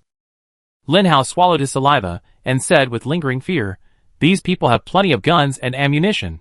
If we rush in, we will never get through, but now we have easily broken through the defense line." Hearing this, Halsey shook his head slightly and said, "How come it is so easy? I almost fell off the air conditioner when I was trying to dig out the hornet's nest. Fortunately, I tied a rope around my waist." Then he added, "It is difficult for bullets to hit hornets. Even if they are hit, their bodies will secrete some hormones, and their kind will come quickly. I admire you, you even know this." Lin Hao looked to the left and gave a thumbs up. Halsey scratched his head and said with a chuckle, "This is what Brother Xiao said, so I said he is the most powerful person I have ever seen." In this way, the 5 people each held a gun, squatted in the bushes, and waited patiently. After a while, Halsey took a telescope and saw that all those people fell to the ground without any movement, and then nodded to the side. Seeing this, the 3 people took a bunch of green leaves, which were smeared with a lot of pine oil. After using fire to ignite them, they quickly put them out, and then the 3 of them gathered back to back, put on protective clothing, and quickly ran towards the checkpoint. When they approached, they waved the leaves they made in their hands desperately, which were emitting a lot of smoke at this moment, dispersing the hornets. At the same time, Lin Hao and Halsey also took the remaining sugar, rubbed it on the grass around them, and then quickly left. In less than half a minute, the large number of hornets gathered there were basically led away. This method was also taught to Halsey by Xiaojiu, because wasps are not afraid of fire, and will even attack it, but smoke has a miraculous effect. After finishing the work there, 2 of them stayed to clean up the supplies, and the other ran towards the road above to prevent another team from appearing. At this moment, they only had 10 minutes to deal with it, and no mistakes could be made. Those people were bitten by a large number of wasps, and had a very serious situation. Even everyone had symptoms of shock. Halsey and Lin Hao did not show any mercy, and called out their names one by one with knives. After finishing the work, Halsey entered the van nearby and found a laptop computer in the driver's seat, as well as a notebook with the latest slogans written on it. Seeing this, Halsey stripped off the clothes of a corpse, quickly changed into them, and hung dozens of looted grenades under the chassis of the car. Because these people also had the habit of wearing face scarves, after Halsey put them on, he looked no different from the previous people. At the same time, the dog sleeping in the cage smelled something different and barked at them. Hearing this, Lin Hao turned around and sneered. When those people shot at the hornets before, the dog didn't react at all, but now it started barking. After saying that, he stepped forward with a knife. As if Lin Hao's momentum was a little different, the dog actually shrank directly to the corner of the cage and suddenly didn't say a word. Seeing this, Lin Hao squatted down and said with a smile, "I don't like eating dog meat, but if you bark again, I will let you see what it means to be uncaught but cooked." As soon as he finished speaking, the dog howled softly. Lin Hao didn't know if it understood, but it did stop barking. Lin Hao smiled at this, stood up and walked towards the van. Nowadays, food resources are sufficient, and Lin Hao actually tacitly agrees with Chen Yu's philosophy, that is, he will not take the initiative to eat dog meat until he is starving to death. Although there is nothing wrong with eating dogs in the doomsday, after all, many people even reach out to their own kind. But Lin Hao will not persuade others not to eat dog meat, because not everyone can have sufficient food resources. After a brief exchange of precautions with Halsey, the latter drove the van and drove straight up the mountain. The other 3 carried a box of ammunition and guns in their hands, and continued walking on the roadside with Lin Hao. Although there were various traps buried in the woods, there were none beside the road. In addition, it was late at night, and there were a lot of weeds, so it was difficult to find someone walking inside unless you shone a flashlight directly. Soon they arrived at the second checkpoint. Halsey sat in the driver's seat, calmly chanted the slogan, and at the same time, he gently clicked the space on the laptop with his right hand, playing a very short audio. The people of the Savior sect were quite conceited because they had won many battles. They did not approach to check. They saw the mouse's mouth shape move from a few meters away and heard a familiar voice. They turned around and played the recorder. The audio roughly overlapped with the audio of another computer, and then they began to let it go. At the same time, the mouse stalled several times and could not start. There were 10 people in this second checkpoint. Compared with those outside, they were more vigilant. They aimed their weapons at the van. One of them shouted coldly, "Leave quickly, otherwise we will follow Brother Chen's order and kill you without mercy. Hearing this, the mouse could not help but feel a little angry. Even these watchdogs dared to deprive others of their lives at will. He could not understand why the savior sect shot their own people at will, but did not use force against the survivors outside. Chapter 1084. Halsey said he understood with a serious look on his face, and drove away slowly. Seeing this, the people put down their weapons, but in an instant, four people stood up in the bushes, 2 meters apart, kneeling on one knee with rifles in hand, and quickly shot at the checkpoint. At the same time, the patrol team on the road also appeared from the corner, and happened to see the scene. They picked up their guns and prepared to fight back, but a van drove straight over. The next second, Halsey quickly pressed the stone on the accelerator, then opened the door and jumped out. Halsey protected his head with both hands and rolled several times after landing. A pistol suddenly appeared in his right hand. He lay on the road, aiming his pistol at the large number of grenades hanging under the chassis of the van, and pulled the trigger without any hesitation. The van rushed towards the crowd quickly, and those people reacted quickly and fell to both sides on the spot. But just as the car passed the center, a bullet accurately hit the grenade below. Then a violent explosion occurred, and the remaining people were blown into pieces of flesh and blood again. Halsey won a great victory, but Lin Hao suffered a terrible defeat. They originally thought that those who could stand guard outside were small characters and not worth mentioning. But the opponent's reaction was extremely fast. Except for 5 of them, who were hit on the spot, the remaining 5 moved very quickly pulled their teammates to the side to block the guns, and started shooting at the roadside at the same time. Lin Hao's eyelids jumped, and he immediately shouted, "Get out of the way!" As soon as he finished speaking, he burst out with strength, lying down to the side and rolling down at the same time. Just half a second later, the bullet hit the place where he was before. Lin Hao had been in the apocalypse for so long, he naturally knew that he should not be greedy for guns on the battlefield. But the other 3 people were not professionals. They thought that they could hit those people again in the next moment, so they hesitated. But when the 2 sides exchanged fire and a gunfight, hesitation would lead to fatal consequences. The 3 young men's hands had just pressed on the trigger, and another man hiding behind the sandbags was even faster. He picked up a light machine gun, and the bullets flew out instantly. Lin Hao rolled down to the bottom, and just when he looked up, he saw with his own eyes that the 3 teammates were beaten into skeletons. Lin Hao was angry, and he pulled out a grenade from his waist and threw it straight up, and at the same time ran to other areas, intending to pull the gun line. At the same time, Halsey also heard something wrong behind him. Because under normal circumstances, it should be easy for 4 people to attack 10 people with guns. Halsey didn't think much. He got up from the ground and ran quickly to the back. He held the pistol with both hands and started shooting with extremely professional movements, and each bullet hit the vital point accurately. Then Lin Hao also appeared from the other side, holding a rifle, and started shooting. In less than 3 seconds, all the remaining people were killed on the spot. Halsey walked forward with a cold face, glanced at the bodies of his previous companions, pursed his lips, and said nothing. Lin Hao was also covered in dust. He whispered, "I clearly said before that the weapons and equipment of these levels will be gradually improved. Why did you underestimate the enemy? How many people did you say there were in the first level?" Halsey suddenly asked. 30. Lin Hao said subconsciously, but then he widened his eyes. There are only 30 people in these 2 checkpoints. Where are the people? Those trucks before were not carrying supplies? Halsey said in a deep voice, "There are too many people here, and we too can't kill them. The city is probably in chaos." As soon as he finished speaking, Lin Hao saw the flames of explosions in the distance, that is, in the city. The 2 looked at each other, quickly looted all the supplies, even the machine guns were installed, and then started a pickup truck and rushed straight to the explosion area. Because if Halsey remembered correctly, that was where the others had been hiding before. At this moment, Halsey turned on the high beam directly, and his right foot wanted to step on the accelerator into the fuel tank, completely increasing the speed of the pickup truck to the extreme. Those guns, ammunition boxes, and grenades made a noise in the back compartment due to the collision, which frightened Lin Hao. At this time, he could only pray that they would not explode. Although the operation led by Halsey still lost 3 people, they destroyed 2 checkpoints and a patrol team. 3 deaths in exchange for 40 people, this is already a relatively small casualty, not to mention that a large amount of weapons and ammunition were also supplied. However, neither Halsey nor Lin Hao actually wanted to see their own people die, but there was no way, the enemy was not an ordinary survivor.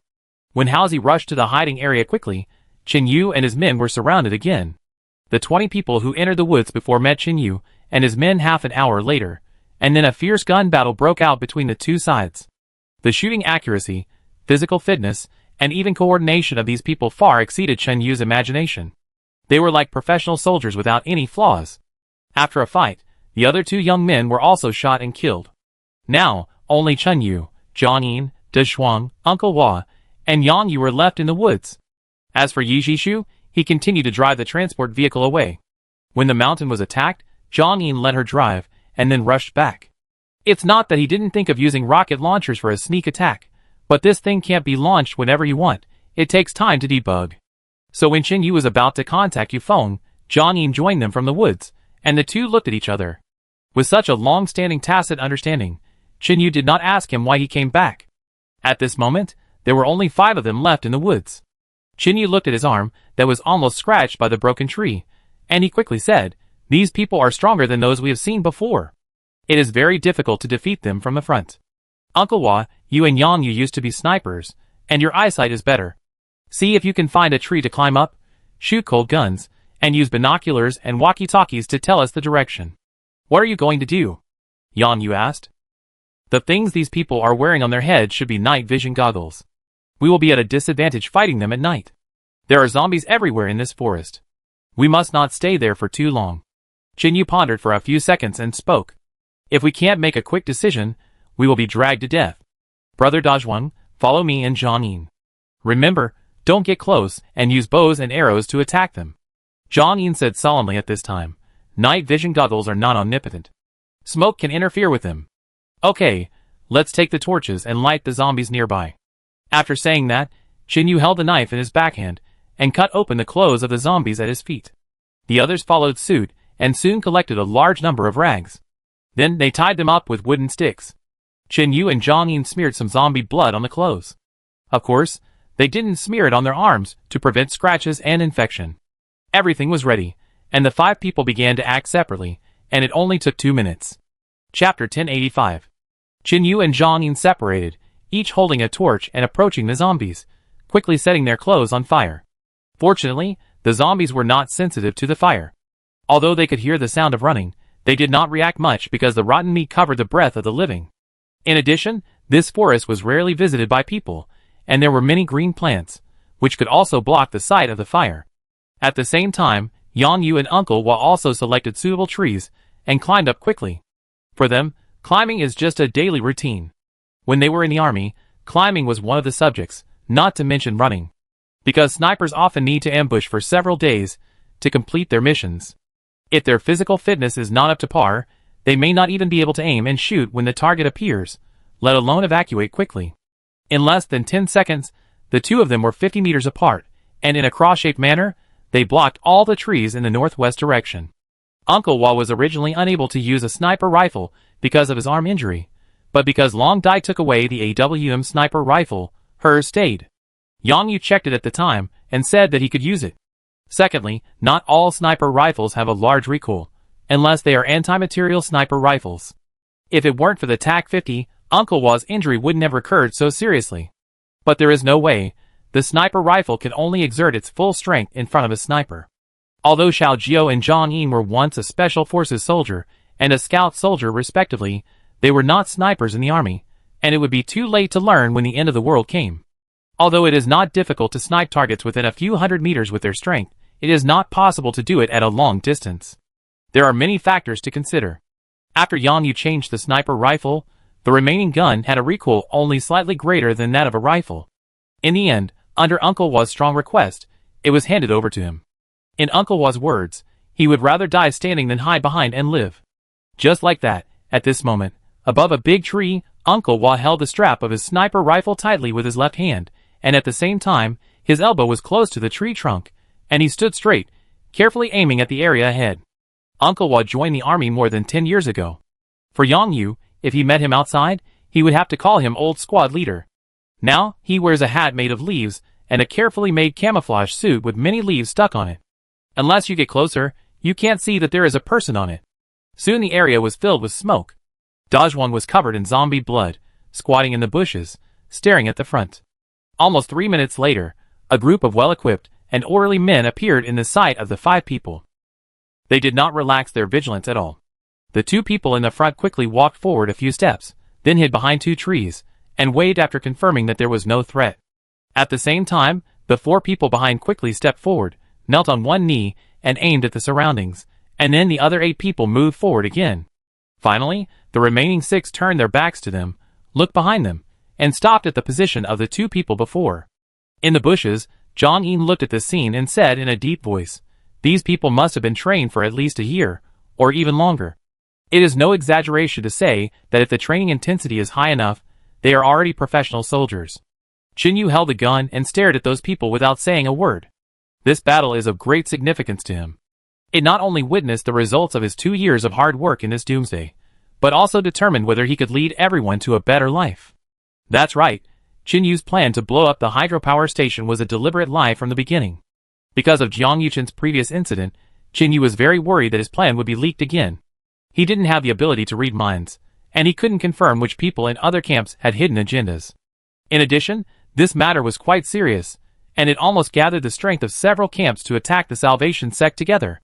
If they failed, they would die. This matter could not afford any mistakes at all. Chinyu had planned all this a long time ago, and he had kept it a secret from everyone at that time. There were countless nights when Chinyu sat in his bedroom, writing on a notebook with a pen until late at night. The next morning, when he went out to heat up the food, he would burn the papers. One of the reasons for his white hair was that he was too tired and did not get enough rest. If the camp had not been successful in breeding and planting, Chinyu would have collapsed a few months ago.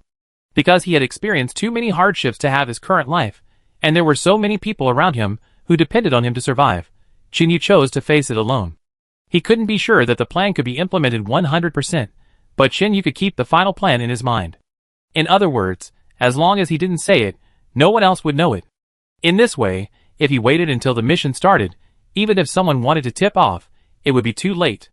Of course, Chinyu didn't do this later, or he said it, but not completely. One of the key factors was that he heard Fong Xian's words before he was about to start discussing with everyone. Half true and half false can confuse others. At that moment, Chinyu figured out what to do. In the lounge of the train station, what Chinyu said before was indeed what he thought. It is difficult to restart the hydropower station, not to mention such a large one. Just as he thought, when Jiang Chen heard the news, he was so angry that he smashed the glass table next to him with a punch. Because Jiang Chen didn't expect that Shang Wenjing and his group actually dared to attack the hydropower station. You know, if this thing is blown up again in the doomsday, even with Jiang Chen's ability, he will need at least a year to repair it. But how many years are there in the apocalypse? Most people don't even know how to survive. So when Jiang Chen knew the plan, he had no doubts, because if the hydropower station was blown up, his camp would indeed suffer heavy damage. If he was Shang Wenjing, he would also choose to fight to the death. Later, Jiang Chen drew out people and asked them to disperse to various corners of the city. First clear out those people sent by Shang Wenjing, and then not deploy troops near the hydropower station. Everything was like nothing happened. However, there were actually a lot of Jiang Chen's people mixed in with the zombies. But Jiang Chen had calculated everything, but he overlooked a fact. That is, the current survivors did not recognize the rocket launcher transport vehicle, not to mention that Chinyu had been covering it tightly with tarpaulin. Chapter 1086. But the intelligence mentioned rocket launchers, but the others didn't know them, and they couldn't go close to check. In the end, those people could only choose one of the 2 trucks. And Chinyu used his sharp mind to accurately predict the worst result. That is, if the enemy knew their trump card, what was the probability that they would come to destroy it? From what he knew about Jiang Chen through indirect inquiries and Shang Wenjing, this must be 100%. So Chinyu put a lot of explosives on another truck. This is why when Jiang Chen's men used mortars to blow up the truck, it would cause an explosion equivalent to an earthquake. The people of the Salvation sect had no idea that someone would be willing to use so much explosives just to deceive them into believing that they had really hit the target. Now, all the people left in the woods were people that Chinyu absolutely trusted. He also told Zhang-Yin about the final plan. At this moment, in the bushes, Zhang-Yin watched those people sneak into the smoke area while hearing what Chinyu said. His eyes widened. If you go to the army to hone your skills, your achievements will definitely not be lower than Brother Xiaojiu. Zhang-Yin patted Chinyu and said with a heavy face. The reason why he said that is that even Zhang-Yin had never thought that this method would work. The reason why they didn't use rocket launchers to bomb Jiang Chen was simply because they didn't have the exact coordinates. But what if they drove a rocket launcher transporter to bomb the hydroelectric power station? At this time, Jiang Chen knew it was a trap, but he had to jump in, because no one could say for sure whether Shang Wenjing would really blow it up. One of Chen Yu's chances of winning against the Savior sect was that Shang Wenjing was not the only one in charge. This matter was discussed by several people. But when the news reached Jiang Chen, he would immediately think that this must have been planned by Shang Wenjing. Jiang Chen did not know the others, but he knew the group of Blood Wolf very well. These guys were desperate and dared to run to the city of a small country before the end of the world and directly blow up a building. Could this be done by ordinary people? Moreover, in the environment of the end of the world, no matter what was blown up, Jiang Chen had to believe it. So, on the surface, Chen Yu and others were surrounded at the moment, but in fact, Jiang Chen could not escape either. But unfortunately, Chen Yu also did not understand Jiang Chen. At this time, at the foot of the mountain, next to the helicopter, Jiang Chen began to ask his men to call Ding Han. After 3 consecutive calls without any response, Jiang Chen began to retreat directly. At this time, several motorcycles drove over. Liang Ting came back to her senses from her dazed state, took off her helmet, and walked towards the man standing next to the helicopter. Jiang Chen reached out and touched her face, saying, "You have worked hard during this period. I have to go back home for something. Please help me keep an eye on this place for a while." After the words fell, Jiang Chen looked around and said in a deep voice, "From now on, Liang Ting is the supreme commander here. All of you will obey her orders. Do you understand?" "Understood." More than 30 people wearing bite-proof armor and holding rifles stood in a line, responding neatly and loudly. Liang Ting forced a smile to Jiang Chen without saying a word. The latter got into the helicopter and left here quickly. A few seconds later, Liang Ting lowered her head and looked at her feet, muttering, "You didn't even see that I was bleeding." In the woods, the 20-man death squad moved their night vision goggles above their heads after being disturbed by the smoke. One of the men, who looked like the captain, issued several tactical moves and began to advance in a fan-shaped manner. At this time, because of the obstruction of the leaves and at night, the smoke also blocked the sight of Yang Yu and Uncle Hua. In order to avoid being discovered, Chen Yu and Zhang Yin had already left the previous area in advance and retreated a little again. Yang Yu and Uncle Hua each held a walkie-talkie and began to report the route of those people to Chen Yu and Zhang Yin. At this moment, the 5 people began to slowly shrink like a big net. "I can sneak attack one here," De Zhuang's voice sounded. Because they were far away, there was no need to worry about the voice of the walkie-talkie being heard by the enemy, not to mention that explosions were heard from the truck area from time to time. The explosives had caused a fire, and the woods were already a bit noisy. "Determine the time to attack yourself, and shoot when you can, without contacting us." Chen Yu crouched down, holding the intercom in his right hand, and responded. Almost 3 seconds after the words fell, Dazhuang made a move. His archery skills were extremely high, so Dazhuang could hide farther away. As an arrow smeared with zombie blood flew out, it accurately hit a person's neck and shot through on the spot. With a compound bow, Dazhuang started hunting in the woods like the god of death. But just after the arrow hit, his face changed and the whole person quickly rolled to the side. In less than a second, the people in the front team reacted very quickly and shot in his direction. These people are indeed very experienced. They know clearly that if the arrow can hit a person, then the rifle must be within the range. So without thinking, they started to shoot at that area. Fortunately, Dazhuang used a compound bow. If he used a traditional bow and arrow, the range would be shortened by half. Under the opponent's terrifying firepower, Dazhuang would die in an instant. At the same time, the moment those people opened fire, Chen Yu and Zhang Yin also started shooting. But as soon as the gunshots appeared, someone also shot at them. At a distance of about 100 meters, although the rifle's hit rate was also very high, there were many trees as cover, so Chen Yu only injured one person and had to start changing places. Zhang Yin's shooting skills were better. He killed one person in one shot, but he didn't hit the vital point, and the guy fell to the ground. You know, that area is full of zombie blood. If the wound touches it, it will definitely die. As the two sides exchanged fire, the death squad began to chase Chen Yu. Just as one of them had just stepped over a tree, a bullet from about 400 meters away came flying at high speed and hit his forehead accurately. With a plop, the body fell to the ground. Seeing this, the remaining people quickly hid and shot in the general direction of the sniper. After Yang Yu fired the gun, he quickly turned to the left and hid behind the tree trunk, just covering his body. Listening to the bullet hitting the tree, Yang Yu had no expression at this time. He had already started to calculate how to fire the second shot. This time, Yang Yu truly demonstrated the pressure of a top sniper. When the shooting was over, Yang Yu changed direction this time. Although he was in the sky, he was not nervous or panicked at all, just as relaxed as if he was on the ground. He stood on the left tree trunk with his left foot, quickly squatted down, set up the sniper rifle, and pulled the trigger at the person who was evacuating. Chapter 1087.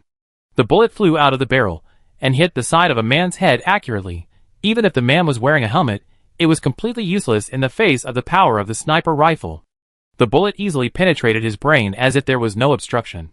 Seeing that 3 people on the other side had died, Chen Yu and Zhang Yin looked at each other and started shooting again.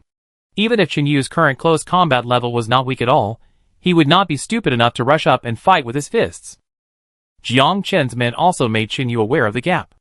That is, they would never choose to capture a woman alive just because she is beautiful and has a good figure. At the hotel before, if Long Jie and Zhang Yin had not appeared in time, all the girls would have died under the gun. This also made Chen Yu understand that not all hostile forces would be unable to move when they saw a beautiful woman.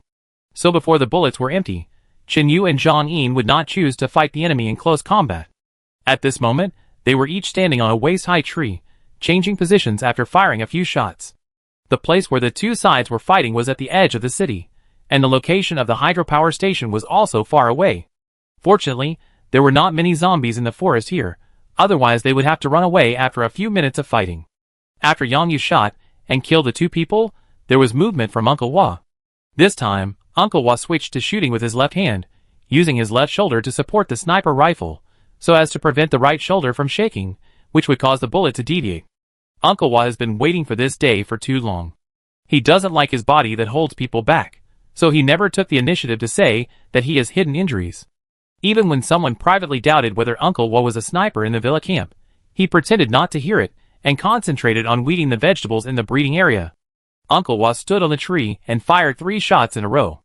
Although the bullets did not hit the head, they all hit the body.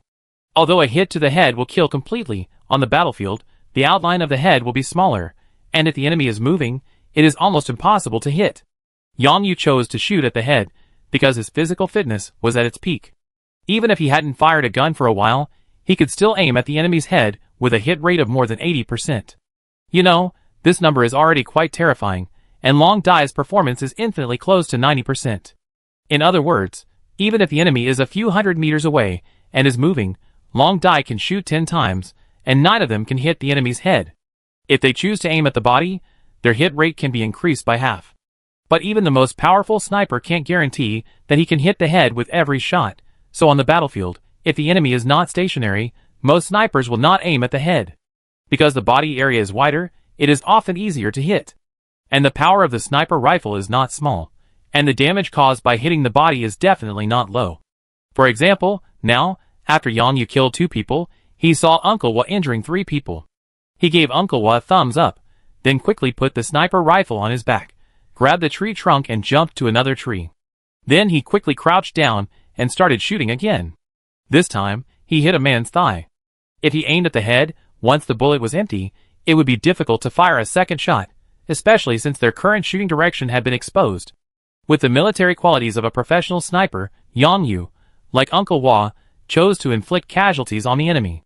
Because on the battlefield, once the enemy was injured, he would inevitably leave someone to take care of him, and at this time, it would undoubtedly create an opportunity for a second shot.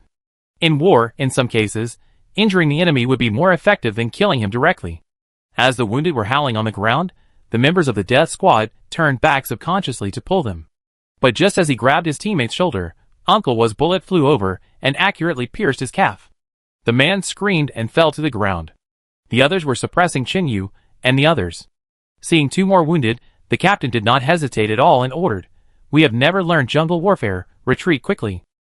Although there were a total of 200 of them, they were divided into 10 teams. Different teams have different training subjects. But without exception, they are best at urban combat, but have never learned jungle combat. Compared with the city, the jungle has a fatal disadvantage, that is, the vision will be disturbed, and there will be many uncertain factors, such as zombies, or those plants with barbs. Jiang should equip these people with night vision goggles, but he never expected that these guys would rely too much on the equipment. At this time, without the help of night vision goggles, in this smoky environment, there were flames everywhere, and their combat effectiveness was greatly reduced. The death squad also focused on close combat training. But the other side did not show up at all, only shooting coldly. This led to the fact that things did not develop as those people thought. In the exchange of fire, the death squad did not even see the person who fired the gun, and there were several casualties on their side. After quickly recognizing the reality, the captain ordered a direct retreat and abandoned the wounded. But how could Chen Yu and Zhang Yin let them go so easily?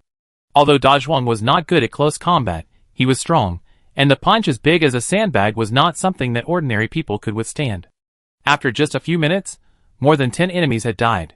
The remaining ones retreated further and further, and Yang Yu and Uncle Wall lost their shooting angle, so they stayed on the tree to prevent others from other directions. After all, they had no idea how many enemies had entered the woods. Finally, 10 people formed a circle, holding rifles, and each of them had only one magazine left, looking around nervously. The leaves in one direction moved, so someone quickly shot in that direction.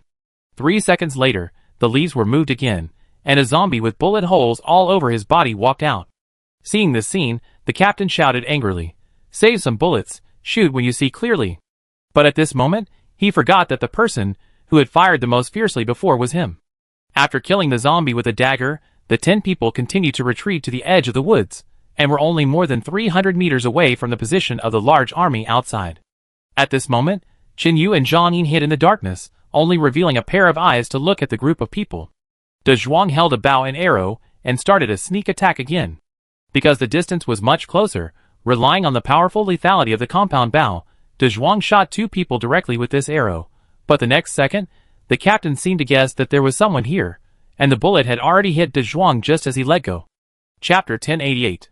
However, Da Zhuang is no ordinary survivor now.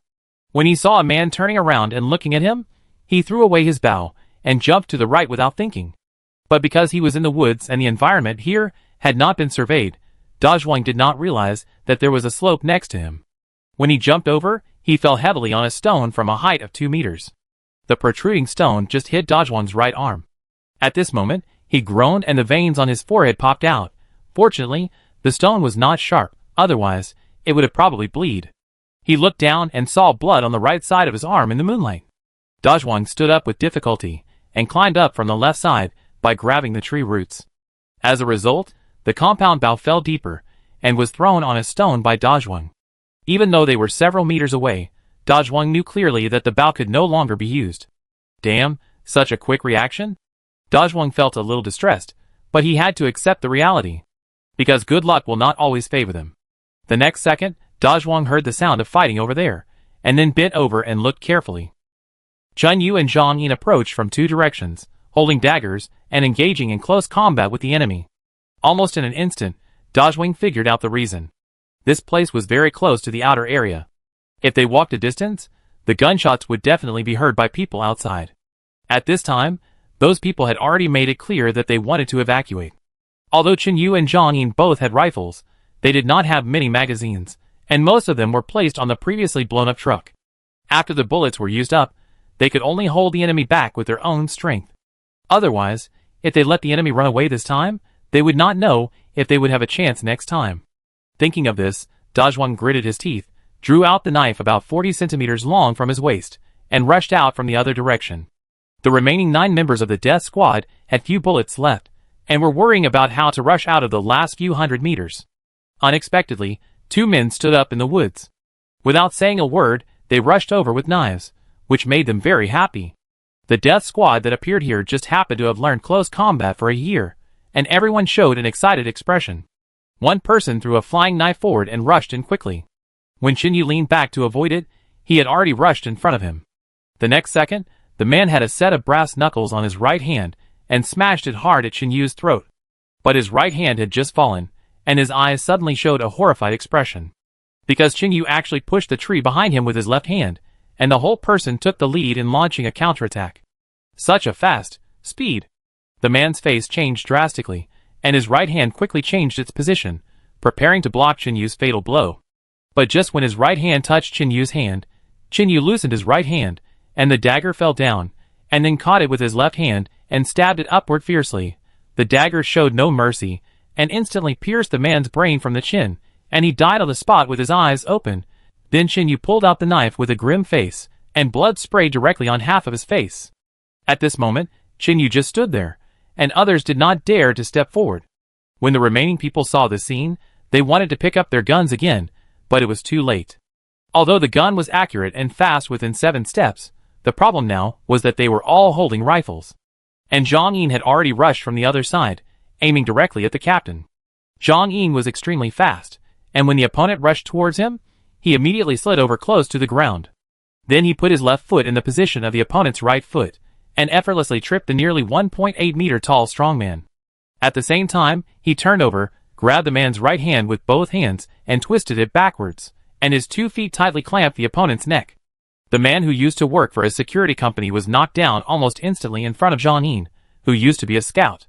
If the person next to him hadn't swung a knife at Zhang Yin, he would have been locked alive within 10 seconds. Zhang Yin rolled to the side and dodged the fatal knife.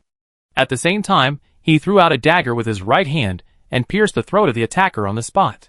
The captain came to his senses, took a few deep breaths, picked up the knife on the ground, rushed to Zhang Yin, and started slashing. Zhang Yin didn't dare to fight back. He quickly retreated, using various actions to dodge the opponent's attack. He wasn't stupid enough to go up and grab the blade with bare hands, not to mention that 2 more people joined the fight, and the 3 of them attacked Zhang Yin at the same time. But fortunately, Zhang Yin never fought alone.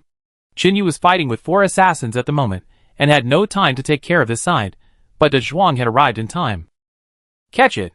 De Zhuang picked up the machete next to the corpse on the ground, held the handle with the tip of the knife facing down, and threw it directly at Zhang Yin. Zhang Yin quickly dodged to the right, avoiding the captain's downward slash aimed at his head. At the same time, Zhang Yin reached behind him with his right hand, and caught the knife out of thin air. Then, without thinking, he quickly turned his right hand and slashed forward. A lot of blood spurted out. At this moment, Zhang Yin, who was in his prime, killed 2 people with 1 knife. The captain of the death squad's eyelids jumped, and he fully realized that this was not an ordinary survivor, and turned around and wanted to run. But Da Zhuang had already rushed over. He held the knife with both hands, and used all his strength to slash at his face horizontally. Seeing this, the captain quickly raised his knife to block.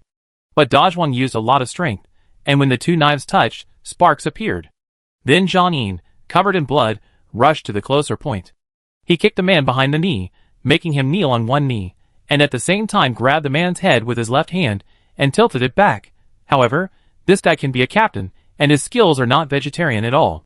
He quickly elbowed behind him with his right hand, and Zhang Yin felt pain on the side of his waist, and his movements were subconsciously a little slower.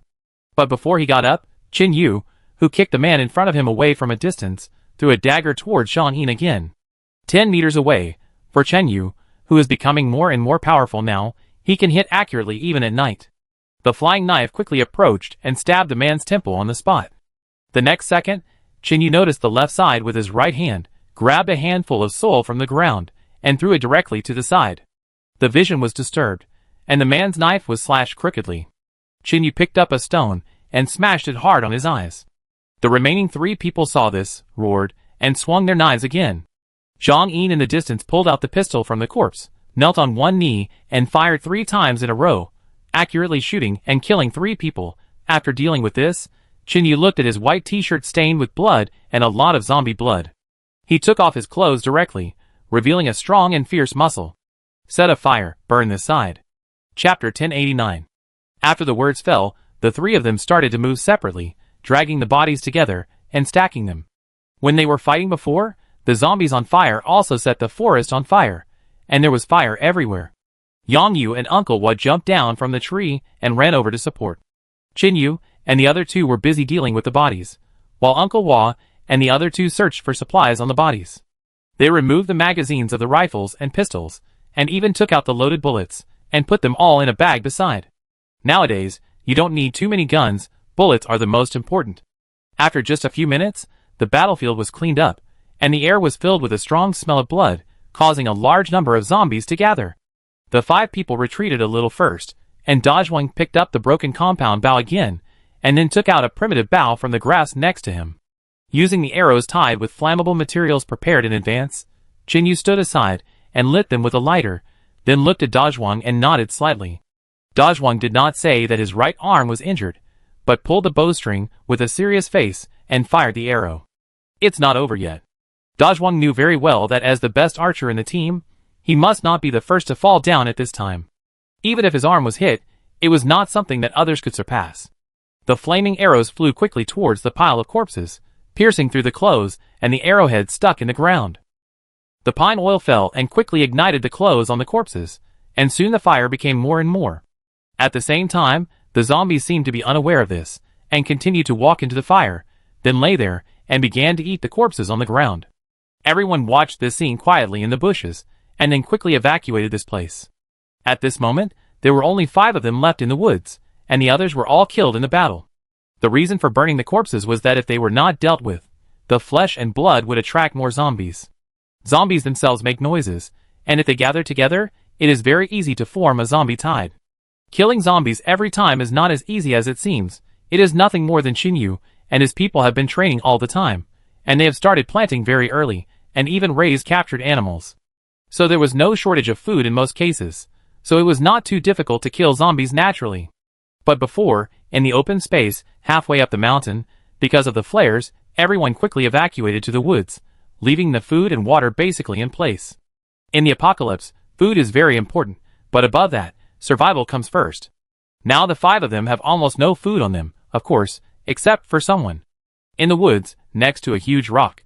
Everyone was a little embarrassed. Although they were carrying a bag of ammunition, their physical strength was consumed a little quickly. When they were chased by helicopters before, everyone had to run desperately to survive, not to mention that they still needed to fight later. Dazhuang looked at the tired appearance of the 4 people in front of him, and then looked at the compound bow in his hand, and chose to put it on the ground. Holding it consumes too much of my physical strength.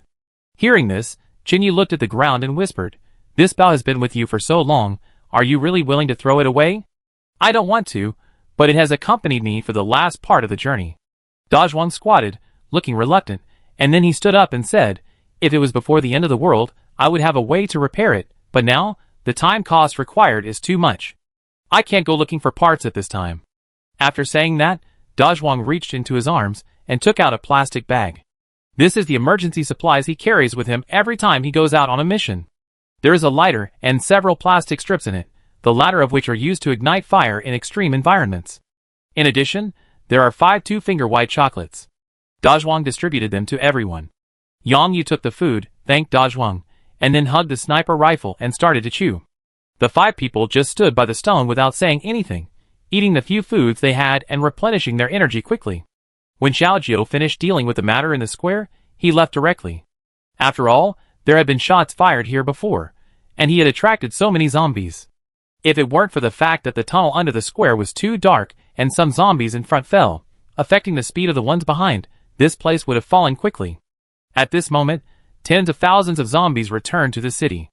At the same time, due to the explosions in different areas before, the zombies in the other 3 directions of this abandoned coastal city also began to move slowly.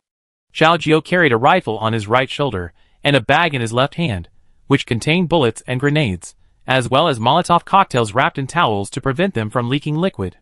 He moved neatly through the city, and met some people wherever he went, but they were no match for Xiaojiu at all.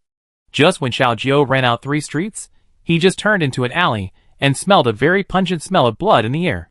He slowed down his pace, squatted behind the trash can to change the rifle magazine, then looked at the moon above his head, and then looked at his watch. 3 o'clock in the morning. Xiaojiu said to himself. Although he was running all night, it was not a big deal for Xiaojiu, whose physical fitness was close to abnormal. He took out a mask from his bag, put it on, hung the bag diagonally, and then slowly entered the alley. This place is not far from the hidden area, so no matter how dangerous it is, Xiaojiu must go in to find out. With a crackling sound, Xiaojiu struck a match. But the next second, his eyes narrowed slightly, and his teeth clenched tightly. What came into view was a pile of corpses. Each of them died in a very tragic way. Xiaojiu blew out the match and walked forward slowly. Just as he passed some debris, he raised his right foot slightly, and the trap mines arranged on the ground seemed to have no effect. Going deep into the alley, a man was hung on the air conditioner outdoor unit, and now he had become a zombie. Xiaojiu struck another match and recognized the person in front of him. It was Wei Jiancheng, the man who said in the lounge that if his wife and daughter were hurt, he would take up arms and fight against all the survivors. Seeing the bullet hole in his chest, Xiaojiu felt heavy in his heart, and did not leave for a long time. Because Xiao Jiao later asked him in person, "Are his wife and children really dead?" Wei Jiansheng replied calmly at that time that he had saved a young man not long after the zombie outbreak, but the other party chose to let the zombies in order to bring back food to feed his family, trying to kill their family. At that time, Wei Jiansheng tried his best to block the door to prevent the zombies from coming in, but the young man still wanted to take away all their food. Chapter 1090. His wife begged him to leave the asthma medicine because her daughter couldn't live without it. But the guy was a completely different person. His expression was full of viciousness. He pushed Wei Jiansheng's wife away, and after she fell, the knife from the cabinet stabbed her in the chest. Then the guy threw the asthma spray on the ground and crushed it in front of her, saying viciously, "How long can you live with such a burden? I'm helping you." After saying this, the man ran away from the window. But in the bag he used to pack food, there was also a box of asthma spray. Seeing this, Wei Jiansheng pulled down the cabinet next to the door to block it, pushed the sofa over, and finally looked at his wife lying on the ground, and ran out to chase the man. But when he came back a few minutes later, his wife, who had turned into a zombie, was standing in front of his daughter. The child was only 7 years old, and she didn't know why her mother was staring at her. Wei Jiansheng called out carefully, and his daughter turned around and called out "Dad" happily, but his wife, who had turned into a zombie, rushed straight over. Although Wei Jiansheng had already rushed over, he still bit his shoulder. When Xiao Jiao heard this story, he didn't know what to say. It was only later that he learned that the virus was airborne, and as long as humans died, even if they died of old age, they would become zombies. But at the beginning, few people knew this. Xiao Jiao was very kind. He once said that after the matter was over, if Wei Jiansheng wanted to become stronger, he could come to him. Wei Jiansheng was very happy, and said that his current wife was pregnant again, and he would definitely work harder. At this moment, in the alley, Xiao Jiao looked at the zombie in front of him, pulled out a dagger, and chose to stab it in the head. Then Xiao Jiao cut the rope, put Wei Jiansheng's body down, and walked towards the exit with an expressionless face. When he came to another street, he had just walked a short distance, when a group of people appeared from behind the abandoned car, and aimed at him with weapons in their hands. TSK, it's a dark and messy alley with grenades everywhere, and you can actually walk through it safely. A man in his early 30s with long hair spoke. Xiao Jiao looked at the 12 people calmly and whispered, "Who killed the oldest man in the alley?" As soon as he said this, the long-haired man held the submachine gun in one hand and sneered, "That guy is still stubborn. I broke 16 of his bones, but he refused to tell me the location of your Tibetans. I had no choice but to send him to death." The person who appeared in front of Xiao Jiao now was also Jiang Qin's side. They returned to the country together after the Doomsday outbreak. His name was Acker. This person ranks second only to Ding Han in the organization, but their overall strength is actually equal. When Xiao Jiao saw that the guy's face did not look like a Chinese, he did not act rashly, but he began to look at him carefully. With Xiao Jiao's experience in carrying out so many missions, he certainly understood that one should not judge a person by his appearance. Some people look ordinary and not threatening, but once they change, they may have other identities. The more powerful a person is, the less likely they are to let others see that they are powerful. Although Sheng Wanjing had said before that Ding Han was the world's #1 killer before the apocalypse, it seemed that Ding Han died very quickly, but Xiao Jiao knew that it was because they were all here at the same time. Whether it was Sheng Wanjing and Xiao Jiao, or Long Jie and Alei, they all represented the strongest fighting force in the alliance. There was even Slav at the side. If they hadn't appeared at the same time, and completely surrounded the retreat route, it would not have been possible to kill Ding Han. It seemed that it was easy to deal with Ji Lin and Ding Han, but Sheng Wanjing was there every time. Others might not understand this, but Xiao Jiao was absolutely clear about it. If he fought with the golden-haired guy, both sides might suffer losses. Sheng Wanjing also knew this. If he went all out, he would have a good chance of defeating Ding Han, but he might get hurt. At this time, the advantage of guns was reflected. And Sheng Wanjing knew very well that he and Jiang Qin still had a fight to fight, and he must not get hurt before that.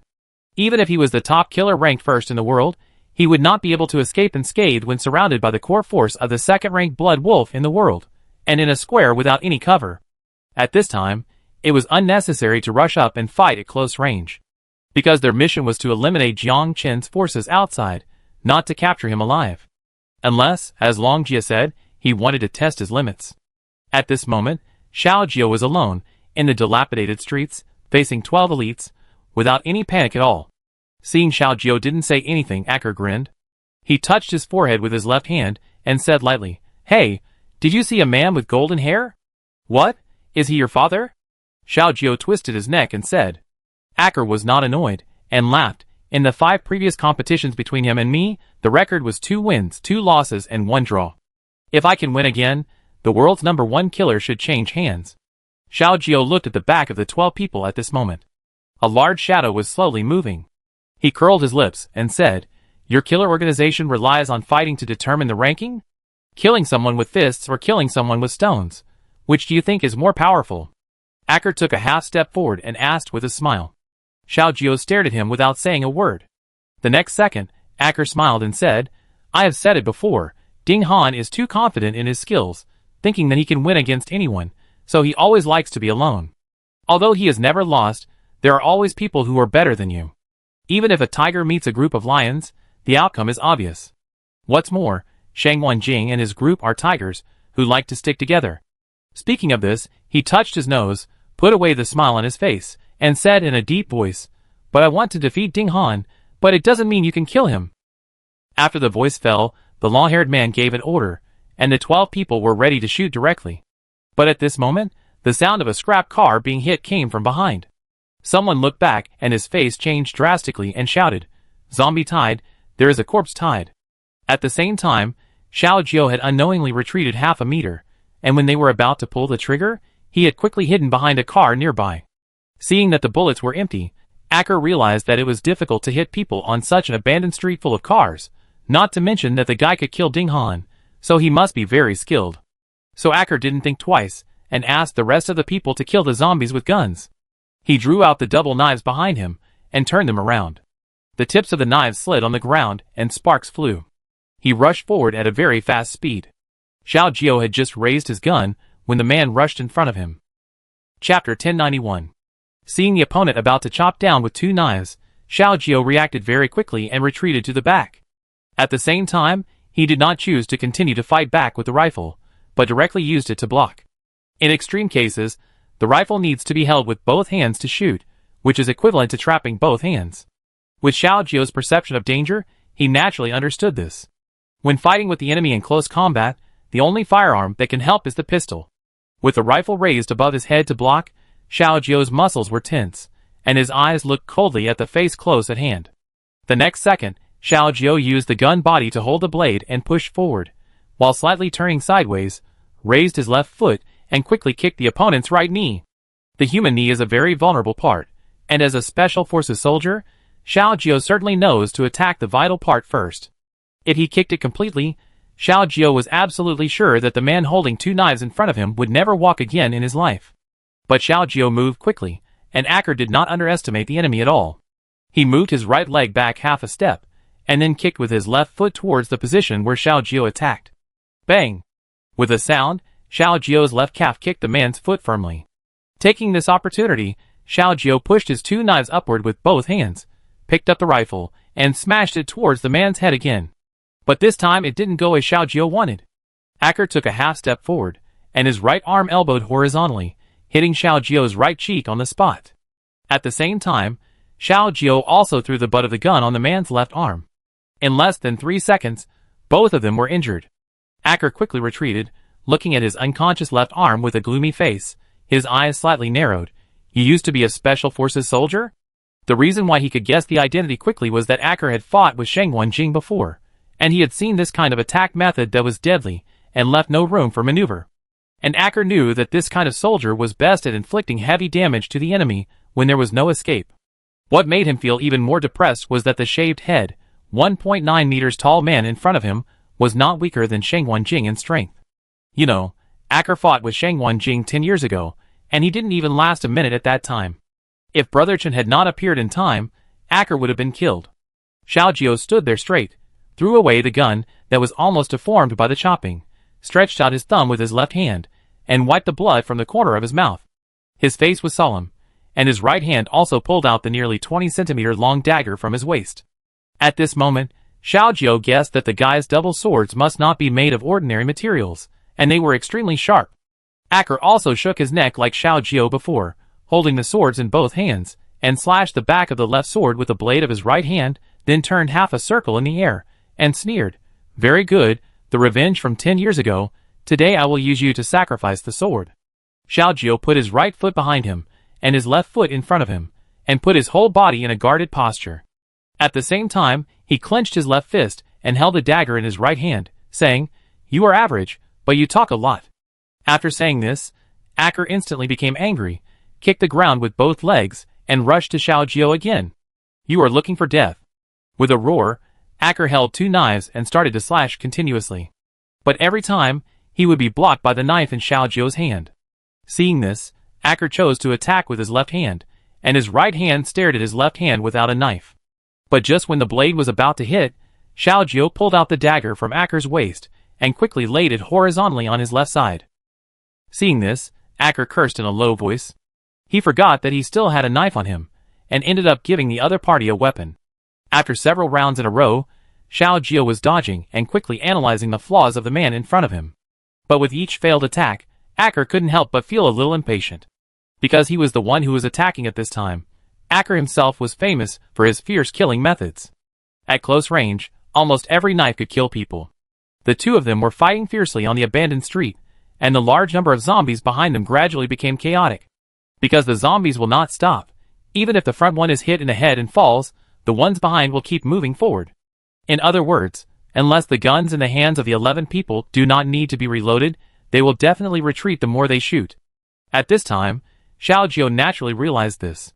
The gunfire here was too dense, which might attract zombies from other streets.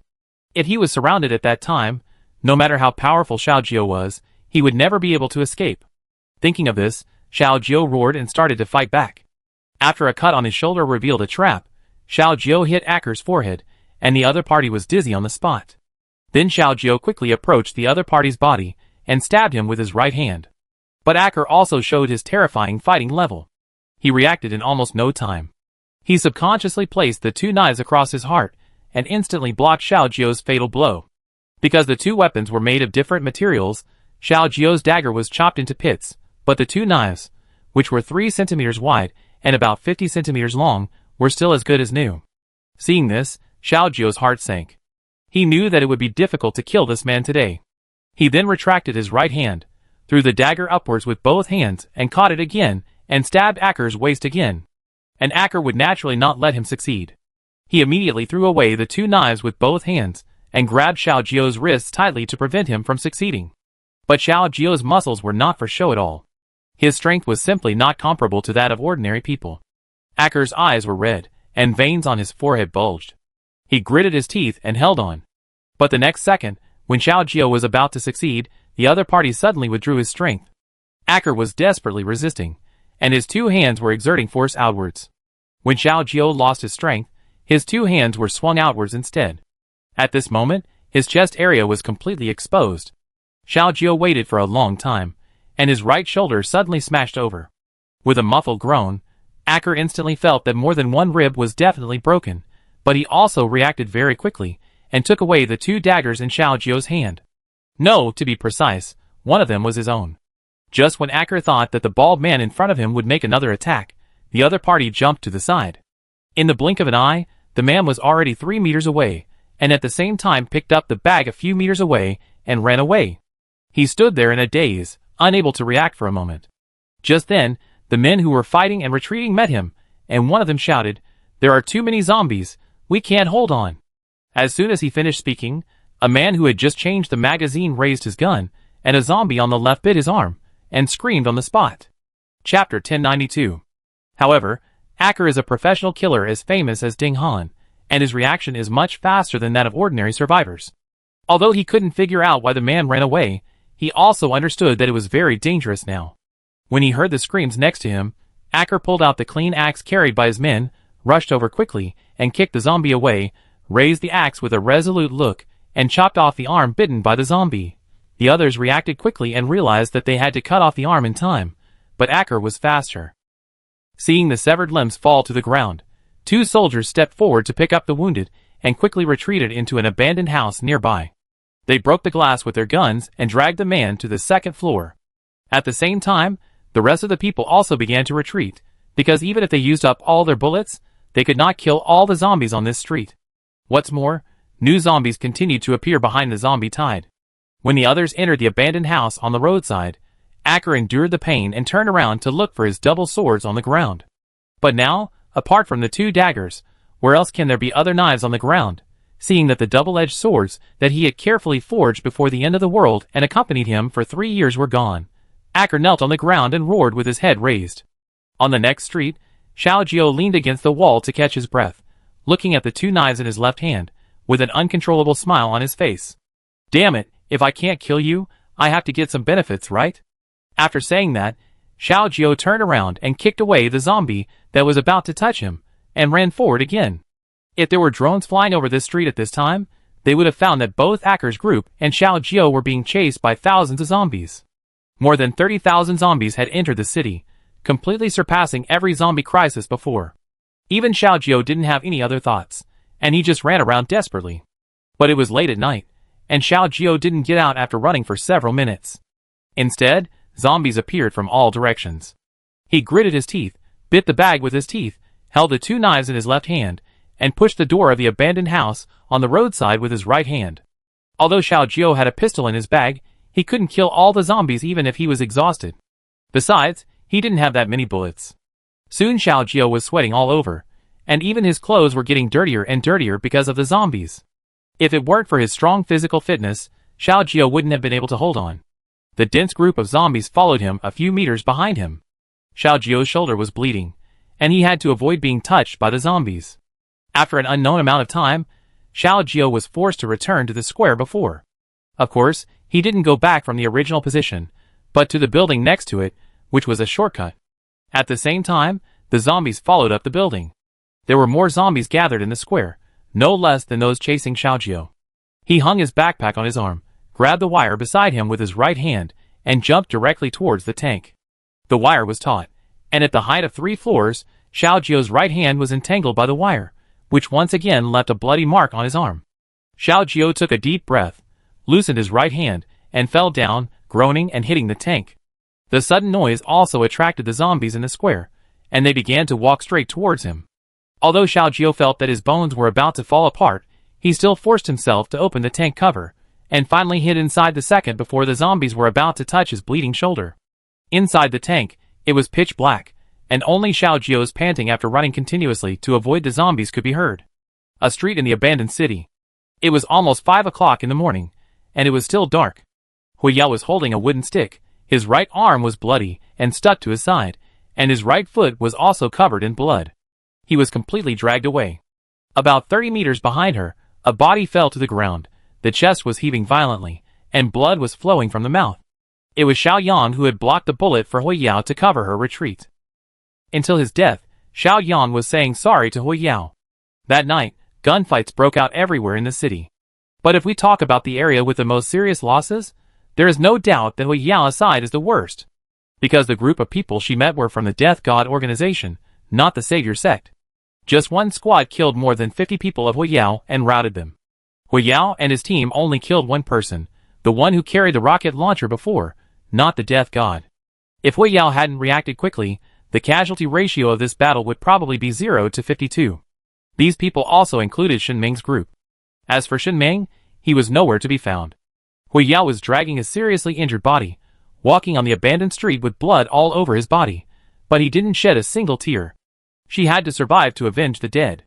But she used up her last bit of strength, and could only walk a few dozen meters at most. But at this moment, the headlights behind her shone over and 2 pickup trucks appeared. Huiyao was exhausted. She stumbled and fell to the ground, her face stuck to the mud. Listening to the sound of the car engine behind her, her eyelids could no longer open. She coughed, spit out blood, and then slowly closed her eyes. If I could, I really don't want to die here. At this moment, Huiyao only had this one thought in her mind. When she fainted, the cars drove in. 6 survivors with completely different auras got off the cars. One of them was holding a specially forged hammer, standing next to Huiyao, ready to smash it on his head. However, just as the hammer was raised above his head, there was a slight movement on the Ferris wheel about 1,000 meters away. Some rectangular object, because of its high speed, even tore the air. I saw a bullet approaching rapidly, and it pierced the chest of the man holding the hammer on the spot. The remaining 5 people reacted quickly. Just as they raised their guns, something suddenly smashed the glass of the abandoned shop next to them. The Black Shadow supported himself on the hood of the car with one hand, and turned over very quickly, then stuck to the back of the nearest person and stabbed the person's neck with his right hand. At the same time, these people were not vegetarians. They knew that there were snipers in the distance, so they did not aim at the Black Shadow first, but turned around and smashed the headlights of 2 cars, making the surroundings instantly dark, and then quickly left the previous position. Just when the remaining 4 people breathed a sigh of relief, the Black Shadow swung his right hand, and 4 sharp weapons thinner than nails flew out, just piercing their clothes. After finishing the work, Alice did not linger in the battle. She quickly squatted down and carried Hui Yao on her body and left here directly. As for the rest, she could leave it to Long Dai. Chapter 1093. These hidden weapons did not cause any substantial damage, but at their tails, that is, at the other end, there were round objects of about a few centimeters in size, very thin. But at this moment, those objects were emitting quite obvious light, which was the thing that was often used when fishing at night before, the luminous float. Everyone's pupils shrank when they saw this. This familiar combat method, they had experienced it a few years ago. Although the luminous object was replaced by this more common one, it was still deeply remembered. On the abandoned Ferris wheel, after firing the first shot, Long Dai grabbed the rope beside her and swung to the right, preparing to change another shooting angle. They had seen the explosion from a distance before, but did not rush in because they could not tell the enemy's strength. Whether it was Long Dai or Alice, they were not weak in close combat, but that was when they did not meet their peers. If they wanted to fight with the Death God, they had to use their best skills as much as possible, otherwise they would easily suffer casualties. Considering this, Long Dai and Alice did not rush to the nearby point to rescue people, but analyzed the places with good sight lines nearby, and then Alice guided the zombies on the side. In this way, Hui Yao would definitely avoid it, and then let the people chasing behind fall into the trap. Alice can survive steadily even in the primeval forest, and even if there are zombies everywhere in the city, it is not a threat to her. As the two's plan was successfully implemented, those people did fall into the trap. At this moment, Long Dai was already standing on the iron frame ready, when the luminous float was attached to those people. The next second, Long Dai pulled the AWM bolt with an indifferent expression and fired the second shot again. Without any error, it instantly pierced the heads of 2 people. The remaining 2 people quickly threw away the luminous float, hid behind the bunker, and raised their guns to shoot in a certain direction. But Long Dai was completely outside the rifle, and it was impossible to hit it. These people were originally very alert, but when they met the woman's team before, they almost pushed forward without any pressure. In the end, they wanted to fight quickly, and didn't want to waste a bullet on Hui Yao who was unconscious. As a result, they killed all the team members. The last man and woman left couldn't help but panic. Although they were also professional killers, their ranking was not high. And before the action tonight, Brother Chen repeatedly emphasized that there might be a very powerful female sniper in Sheng Wenjing's team, so remember not to underestimate the enemy. It was also for this reason that Hui Yao's team encountered the enemy's full firepower at the beginning, and could not resist it at all. Although the silence was restored at this moment, the surroundings were plunged into darkness. In another alley, Alice was carrying Hui Yao and running, and the bumps caused her to wake up. Hui Yao said in a daze, "We must eradicate the roots." Even though she could not save herself, Hui Yao did not intend to let the enemy go, which was also the difference between her and other survivors. When Alice heard that she woke up, she stopped, put Hui Yao down, let her sit with her gun, and then started to pry the lock on the iron door. She touched the heel of her shoe, and found 2 very thin wires in her hand. Hui Yao leaned against the wall weakly, her face almost pale. She didn't understand why Alice didn't go back and attack from the side.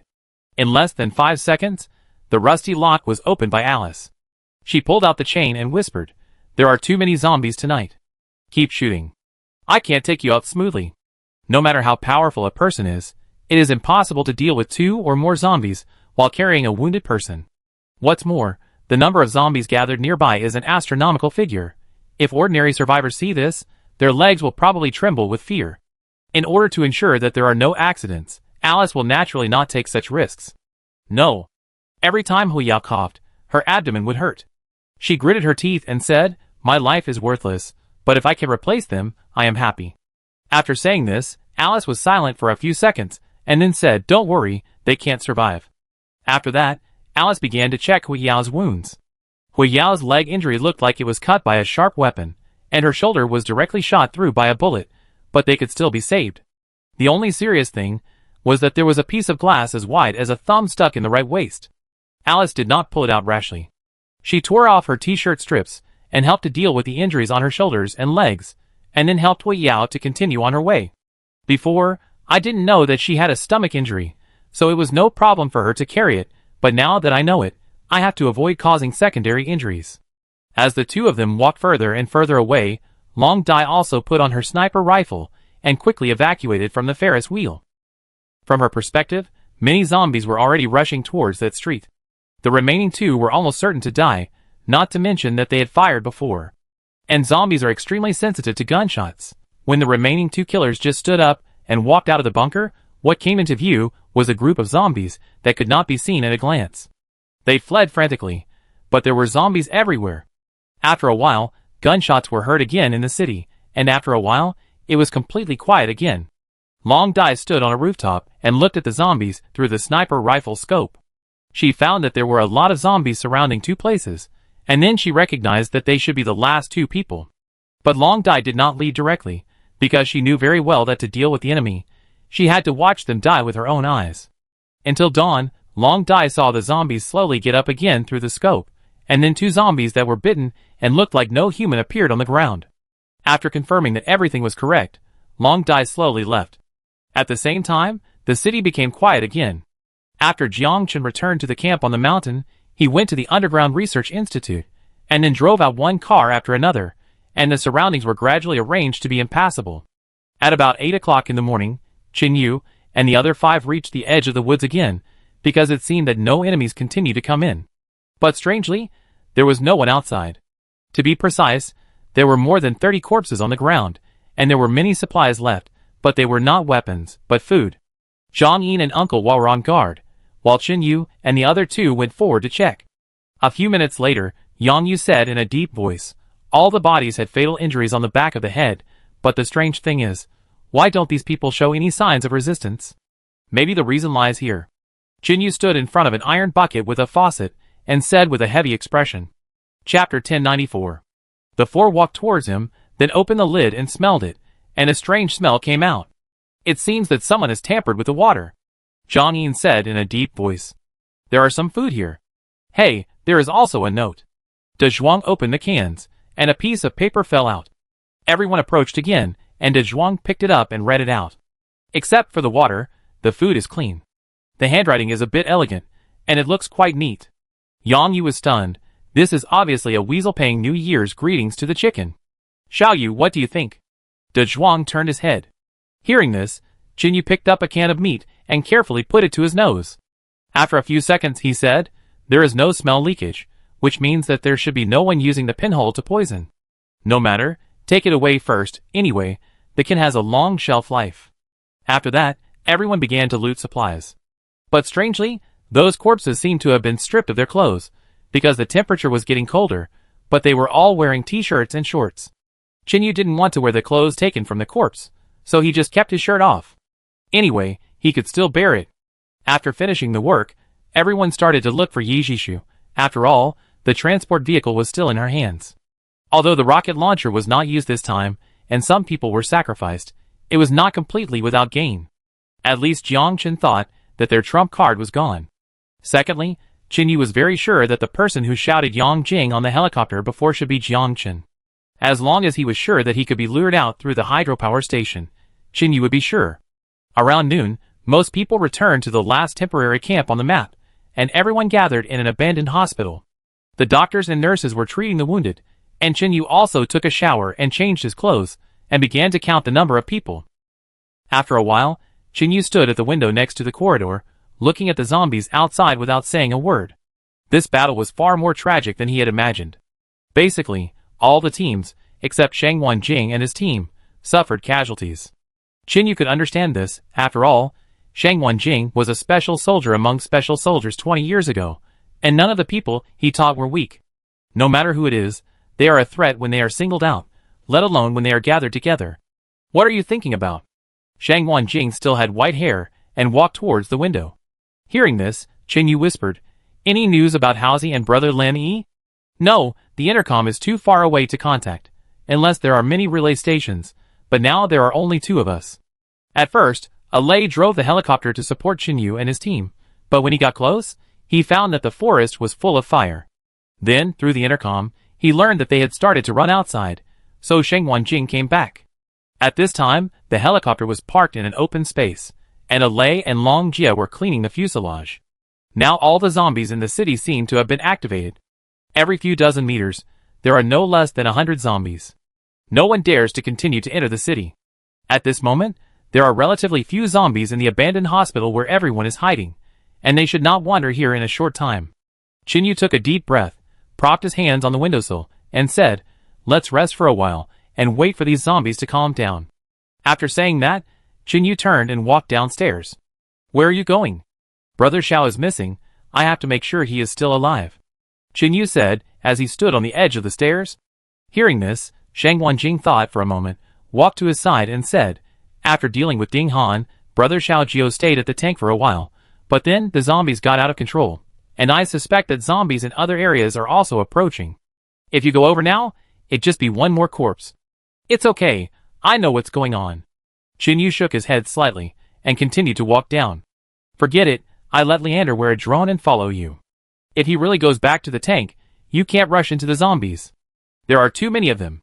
If it rains, you can only wait to die." After saying that, without waiting for Qin to reply, Sheng Wanjing picked up the walkie-talkie and started calling people. Qin turned around and looked at him, with a hint of gratitude in his eyes. Sheng Wanjing nodded slightly, and continued to make arrangements. In this way, everyone began to take a short rest in the abandoned hospital. Others did not understand why Qin wanted to take people out again. After all, there were many injured people in the hospital at this time, and they were in need of people. But no one asked. After all, it seemed that asking would not be of any use. It was not until dark that Qin and Leander returned to the abandoned hospital. Lin Yi was curled up on the bed to rest, exhausted, and Li Yao was lying on another bed, with a needle inserted in the back of her hand for infusion. Feng Yi was cleaning the gun parts. When she heard someone talking outside, she walked out carefully. "How is it? Did Yi fall asleep?" Qin stood at the door, with more zombie blood on his body. Seeing this, the two walked a little further outside. Feng Yi whispered, "After you left, our side was not very smooth, but fortunately, there were no casualties."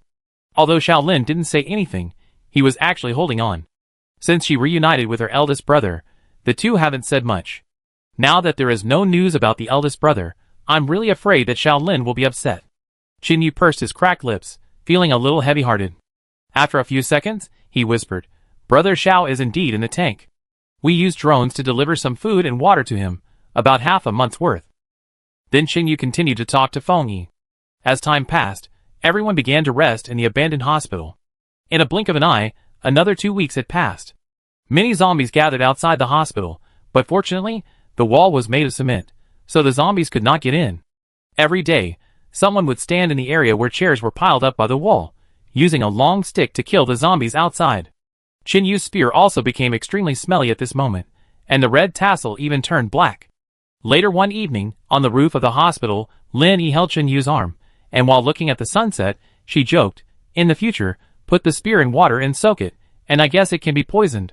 Although he stayed in the hospital for half a month, the good news is that Lao Chung can already walk on crutches. Fang Xian used all her skills every day to think of various ways to treat people, and even later everyone went out in batches several times to find a lot of medicinal materials. There were even 4 more clay pots for boiling medicine. The roof of the abandoned hospital was filled with the smell of medicine every day. Mainly, there were still many medicinal materials left in some Chinese medicine shops at the end of the world. Many survivors didn't know them at all, let alone search for them. After all, taking medicine you don't know casually may have serious consequences. In the end, it gave Fang Xian a chance to show her ability. She started learning to recognize various medicinal materials at a very young age. On the 16th day, in the abandoned hospital, Qin and Leander went to the square again, but Xiao Jiao had left a few days ago. But when they came back at night, Qin, who was sore all over, had just entered the hospital when he heard the cry he had missed for a long time again. Brother Qin. Chapter 1095. As this familiar voice sounded, Qin, who was carrying a bag of supplies, was slightly stunned. His right hand subconsciously loosened, and the bag fell to the ground, with the goods inside scattered everywhere. He first looked to the right blankly, and 3 figures came into view. Lin Yi and Zhang Yin stood on each side, and then supported a little girl, who was wearing a clean hospital gown, Her face was a little pale, but her spirit was obviously much better. Her thin hands tightly grasped the adults on both sides, as if this was the only way to stand up. Then, Zhang Rui called out again, "Brother Qinyu, don't you remember Xiaoxi?" How could that be? Qinyu ran towards her quickly, and finally stopped about half a meter away.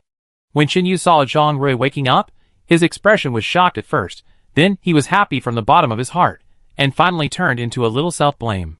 Then Qinyu squatted down, his whole body was at eye level with Zhang Rui. He reached out and gently touched the little girl's head, and said softly, "I'm sorry, I hurt you, and I can't let you rest and recover.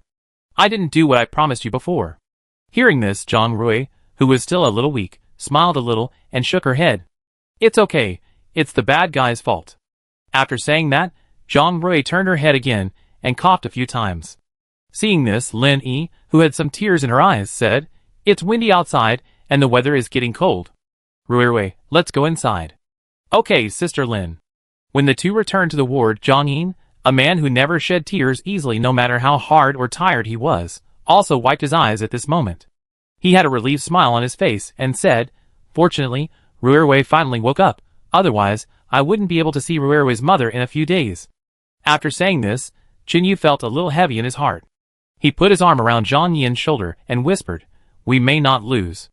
Next, we will change our tactics and launch a general attack on the Savior Gate directly, and try not to sacrifice anyone. But there is not much food left." Zhang Yin sighed and said. Hearing this, Qinyu said seriously, "That's why we should win." After the voice fell, the two walked towards the yard. Now there is an open-air stove outside, and the iron door is also blocked with something to prevent the zombies from noticing the living people inside. As they stayed here for too long, more and more zombies gathered. Now there were nearly 1,000 zombies around, and the two nearby streets were basically crowded. Every time they went out, they had to work hard. However, half a month ago, Qinyu had already arranged an evacuation plan. Although it was difficult to find remaining fireworks in this city, there were some. One box of small fireworks was hidden outside. As long as one person sneaked out and ignited it, the zombies would slowly leave. During this period, Qinyu and Sheng Wanjing rarely stayed in the hospital and often went out to investigate. With the military-grade scope of the sniper rifle, they got a lot of information. First of all, more people are now arranged at the hydropower station. Before the plan was implemented, there were almost no people at the hydropower station, and there were many zombies nearby. But since Jiang Chen bombed the transport vehicle last time, more people patrolled the hydropower station. From the previous 50 people guarding, it has become more than 150 people now. And there are also a large number of zombies around. They gathered at the fence, beating it again and again. But those fences were reinforced with iron rods, so it was difficult for zombies to push them open. At the same time, almost no one set up checkpoints in the mountain camp. According to Alice's investigation, they should have all retreated to the top. Both Qinyu and Sheng Wanjing were a little confused about this, because the Salvation Gate still had at least nearly 500 people who could be mobilized. These were not old people and children, nor women, but fully armed survivors. On the other hand, there were really not many people left on Qinyu's side, but Jiang Chen started to defend. Although there was a very important factor in this, that is, there were too many zombies now, and they couldn't attack even if they wanted to, but it shouldn't be like this. Finally, after discussion, everyone decided to adopt the strategy of if the enemy doesn't move, I won't move. If the Savior sect moves, then they will directly use rocket launchers to bombard the camp on the mountain, a full 12 rounds. Not to mention bombing people. If the bomb is accurate, all the buildings will collapse.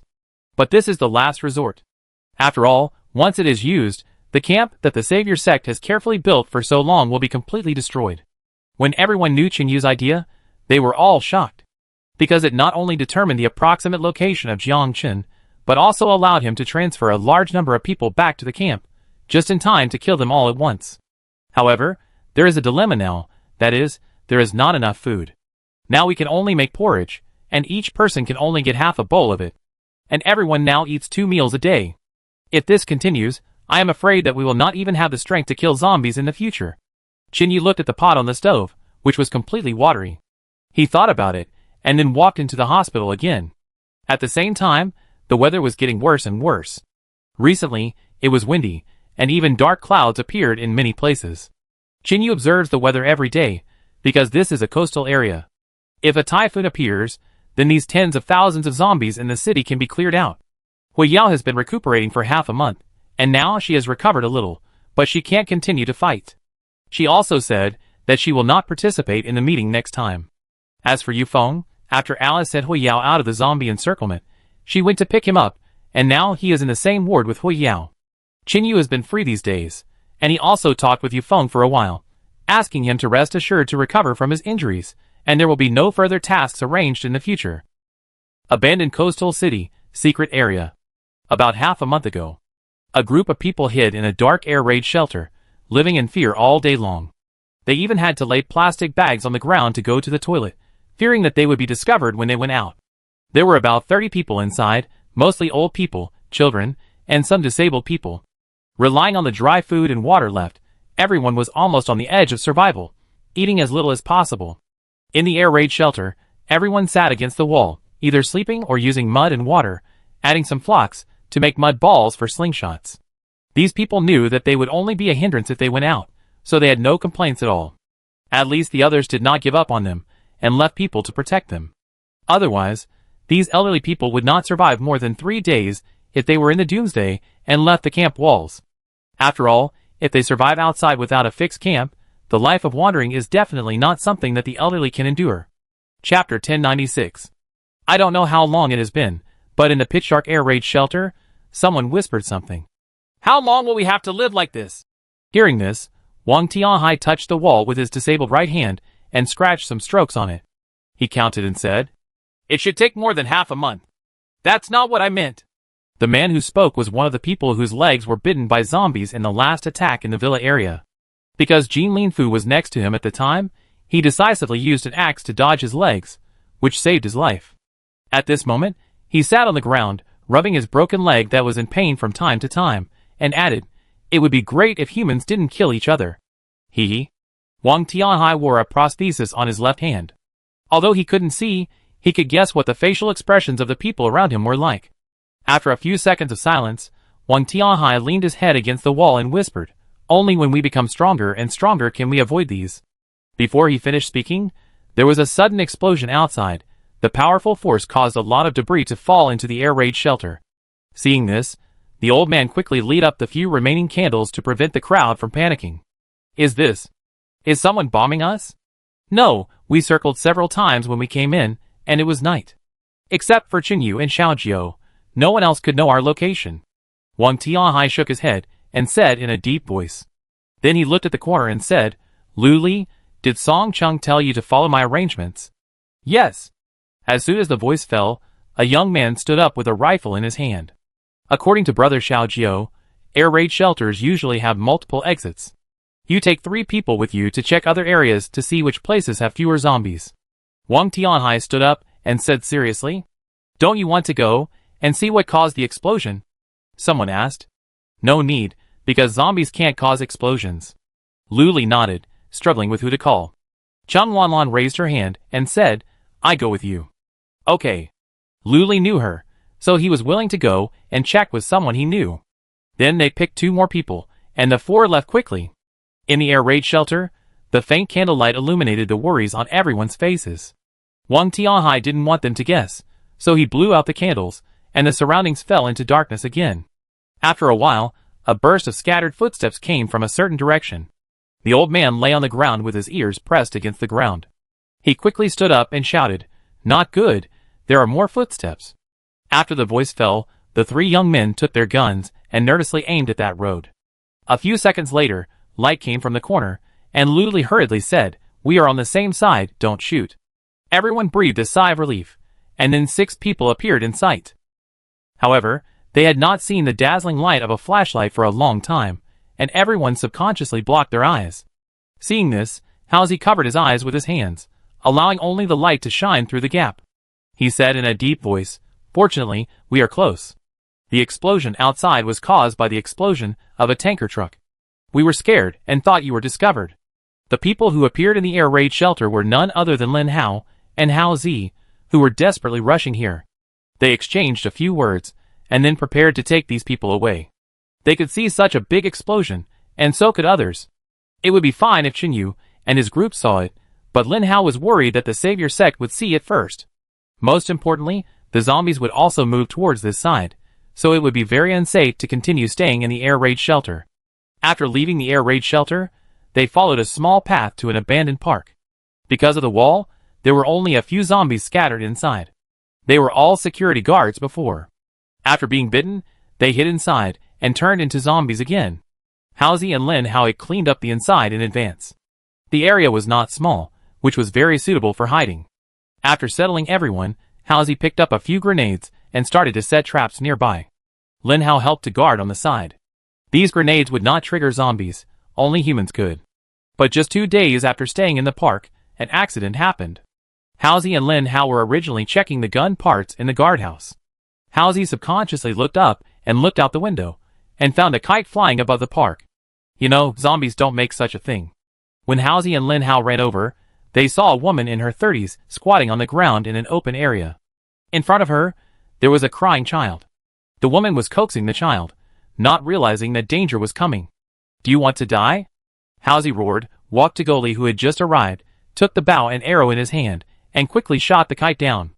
But unfortunately, the kite has already flown out of the area higher than the tree. In other words, if someone is at a higher position than the park, then they will obviously find that something is wrong here.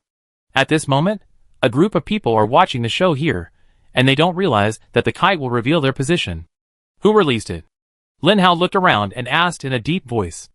Soon Wang Tianhai also rushed over, and after a quick understanding, he walked up to the woman and shouted, "I told you that this thing can't be released. Are you deaf?" The woman stood up and turned around.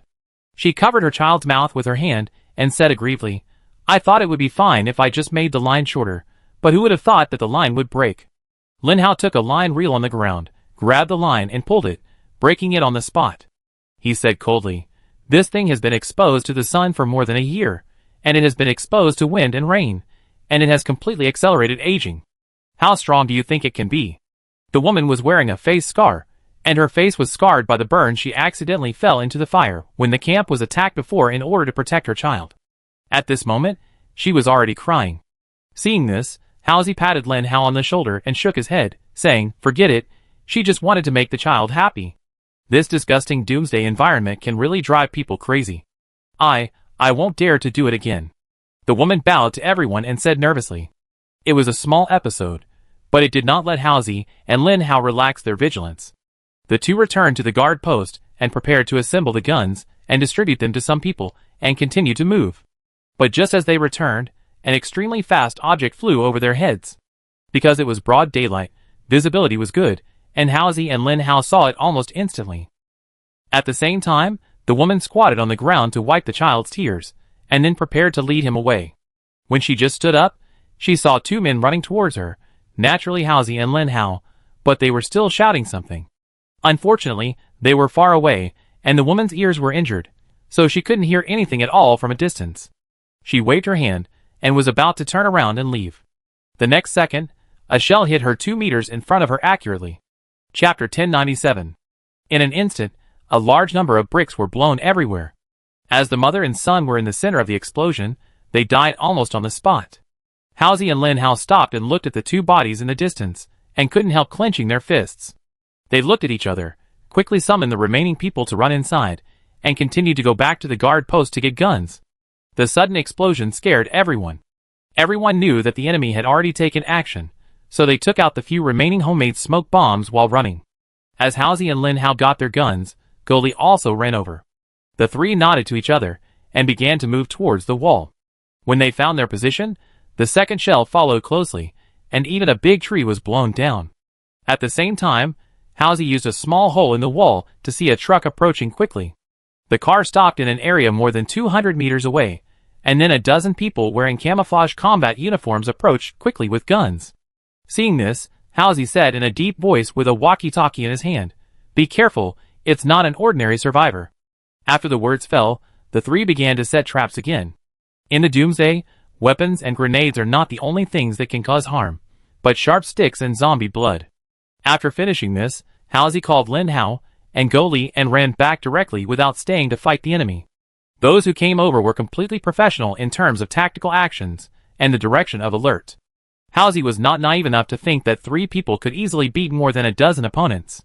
They had never joined the army, nor were they Xiao Jiao and Uncle Hua. Once any accident happened, they would definitely die. So Halsey had to make sure to use all available resources, and then inflict heavy damage on the enemy. In this way, this fully armed team began to hunt. About 8 days later, in an abandoned school, on the rooftop of the teaching building, a group of people squatted in a corner, and everyone's face was exhausted. After almost a week of running around, Halsey and his two friends were almost at the limit of their physical strength. Chinger was taking the collected and filtered rainwater and boiling it on a simple outdoor stove to prepare to clean Goldie's wound. No one in the team died at this time, but there were many more wounded, and none of them were gunshot wounds. Halsey looked at the gun that had run out of ammunition and said in a deep voice, "These guys deliberately surrounded us." Lin Hao held the bow and arrow and said, "Do they want to capture us alive and then threaten others?" "It's possible." Halsey gritted his teeth and glanced at the old men with gauze wrapped around their heads. These were all because of falling while running. At this moment, an old man about 70 years old stood up and said tremblingly, "Or, you can leave us and run away by yourself." "Yeah, it's hard for us old men to survive in this doomsday, but it's different for the children, you just take them away." At the same time, another old lady also added. Halsey didn't say anything, but curled his lips. Now it's not a question of whether to leave or not, but whether to survive. Of course, he didn't say this to avoid causing panic. At this moment, Halsey almost guessed what those people wanted to do. If he and Lin Hao hadn't robbed a lot of ammunition before, they wouldn't have been able to hold out for 8 days, and they would have been wiped out 3 days ago. After resting for a while and treating the wounds, a group of people continued to go downstairs and prepared to leave from the back. But just as they walked out of the back door, rifle bullets came over, and this time, the bullet hit a person's calf. Blood flowed in an instant, and then those people disappeared on the street and stopped shooting. "Damn, they want to tire us to death." Halsey quickly went back and helped the wounded man up.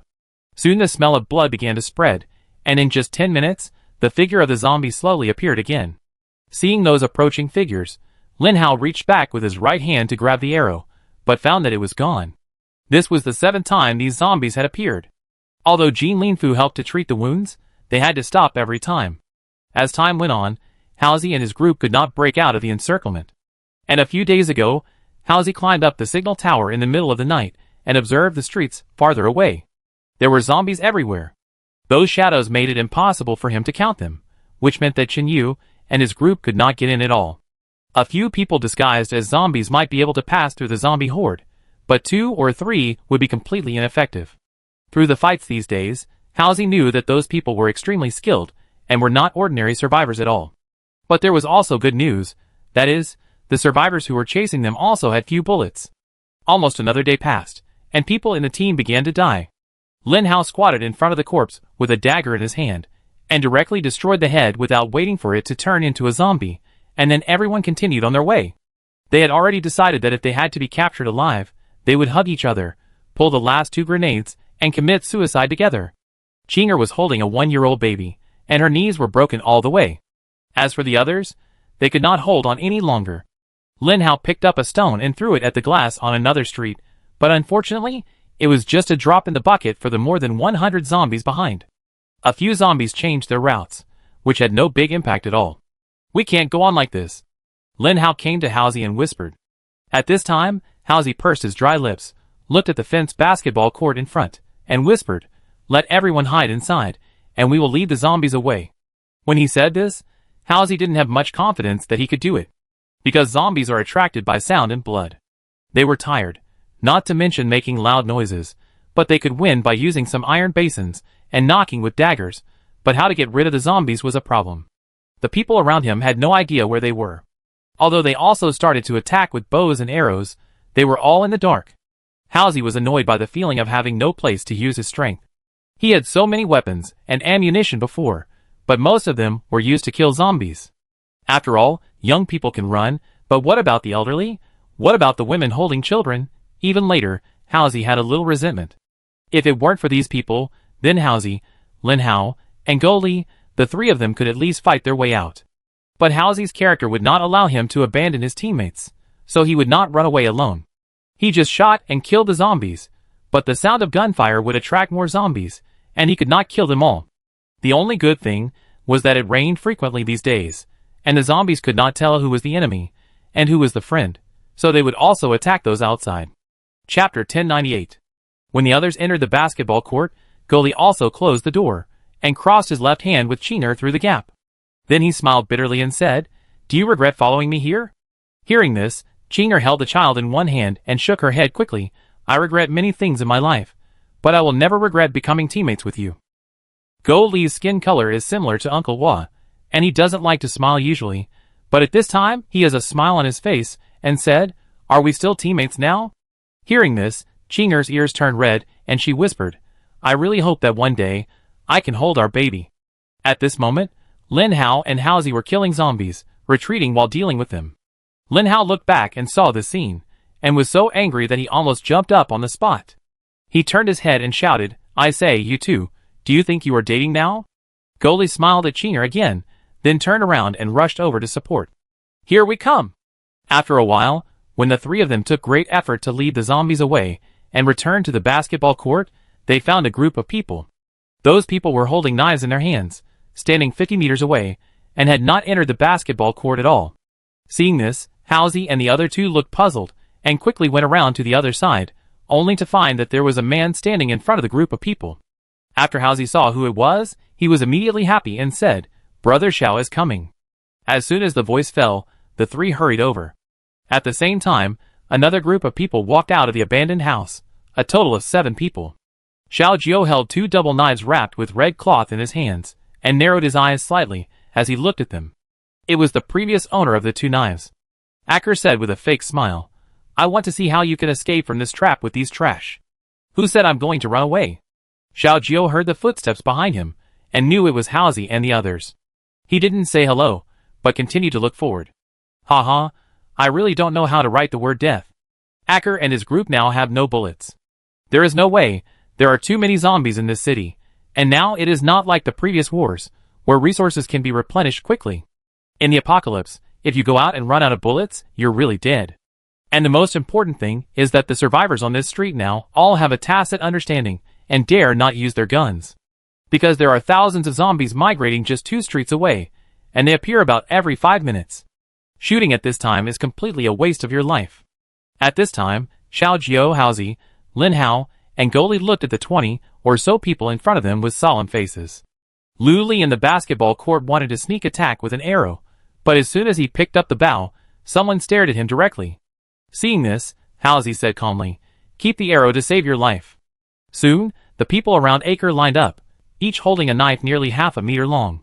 Aker did not take action directly, but took 2 steps forward and said softly, "People like you should not die here easily. If you can hand over those behind you, you can join us." When Aker said this, he set his sights on Xiao Jiao. Hearing this, Xiao Jiao turned his head and spit out a mouthful of saliva, and said happily, "Why are you like that idiot before, always thinking that I am the same kind of person as you beasts?" At this moment, Lin Hao said in a deep voice, "What are you going to do by arresting these old people and children?" After saying this, Acker looked at him, frowned at first, and then said, "I know you." When the people in the basketball court heard this, they thought things had taken a turn for the better.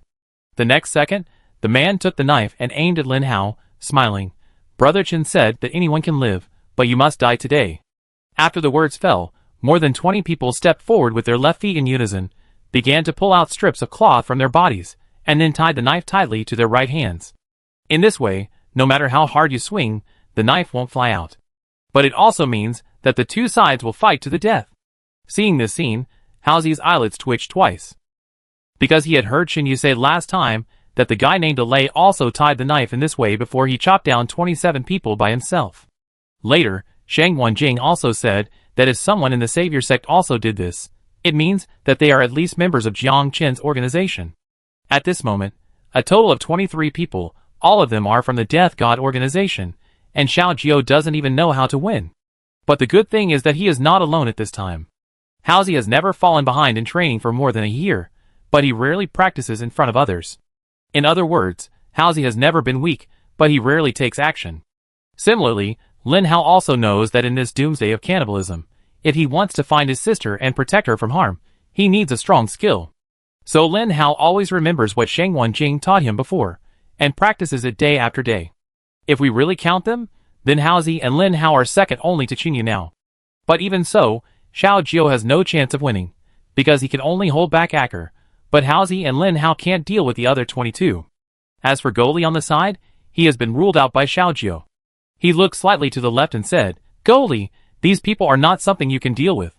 But the next second, Goli also tore off his clothes and began to tie the knife, while saying calmly, "After the outbreak of the doomsday, I have never thought about how to live in my life, but I don't plan to die on my knees."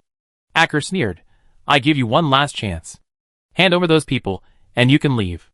Brother Chen will turn these faces you once knew the most into zombies in front of Shangguan Jing." Xiaojiu held the knife in both hands, took a step forward, and stood in front of all the old people and children like a mountain, and said in a deep voice, "I would rather die in battle with 2 knives than sacrifice the elderly and children and live in the world. You hold my knife and say this to me. Don't you think it's funny?" Although Acker is a foreign killer, he is proficient in 7 languages, so there is no communication barrier at all, and he doesn't even have an accent. The one who is holding the knife is wrong, not the knife. Xiaojiu shouted fiercely, speeding up, and rushed directly forward. "Humph, overestimating your own abilities." Acker, holding the new weapon in one hand, also disappeared on the spot. 4 people and 23 people quickly approached, and the 2 sides started a life-threatening decisive battle. At the same time, near the abandoned hospital, Qin Yu, who had slipped out, stood on the rooftop of a 3-story abandoned building, lit fireworks to lead the zombies away, and prepared to go to the camp on the mountain. Just a few minutes ago, an armed helicopter took off and headed in a certain direction. Chapter 1099. Due to the difference in strength, Xiaojiu and his team had no chance of winning against Acker's team. Although there were still a few young men left in the basketball court, they were just office workers before the apocalypse, and their physical fitness was slightly better now. They could barely deal with ordinary survivors, but they would not be able to deal with more people, let alone the death squad. What's more, these people were well trained and did not lose their composure at all. So Xiaojiu did not let them join the battle, because when the opponent is particularly strong, the difference between 4 people and 10 people is that there are more people to block the knife. But just after the 2 sides had fought for a few rounds, the 3 people except Xiaojiu secretly exchanged glances, and then Haozi used his knife to block the attack and quickly rushed to the right. At the same time, Goli took out a handful of dust scraped from the wall from his pocket, and threw it forward very quickly. Although the members of the Death God team are very good at teamwork, they are also human beings, and their eyes cannot block these tiny dusts. When a large number of people quickly retreated, Haozi, Lin Hao, and Goli rushed towards Acker with sharp blades in hand. In an instant, Acker, who was originally fighting with Xiaojiu, was double-teamed. He was not Superman, and he had no eyes behind him. He did not realize that the other 3 were rushing over desperately. Haozi was the fastest. As soon as he arrived, he chopped down diagonally with both hands holding the knife. But Acker was very sensitive to danger. He noticed the change in Xiaojiu's eyes, and then rushed forward half a step without thinking, and then his clothes on the back were directly cut. Before Acker could catch his breath, Xiaojiu slashed at his calf fiercely, intending to destroy him first. Although Acker tried desperately to dodge to the side again, there were people all around. Lin Hao also swung his knife, and the sharp blade was close to his throat. At the critical moment, the death squad could not arrive in time unless they could jump over the teammates in front of them whose eyes were in the dust. At this time, too many people were actually a limitation, because Haozi and the other 2 rushed forward in a straight line, and no one blocked them on the way. Seeing that Acker was in deep danger, the others did not think about it, and prepared to throw the knives in their hands. But at the same time, the chain of the basketball court was cut, and 6 guys, including Lu Li, rushed up with a roar. And some people used slingshots and arrows to interfere. Unfortunately, it can be used against ordinary people, but these people outside are all well-trained professional killers. Each of them can at least build a camp of dozens of people in the doomsday. Despite the help and interference of the people around, Xiaojiu and the other 4 tried their best to surround and kill Acker. When Haozi was kicked back, Go Li's eyes condensed, and he rushed forward to hug him, and then roared, "Hurry, right now!" As soon as the words fell, Lin Hao stabbed Acker in the abdomen without any hesitation. When the machete was about to penetrate his abdomen, Goli behind him quickly let go and was about to retreat, but Acker reached back from his shoulder and grabbed Go Li's hair. Seeing that Goli did not run away, Lin Hao felt something was wrong, but the force of the machete was so great that he could not stop even if he wanted to, so he could only reduce some of the force. The machete pierced Acker, and the blade pierced Go Li's abdomen again. At this time, Xiaojiu was dealing with the enemies outside. Seeing that Go Li was injured, Xiaojiu gritted his teeth and chopped several times in a row, killing 2 people on the spot, and at the same time went to support them. When Lin Hao pulled out the bloody knife, Acker did not hesitate at all. His face was crazy. He grabbed Go Li's right hand and prepared to cut his own neck. Even if he died, Acker would definitely take one away. But Xiao Jiao, who was crazy about killing, seemed to have his potential re-stimulated. He came to them in almost the blink of an eye. With a swing from bottom to top, Xiao Jiao blocked the flying knife aimed at Lin Hao with his left-hand knife, and then instantly cut off Acker's arm with his right hand and threw it in the air on the spot. At the same time, Haozi, who was almost unable to get up after being kicked, forced himself to get close to Acker despite the pain of broken ribs in his chest, and pierced Acker's heart again with a knife. With the cooperation of the 4 people, this time, in less than a minute, the once invincible Acker died under the knife. But all this time was earned by others desperately. When Haozi and Lin Hao, who were covered in blood, supported Go Li, when the 4 turned around, the remaining 20 members of the death squad looked at them expressionlessly again. At this time, 6 bodies that had just died were lying on the ground. In the basketball court, the elderly, children, and other women saw Lu Li fall down after being stabbed several times. Xiao Jiao and the other 4 slowly moved to the side, and the members of the death squad came to the opposite side of the basketball court and blocked the only way out. Acker's death did not make these people too emotional. At this moment, they were all thinking about how to kill Xiao Jiao and the other 4, and then avenge Acker. Soon, 2 girls ran out of the basketball court again, and hurriedly helped Go Li in, and quickly treated his wounds. Fortunately, the first aid kit prepared this time was sufficient, and there was no need to worry about insufficient gauze. Xiao Jiao, Haozi and Lin Hao, the 3 stood side by side, looking at the 20 people opposite. Their faces were extremely gloomy. What they didn't expect was that these people were so difficult to deal with. 6 of their companions sacrificed their lives to delay them for just over 30 seconds. Haozi turned his head to look at the ground on the left. Lu Li, who was chopped into a human form, fell in a pool of blood. Just when the situation was about to break out, an armed helicopter approached quickly. When they saw this scene, Xiao Jiao and the other 2 felt even more depressed. The enemy in front of them had not been dealt with yet, but the other side came to support again. The people of the death squad recognized that this was a helicopter in the camp, and then they slowly retreated a little, intending to leave space for the helicopter to land. Because the information was not exchanged in time, these people did not know that a helicopter had disappeared, and they thought that Jiang Chen or Ding Han was sitting inside. Little did they know that this action just separated them from Xiao Jiao and others. In the helicopter, the pilot had been replaced by Shang Wenjing. At this time, R was wearing sunglasses, holding a large machine gun in one hand, and standing at the cabin door. At the same time, Slav and Leander opened the cabin doors on both sides and threw a rope down each. The next second, Alay held the machine gun with one hand, grabbed the rope with a towel in his right hand, and slid down directly. While he was in the air, he had already pulled the trigger, and the bullet flew mercilessly into the crowd. On the other side, Long Jie followed closely behind, carrying a shotgun and began to rappel. When he was about to leave the ground, he let go of his hand and jumped down, rolling forward when he landed. Then Long Jie stood up, quickly pulled the bolt with his left hand, and shot down 3 people directly. Chapter 1100. The rest of the people wanted to escape, but the helicopter was hovering in the air. Slav, wearing a vest, grabbed a bunch of items from his bag with his right hand, grinned and shouted in a foreign language, "I treat you to a big meal." As soon as he finished speaking, he threw several carefully made small explosives all at once, hitting the crowd accurately again. At the same time, Alice held a rifle and started indiscriminate shooting. At this moment, things took a turn for the better. On the helicopter, the rope in the air and on the ground, shooting from 3 directions respectively. The 20 men had no power to resist at all, and almost all of them were beaten into holes. You know, no matter how strong you are in close combat, you have to get close first. Humans are human after all, and in front of powerful military firepower, they are almost like paper. Moreover, our strength is not weak at all. For him, carrying 2 bags of 50 kilograms of cement is like playing, so even if he holds the machine gun with one hand and fires, he has no difficulty at all. In just a dozen seconds, the ground was covered with blood. After the battle was resolved, Shang Wenjing asked the others to sit down and then parked the helicopter in the open space.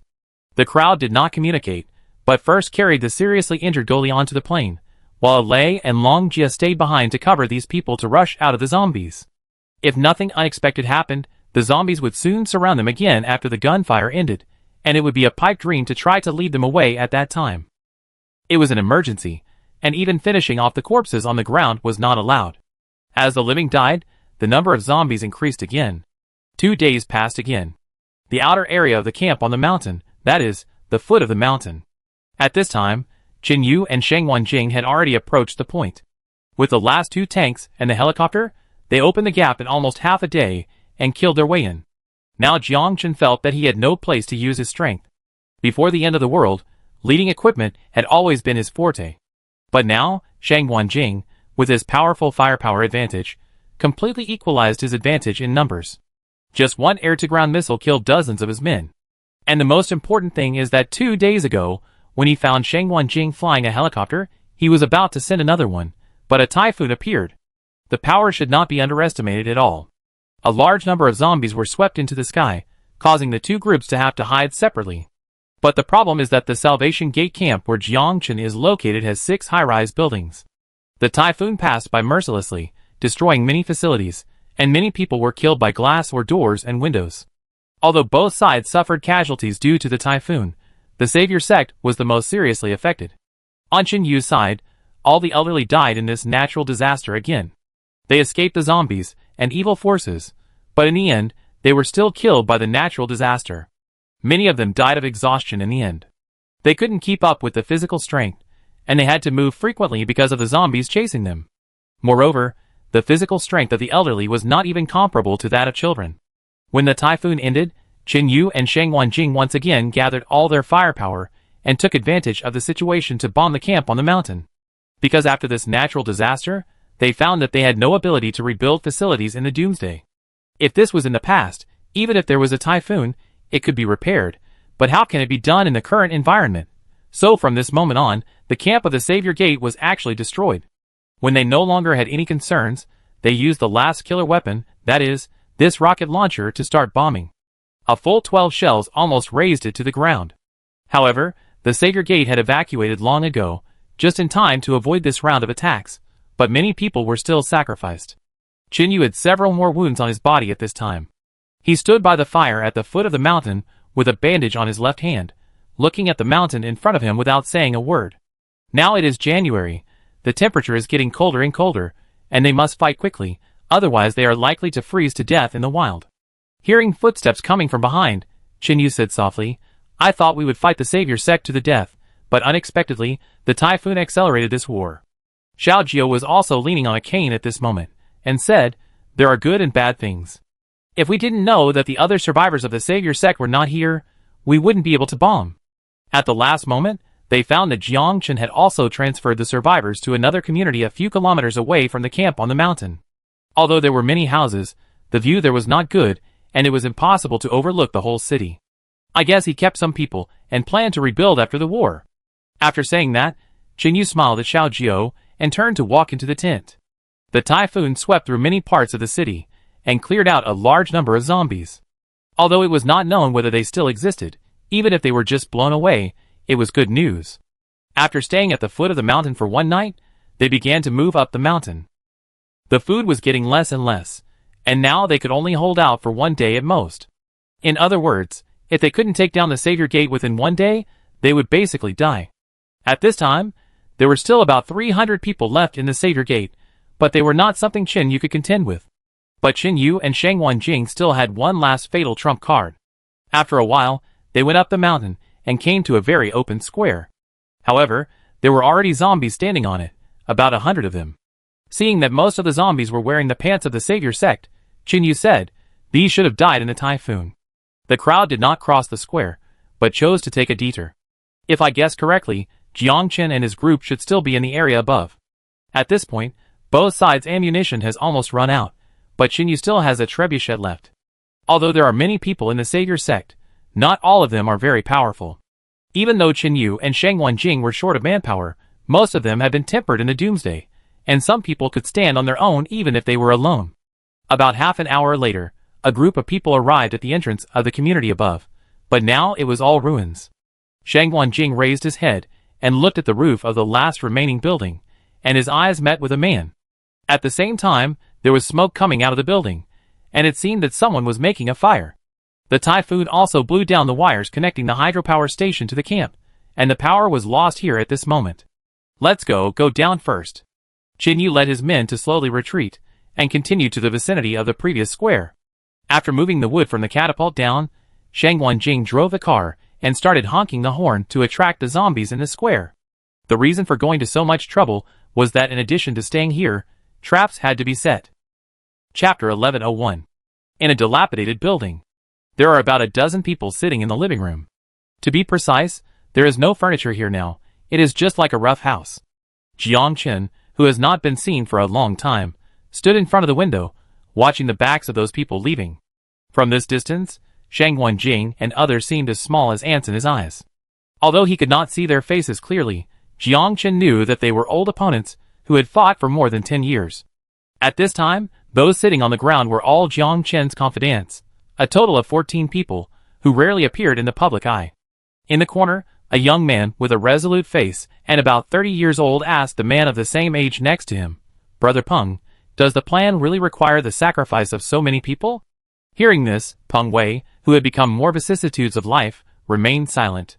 After a few seconds, he stood up and walked towards the window, then bent his upper body slightly, and said respectfully, "Brother Chen, the brothers have been a little." Speaking of this, Peng Wei stopped, and didn't know whether to say it. Jiang Chen put his hands in his pockets, his face calm. "Do you all think that it's a bit of a waste that I let Ding Han and Acre, and even Jilin die like this?" "No, nothing."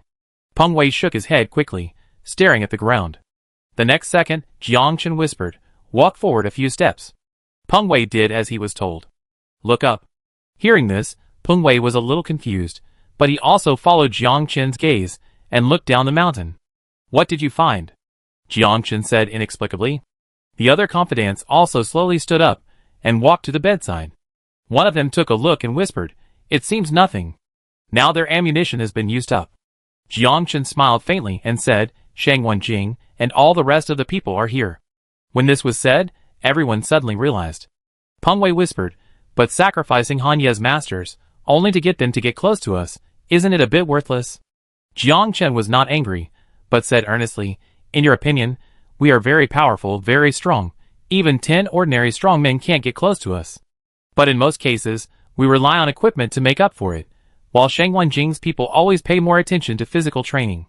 With Shang Wanjing's style, Ding Han and Ji Lin will be caught by him sooner or later, and the final outcome will still be death. If they don't die, Shang Wanjing will never lead the team here in person." The others looked at each other. Some of them didn't quite understand why Brother Chen was so afraid of that guy. Obviously, the number of people from the Salvation Sect and Pawnee Bay was overwhelming, but they only won a few battles. Even later, those people basically had no core forces sacrificed. Jiang Chen was silent for a few seconds, and then continued, "Since the development of the Salvation Sect, I have noticed that this place is a little too close to the sea. The previous big hail in the south caused many survivors to be crushed to death. If the second natural disaster strikes our northern region, we will be killed or injured without anyone else's help." Peng Wei hesitated and asked, "So what do you mean, Brother Chen? As the apocalypse progresses, survivors like us who are good at fighting will gradually be outclassed by others, and there will still be few opportunities for close combat. The biggest problem facing mankind is still survival. Secondly, in today's world situation, there is no way to make smokeless gunpowder again, so we have to develop other types of bombs, or look for the ammunition depots from the past." Jiang Chen rarely spoke a lot today. Perhaps he also understood at this moment that the final decisive battle would take place in the next 2 days.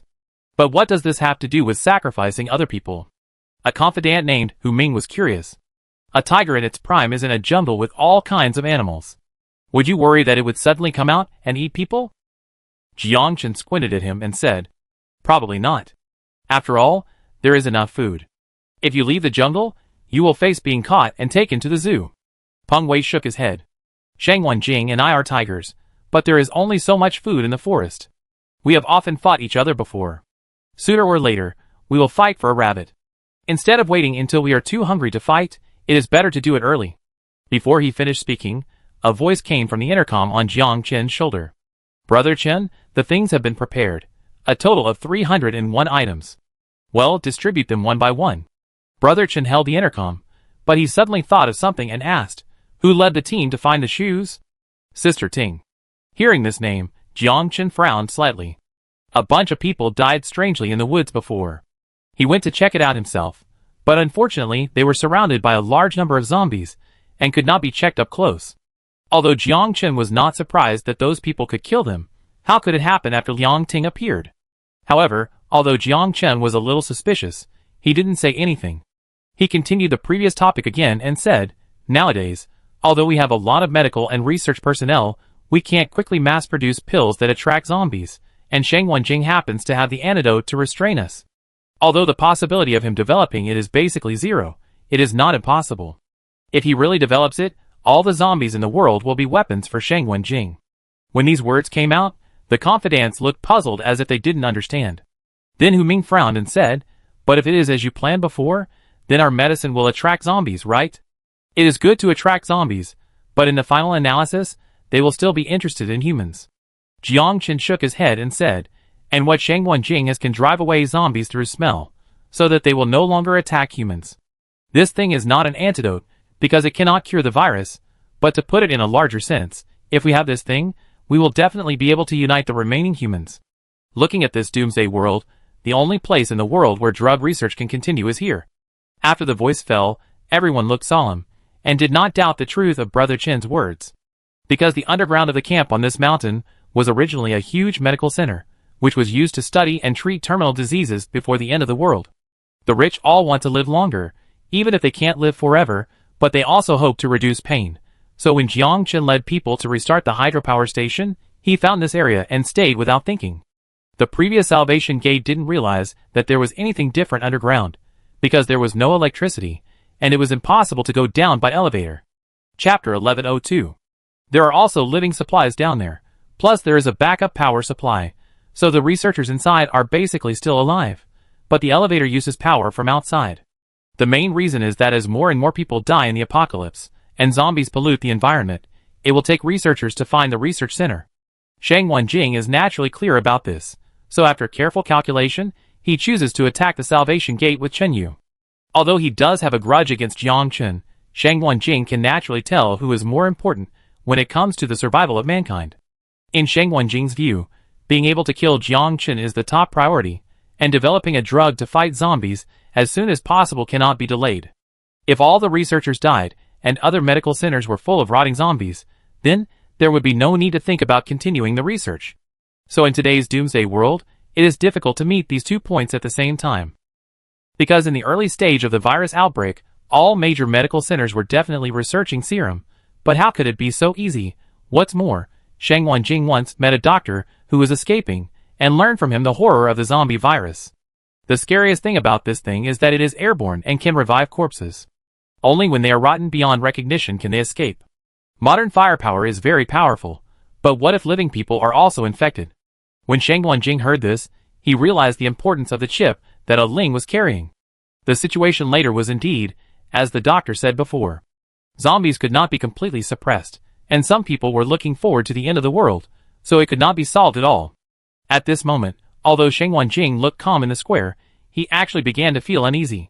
Whether they could win this time would not only determine whether they could survive, but also whether humans could fight against zombies. At the same time, Jiang Chen had already led his men downstairs. Now he had decided that Shang Wenjing was really good at seizing opportunities. He originally thought that Ding Han and Ji Lin and their group could delay outside for at least a month, but they couldn't hold on for too long. If Jiang Chen can mass-produce that kind of pill in the final stage, people can take it and spread it around the city in large quantities. As time goes on, people who take the pill will gradually die, and finally attract zombies to gather. In this way, zombies all over the world can be used by Jiang Chen, and any force can only bow down to him. Unfortunately, the difficulty is no less than researching the antidote for zombies. In the evening, a fire was lit in the square, and everyone sat on the ground without speaking, and morale was a little low. Too many people died this time. There are only a few dozen people left in the square now. You know, there were 200 people coming here before. Some people were so hungry that they set their sights on the 3 dogs. Seeing the malicious eyes of others, Lin Yi pursed her lips and continued to stroke Debai's fur with her right hand. Qin Yu threw it into the fire and said softly, as if nothing had happened, "Even if you kill them, they won't last for a few days, so put away these thoughts as soon as possible, not to mention that guide dogs are very important." The man smiled awkwardly, "I'm just taking a look." Long Jia rubbed his hands and said cheerfully, "Don't worry, there are so many people in the Savior sect, there must be plenty of food reserves. At worst, there are also some in the camp in the community over there. I don't care if you are embarrassed to rob them. Hearing this, Chinyu glanced at him and said calmly, I'm just worried that Jiangchen has set up a cover there. What do you mean? Haozi was slightly startled and covered his stomach. Although he was very hungry, he was still able to hold on. It's okay. I hope it's not what I thought. Chinyu shook his head and didn't continue. After the last bit of rice and flour was cooked, everyone ate a little and began to check their weapons. Although there were only a few bullets left, they had to make sure there would be no accidents when shooting. Late at night, when everyone fell asleep, 4 people slowly walked around the square, namely Chinyu, Xiao Jiao, Shang Wanjing and Zhang Yin. Others had to stay in the temporary camp to prevent the people from the Salvation sect from approaching in the middle of the night, although the possibility of this was rare. After 2 hours of hard work, the 4 of them finished the arrangement and went back to rest. At dawn the next day, everyone started the final attack. However, after only a few minutes of fighting and throwing some explosives at each other, Chinyu and his group retreated down the mountain. Then Jiangchen led his people back and did not attack, as if he guessed that they had no food. It was not until they were hungry for a whole day, and it was dark at night, that Jiangchen led his people to set off. Everyone put on combat boots, held guns in hand, and slowly pressed towards the square. Although everyone only had a few bullets in their guns, they were enough. The square was dark, and no one was seen lighting a fire. It started to drizzle, and about 300 people began to approach from all directions. When he didn't find anyone, Jiangchen frowned and looked around, then turned his head and said, Take your people to search, shoot when you see anyone, don't talk nonsense. Understood. A dozen confidants nodded, and each took a group of people to disperse. Jiangchen turned around and walked back. The rain was getting heavier, and at the same time, a deep red liquid began to flow into the corners of the square. It was late at night, and when the people from the Savior Gate checked all the areas, explosions began to sound outside, but strangely, the explosives were not near the point. The explosions continued for nearly 10 minutes before they ended. In a place they could not see, a dense group of zombies began to walk up the mountain. Because there were fences on both sides of the road, the zombies would not go astray. At this time, Jiangchen was looking at the group of people in front of him. He was wearing a bracelet that flashed blue light again and again. Do you really think you can kill me? Jiangchen looked at Shang Wanjing and spoke without any emotion. Is it difficult? I'm already standing in front of you. Shang Wanjing stood at the front of the team and said slowly. Hee. Jiangchen smiled. He raised his left hand and said, This thing is connected to the bottom of the medical center. It transmits a signal every 5 seconds. If it shakes too much, it will automatically stop sending. If it is not received in time, then several tons of explosives will explode. The typhoon knocked down the power lines. Now there is no way to get down. I would like to ask, do you regret the bombing? We have fought for so many years, and have fought too many times in close combat, but this time, I am not in the mood to fight you to the death. Although Jiangchen faced dozens of people alone, he was not afraid at all, because he was not afraid of dying at all. The bracelet not only controlled the bombs in the medical center, but also controlled the food area. Now Jiangchen has actually become more and more crazy. In his eyes, human lives are of no use. He only thinks about how to control the zombies. Chapter 1103. The surroundings fell into silence, and everyone looked at the man in front of them with a solemn expression. What they didn't expect was that Jiangchen actually appeared so openly. As Jiangchen finished speaking, Shang Wanjing narrowed his eyes slightly, and looked at him thoughtfully. At this moment, Jiangchen raised his left hand to face everyone, and his whole body exuded a sense of oppression that made people feel a little difficult to breathe. Because if it were someone else, then neither Chinyu nor Xiao Jiao would believe a word he said. But the Savior sect is different. They sacrificed so many people along the way to stand here now. If they hadn't been very lucky and found the arsenal where the road was blocked by ruins and others couldn't go into search, and there were still a lot of weapons and ammunition left, they would have had no way to compete with the Savior sect. The most important thing is that Shang Wanjing started to suppress the development of Fang Yuan's power very early. When Su Dali was still wantonly plundering other people's camps, Shang Wanjing had already ordered people to destroy all the excavators they saw. It is no exaggeration to say that even if Shang Wanjing and his team were not the first to discover the arsenal, if they wanted to dig a way in and transport the weapons, only Shang Wanjing could do it. In the Doomsday, it is almost impossible to find an excavator that can be driven in an abandoned city, and a flatbed truck is also needed. At this time, more than 30 people were all intimidated by Jiang Chen alone, and no one dared to act rashly. They didn't know whether the bracelet was connected to other areas. Qin Yu stood behind Sheng Wenjing, on the same level as Long Jie and others, and whispered, "Is there any other solution?" Hearing this, Long Jie shook his head slightly, and replied in a low voice, "Jiang Chen also used this trick before the end of the world. At that time, he was surrounded by a large number of military personnel, but this guy used the bracelet to control 4 hospitals in the city center. Almost all of them were civilians. Even if the signal was blocked, there would be an explosion, and then he ran away." Chen Yu nodded and did not continue speaking. At the same time, all the remaining men of Jiang Chen also began to approach. They stood on the hillsides on both sides of the road and surrounded Sheng Wenjing and his group. Jiang Chen estimated the time and smiled. "You want to use the explosion to attract the zombies, and then consume the last bit of ammunition we have left. Am I right? I really don't know whether to say you are naive or stupid. Do you really think I can't calculate?" The group of people were silent, but they were a little shocked in their hearts. Their plan was completely guessed. But everyone was not very worried, because before that, Qin Yu and Xiao Jiu had prepared a way to deal with it. At this moment, Sheng Wenjing said coldly, "You can control the 2 camps in the Doomsday. How can I underestimate the enemy?" As soon as the voice fell, zombies began to appear at the corner of the road, and were staggering towards the square. Seeing this, those people quickly took out the zombie skins on their backs, and then quickly put them on. At this time, the girls were already trembling a little. After all, if nothing unexpected happened, the number of these zombies was not something they could contend with. Linny held Dabai's hand and whispered, "Don't be afraid, the zombies can't get through." After saying that, Li Yao, who had completely recovered, nodded slightly. She was wearing an oversized glove on her right hand, holding a button inside. Jiang Chen just stood 20 meters away and watched the zombies quietly. He did not order to shoot, but directly let Sheng Wenjing watch the people he was protecting being bitten to death in front of him. During this process, Jiang Chen occasionally looked at the girl with light blue hair, hesitating in his heart. But until the zombies got closer and closer, he did not make any noise to interfere. In Jiang Chen's view, the end of the world could not be changed. Humans are destined to coexist with zombies. As the zombies slowly approached, someone soon discovered something was wrong. The zombies actually spread out to both sides and climbed straight up the slope. They leaned on the left side of the road, and their dry hands dug the soil. Because the typhoon had just ended, the place was already soaked by rain. "No, the zombies are targeting us!" someone shouted in panic. Without paying attention, the man fell directly from the hillside and landed in the zombies. In an instant, more than a dozen zombies surrounded him, and screams resounded in the middle of the night. Hearing this, the others looked down at their feet and said with a pale face, "Our shoes are all covered in blood." Because the 2 sides fought frequently during this period, and there were dead bodies everywhere, so as long as the survivors had been to the scene, everyone's perception of the smell of blood was decreasing. What's more, there was the smell of rotting corpses in the air, and rusty ironware was everywhere.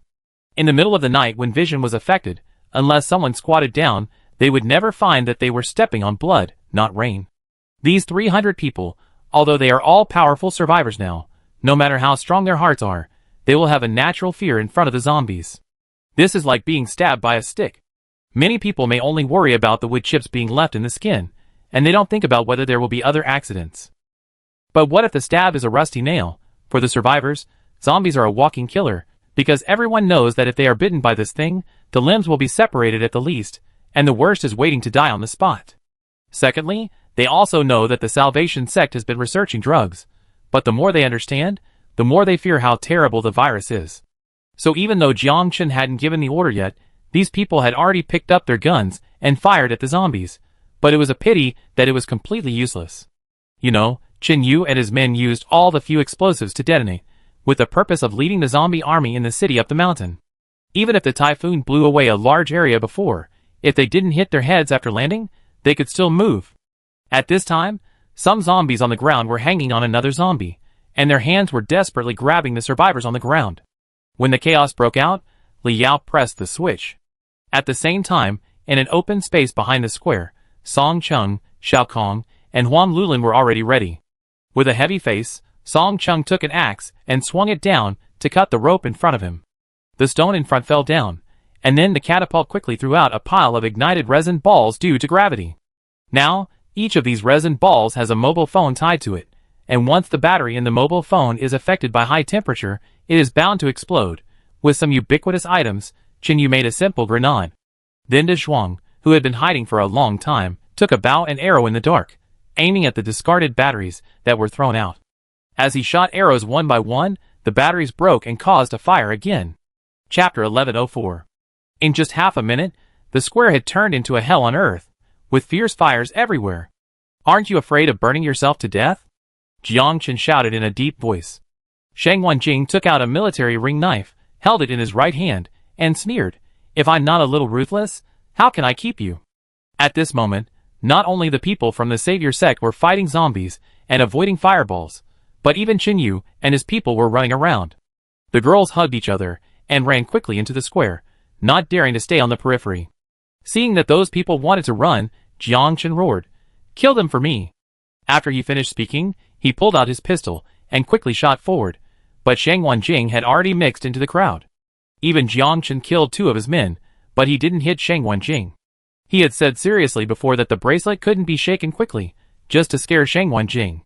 In the current environment, Jiang Chen couldn't make such a bracelet. After all, it was difficult to just transmit the signal. At the same time, except for the wounded, who could not walk and were left in the woods at the foot of the mountain, everyone started to pick up weapons and fight back. Everyone had to deal with the zombies, while preventing sneak attacks from the enemy. At this moment, the people of the Savior Gate found that the guns in their hands had completely become fire sticks. A fierce battle broke out between the two sides. If they opened fire at this time, coupled with the fact that the number of people in the Savior Gate far exceeded that of Qin Yu and his men, there would be a great probability of hitting their own people. Qin Yu cut off the heads of the 2 zombies in front of him with a knife, and then looked back at Lin Yi, who also held a dagger, with determination in her beautiful eyes. Lin Yi quickly stepped back, hooked the enemy's neck with his left hand, and stabbed the enemy's heart with his right hand.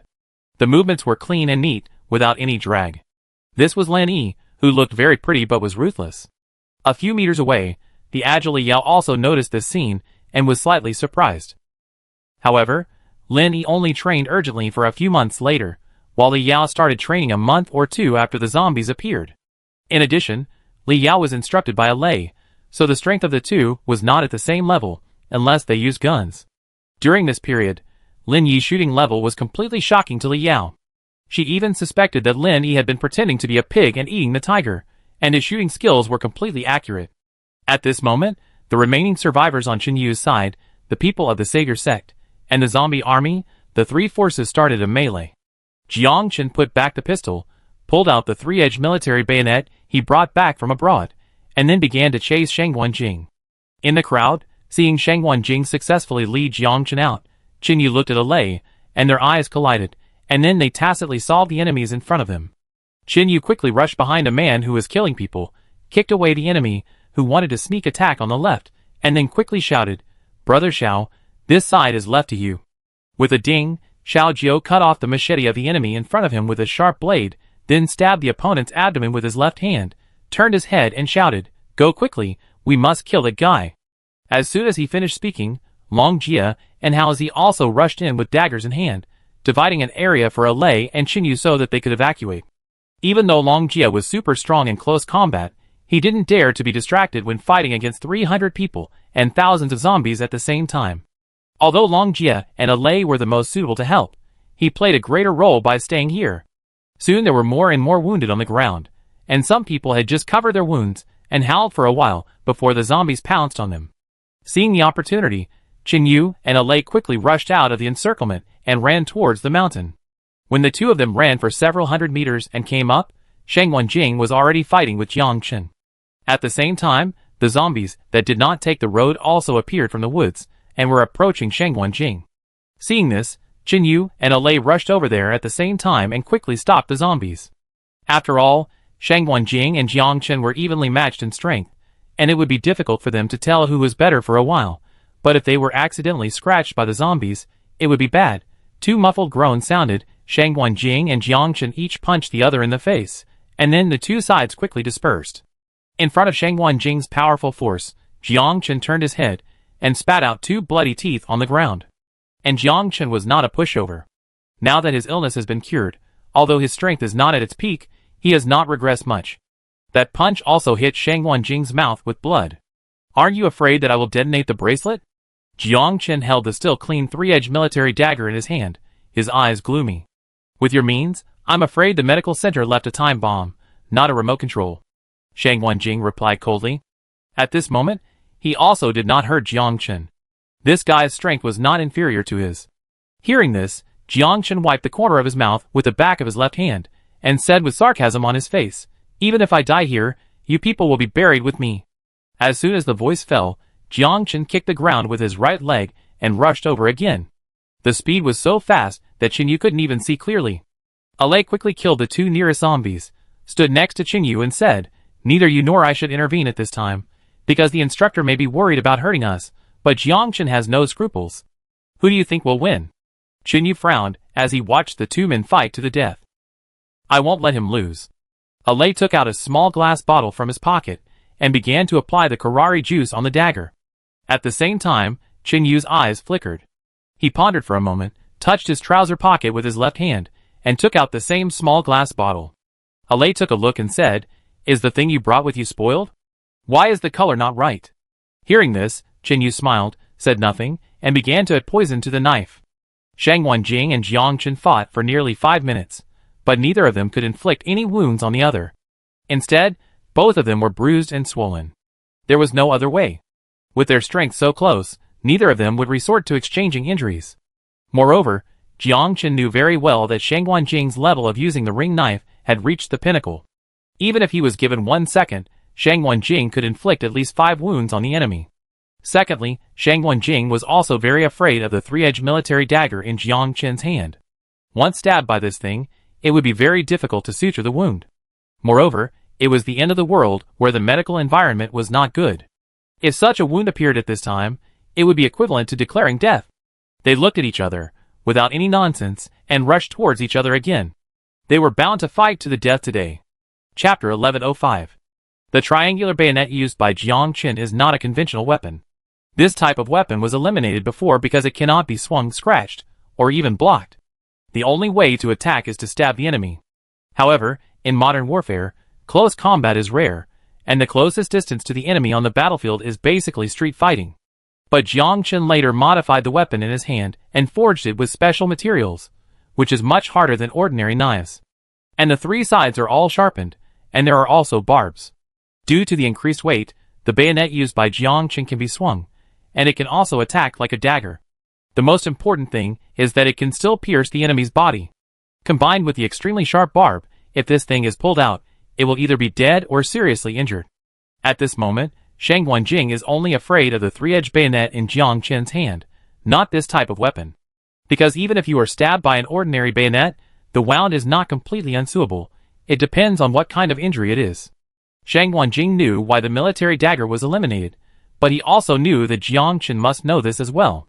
As the two sides fought more and more, Shang Wenjing also observed the blade of Jiang Chen's military dagger from a close distance, as if emitting a chill. The fight between the two of them was not fancy at all. You kick me, I punch you back.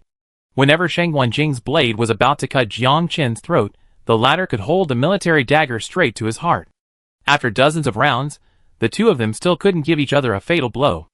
At the last moment, while Jiang Chen turned his head and spat blood on the ground, Shang Wenjing glanced at Alei and Qinyu beside him, nodded slightly, and sent a signal. Then he quickly moved closer, holding the knife with his index finger, turned it half a circle and turned it downward, and stabbed Jiang Chen's chest fiercely. But Jiang Chen reacted quickly, and he immediately chose to turn sideways, so that the knife could not penetrate too deep. Seeing this, Shang Wenjing did not hesitate at all, holding the knife and slashing it diagonally to the lower left. In an instant, a very deep wound cut Jiang Chen's chest muscle. At the same time, Jiang Chen seized the opportunity and stabbed the military bayonet in his hand directly into Shang Wenjing's abdomen. Before he was about to be stabbed, Shang Wenjing knew that he had no time to dodge, but he also tried his best to avoid the abdominal organs and vital points. As the bayonet penetrated deeper, Jiang Chen ignored the wound on his chest, his face lit up, and he was about to pull it out with force. But at this moment, the two people who had been waiting for a long time moved. Qinyu had already circled to the left side of Jiang Chen, and before Alei arrived, he threw out the dagger in his hand again. With his powerful strength, the dagger seemed to leave a residual image in the air, and instantly aimed at Jiang Chen's arm and flew, At this moment, Alay was on the verge of rage, and a terrible momentum burst out from his body. The speed of the dagger he threw even broke the previous record. If Jiang Chen was determined to pull out the bayonet, then the dagger would definitely pierce his right hand on the spot. But Jiang Chen wanted to kill Shang Wenjing very much, and was about to pull out the military dagger even if he had to break one of his hands. But Qin Yu, who rushed to the left, was also caught by him. The white juice on the blade of the opponent's hand instantly made Jiang Chen's face solemn. He let go of his hand without thinking, and focused on dealing with Qin Yu on the left. Seeing this scene, Shang Wenjing's heart sank. He didn't apply the Karari in advance because he was worried that Jiang Chen would find out that there was a trick and directly detonate the medical center. But what he didn't expect was that this guy actually knew him, but Shang Wenjing could understand it. After all, no one would apply this milk-like liquid on the blade for no reason. Once it is used in actual combat, it is very likely to be poison. Fortunately, Qin Yu is not an ordinary survivor now. He crossed his arm to the right side of his head and resisted Jiang Chen's punch. At the same time, he held the knife in his left hand and hit his arm again. If the arrow poison tree encounters a wound, it will take effect within a few seconds and will be fatal within a few minutes, so it is the same if it hits the limbs. Under the three-way attack, Jiang Chen was kicked out and fell heavily to the ground. At the same time, Shang Wenjing had taken off the bracelet on his left hand. Although there was a bayonet stuck in his abdomen, as long as it was not pulled out, Shang Wenjing would not be in any danger in the short term. He checked the bracelet and was about to speak. Jiang Chen supported his elbow on the ground, sneered with a dusty face. "You obviously guessed before that what I left was not a remote control. Why did you stupidly snatch the bracelet?" As soon as the voice fell, Jiang Chen's right hand had another button. Seeing this, the pupils of the three people shrank. Then Jiang Chen gritted his teeth and said, "I want to see how you can survive in this doomsday." "Stop!" Shang Wenjing, Alay, and Qin Yu roared at the same time, and then rushed towards him quickly. But no matter how fast they were still human beings after all. When the button was triggered, the ground began to shake almost instantly. Jiang Chen's chest was bleeding all over the ground. He raised his head and laughed a few times, and then a cold smile that made people extremely uncomfortable appeared on his face. "I forgot to tell you, the underground explosives are more than 10 tons. Boom! The last high-rise building in the distance collapsed again. At the same time, the entire mountain even began to tremble violently, with a force no less than a major earthquake. Everyone on the ground began to shake, and both sides did not care about continuing to fight, but quickly ran towards the edge. Shang Wenjing's face was ashen, holding the glass bottle containing Karari wood in his hand, but in the end, he did not smash it on his body. A big tree fell and pressed on Jiang Chen's legs on the spot, but he did not make any sound, still staring at the three of them. Qin Yu held a knife in his left hand, and his right hand was completely unconscious after being punched. He also had a headache at this moment. Because of this mountain, various mines were laid in the outer area before. If the ground collapses and causes the ground to shake violently, the mines will be easily triggered. Once one of them explodes, then the next one will explode in a chain. I want to watch him die with my own eyes. After Shang Wenjing finished speaking, he could no longer stand up and almost fell down. After all, he was stabbed in the abdomen, but he could hold on for dozens of seconds without falling down, and finally kicked Jiang Chen away, which was a miracle in itself. Arya did not hesitate at all this time, and quickly supported his master, his former instructor. The next second, Arya looked at Qin Yu and nodded slightly. At this moment, many trees began to fall, and the tall buildings above collapsed, bringing a lot of rubble to roll down the mountain, and dust was flying everywhere. Qin Yu came forward with a knife, stood behind the tree where Jiang Chen's legs were crushed, looked at him calmly, and said, "I'm curious, you have been doing evil for so long, have you ever thought that you would die here today?"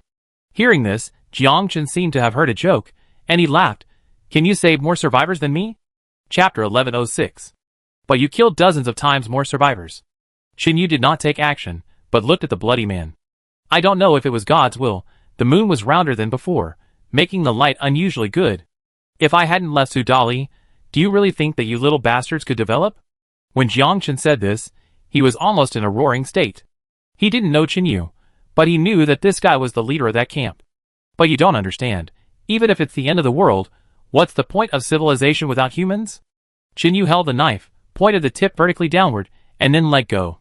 The blade fell straight down under the action of gravity, and instantly cut Jiang Chen's calf. Qin Yu watched the liquid touch the wound with his own eyes, and then turned around without looking back, and helped Shang Wenjing away with a lei. Jiang Chen's legs were pressed by the tree. He didn't know what that thing was, but it was precisely because of the unknown that the fear in his heart gradually magnified. Finally, Jiang Chen couldn't help it and started to push the tree desperately, but after a few seconds, he felt that he had no strength. A lot of rubble rolled down the mountain, and many zombies were crushed into pieces. Lei supported Shang Wenjing and walked on the left, whispering, "What's on your knife?"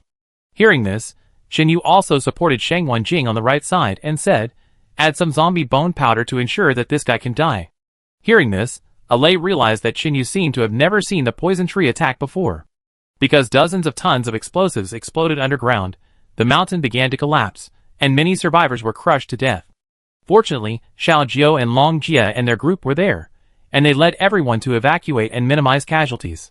The next morning, after a night, the former camp on the mountain, along with the mountain, had completely become a ruin.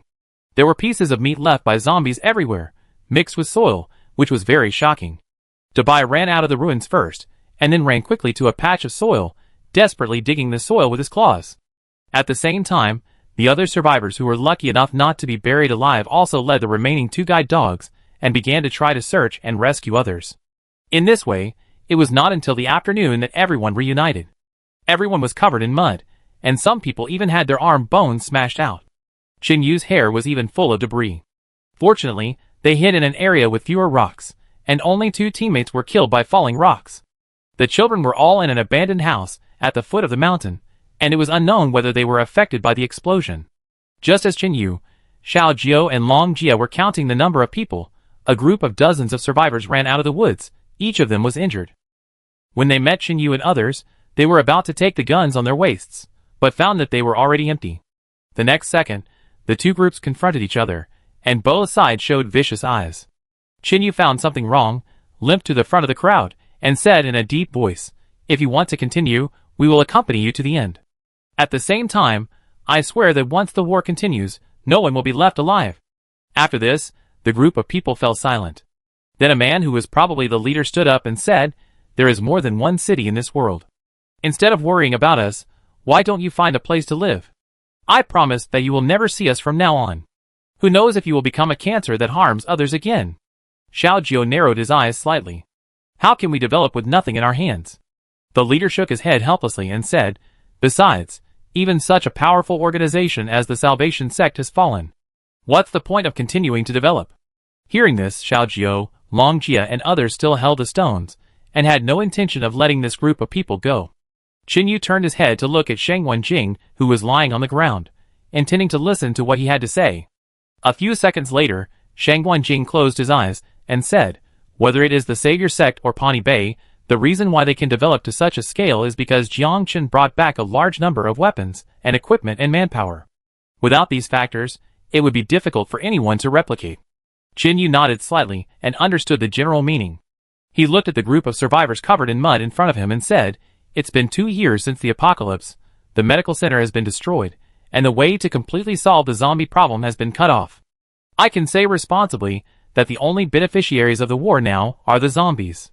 The world shouldn't be like this, and humans don't need to rely on plunder to survive." Then Chen Yu took a few deep breaths and said the same words again, "Since the past can't be changed, at least we can try to make the future better." After saying that, he turned around and stood aside. At the same time, the others followed suit, and soon there was a path in the middle. Dozens of survivors hesitated, began to support the wounded, and continued to walk over. When these people left, Chen Yu said no more. After counting the number of people, he began to think of ways to put up obstacles around to prevent zombies from entering. After all, the wounded should be dealt with first, so that they can be transferred better. Linny and other nurses were also ready. She washed her hands, and pushed the military bayonet in Shang Wenjing's abdomen. After all, there were barbs, and it would definitely not work to take it out by force. This victory was heavier than the previous ones. In the end, including the children, there were only about 40 people left. Now there is no prey in the woods. Fortunately, it rains frequently, and they can barely survive on water. On the 3rd day after the mountain collapsed, Chen Yu and his group began to rush to the neighborhood next door. But when they arrived, they only saw a woman standing at the door. Lin Hao licked his chapped lips, and was slightly stunned. Yi on the side said in astonishment, "Liang Ting? Isn't she dead?" "Know her?"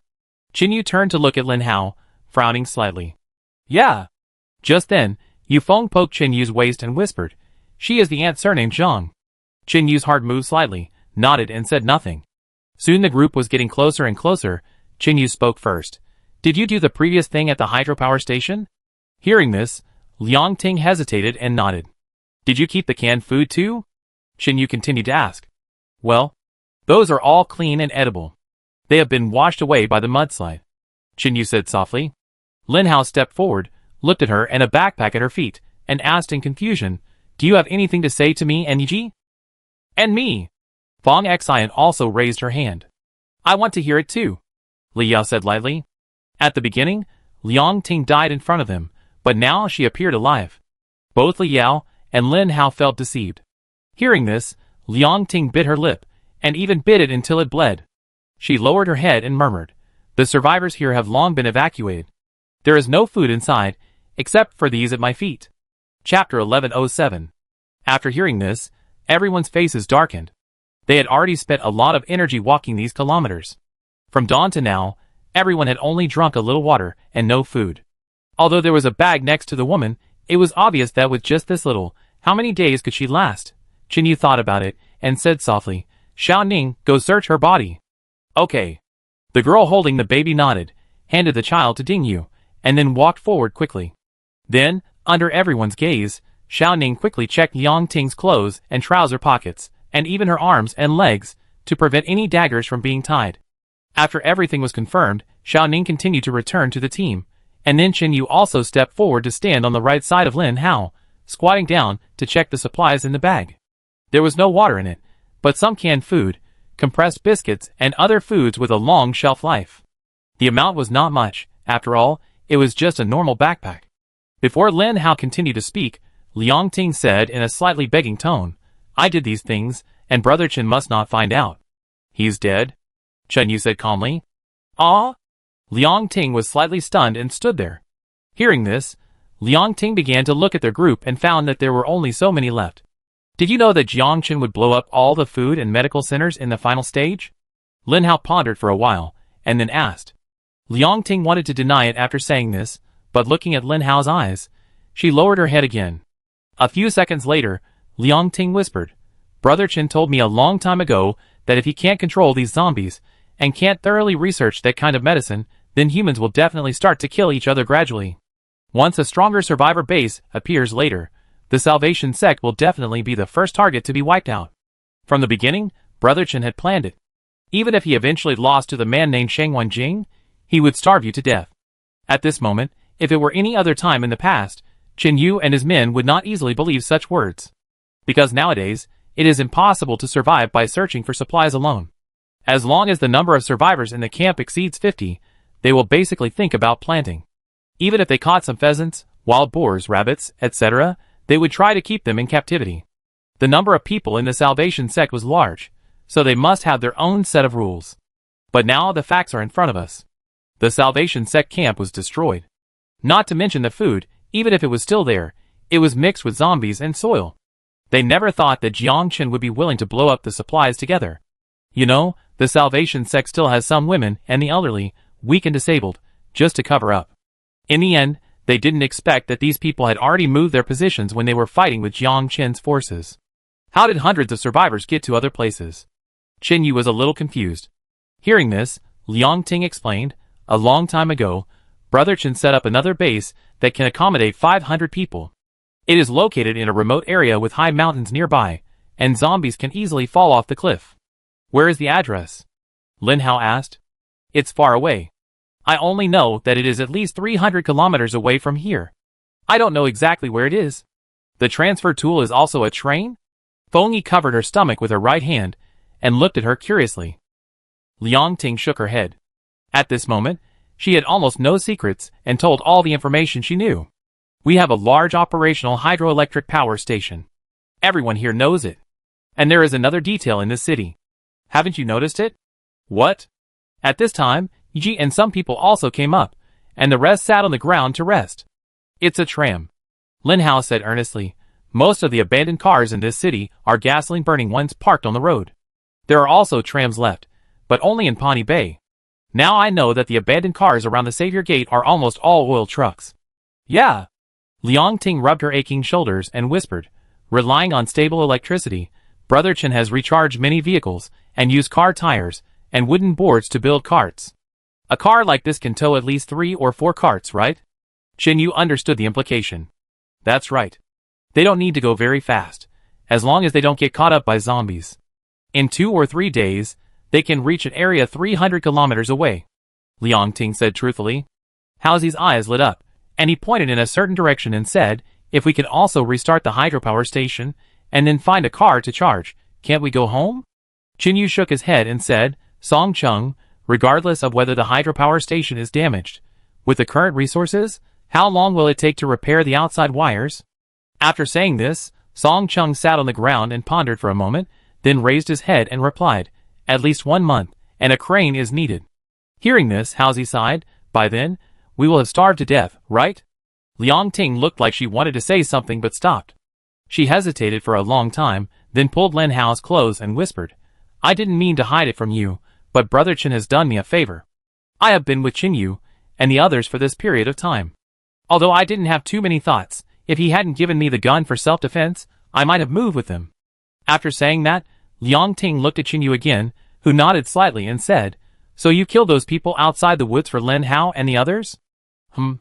Liang Ting bit her bloody lips and said with a slightly red cheek, once Brother Chen wanted me to become Lin Hao's woman so that I could better monitor him, but he never touched me. Just then, Linny came over with a half bottle of water in his hand, first handed it to Chen Yu, then looked to the right curiously. Brother, which one is my sister-in-law? Hearing this, Ji, Fang Xian, and Li Yao all thought of He Qian who committed suicide. The 3 of them looked at each other and tacitly did not speak, leaving the question to Lin Hao. However, Lin Hao seemed to have not heard it. He took a sip from the water bottle and said, the most urgent thing is how to find more food. As for who your sister-in-law is, how would I know? When they were talking in front, Li Yao also looked at the girl sitting by the road ditch. She let go of Fang Xian's hand and walked over. Wu Rui, everyone was very busy before, and I was still recovering from my injuries, and didn't have much time to chat, but why didn't you come to me? Chapter 1108. Hearing this voice, Wu Rui quickly turned around and stood up, pinching the corner of her clothes nervously. She looked at the ground and whispered, I dare not go to see you. After all, if I hadn't left, you wouldn't have been captured, and you wouldn't have been disconnected from everyone for so long. Looking at Wu Rui's uneasy appearance, Li Yao's heart sank slightly.